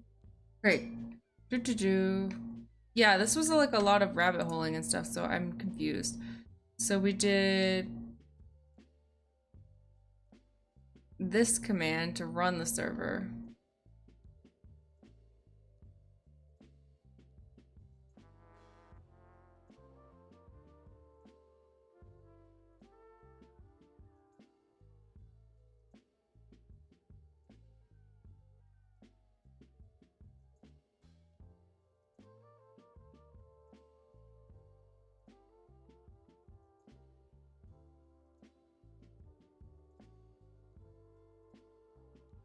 Nope, it keeps doing it. Ah. Java, okay. Run. How did we make the server though? So we downloaded it We unzipped it.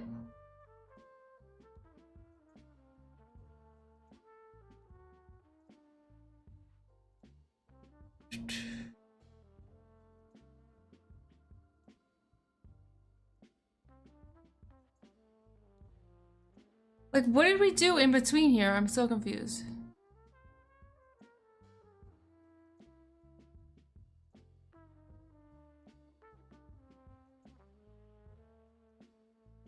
Oh, I downloaded the Minecraft. Okay, download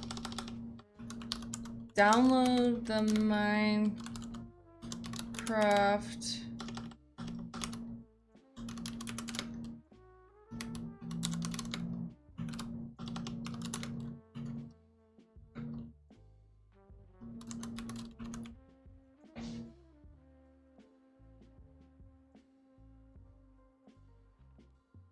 This is when I really wish I could copy and paste, but I cannot. Okay, so that's gonna be https www.minecraft.net/English.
Give the file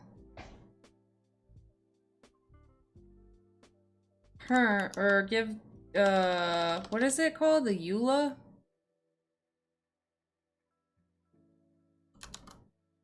Nano EULA.txt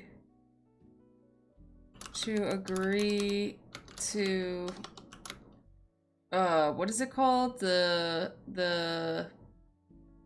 what do you call that? The privacy statement?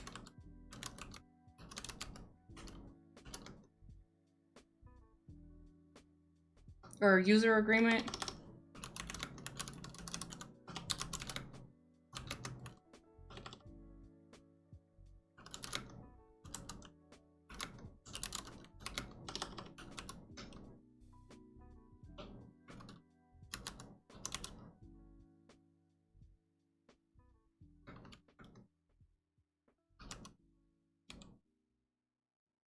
Okay. Then finally we ran it. Run the server.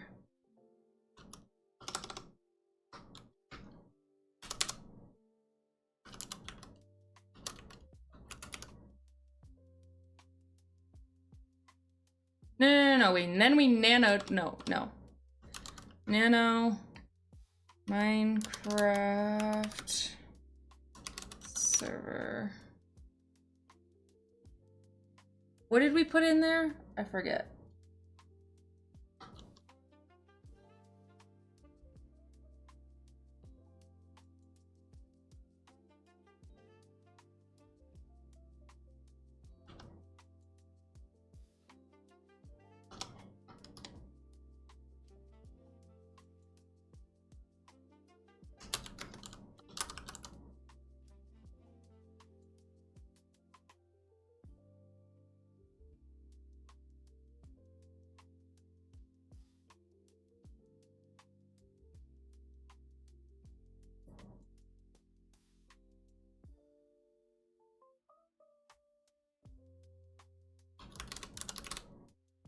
Basically the same command, yeah.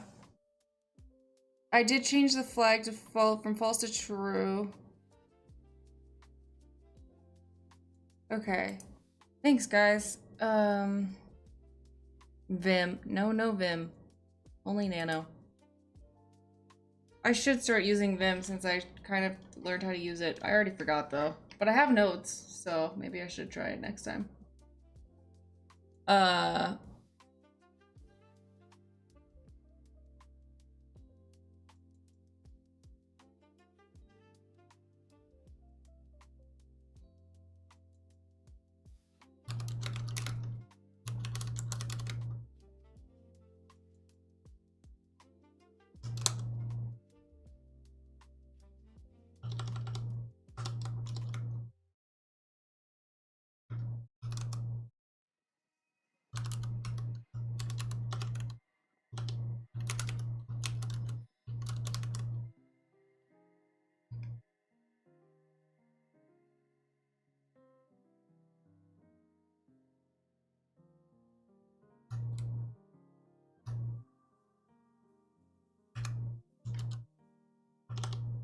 Chmod plus X Minecraft. Okay, I think that's it, right? I got all the steps. I know that my notes aren't very good, but at least they're there. How far are you on entering the coding world? Not very far, Cybernoipy, not very far. I don't know whether I should, like, I don't know how to start. I don't know. This gives me back memory from over 10 years ago when I helped a young boy learn Shell Basic to run MC. Now he's a Java dev. Nice. Kind of your mistake. Nice. Have you saved a note? Obsidian saves automatically, I think. Allah or Jesus or whoever, you know.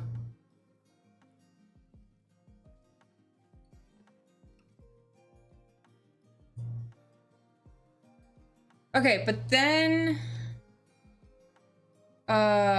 open Minecraft launcher and enter IP of server.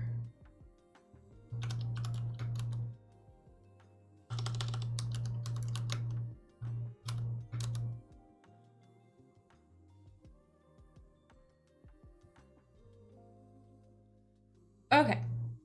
Now I think I'm done. Now we can raid.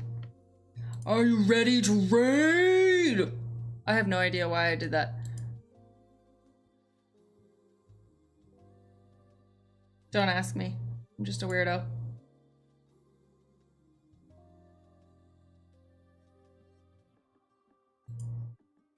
Let's do Danny Stem. You think you guys like Danny Stem?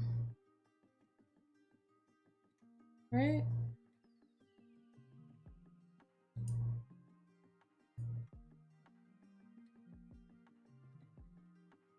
All right, bye y'all. This was fun. I'll see you, I think, tomorrow. Don't hold me to it, but I think I'm gonna stream tomorrow. So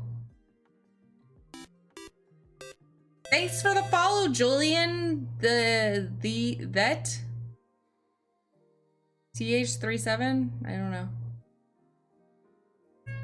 Betty, don't yell at me. Oh yeah. Okay, so Betty wants to say bye, so we're gonna say bye with Betty. Bye. Oh, thanks for the follow, David Borland.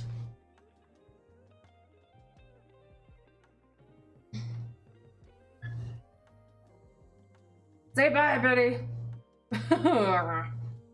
You little floof. You little floof. Bye-bye. Hasta la pasta. Something, something. Betty, move. I can't see. I can't see to raid.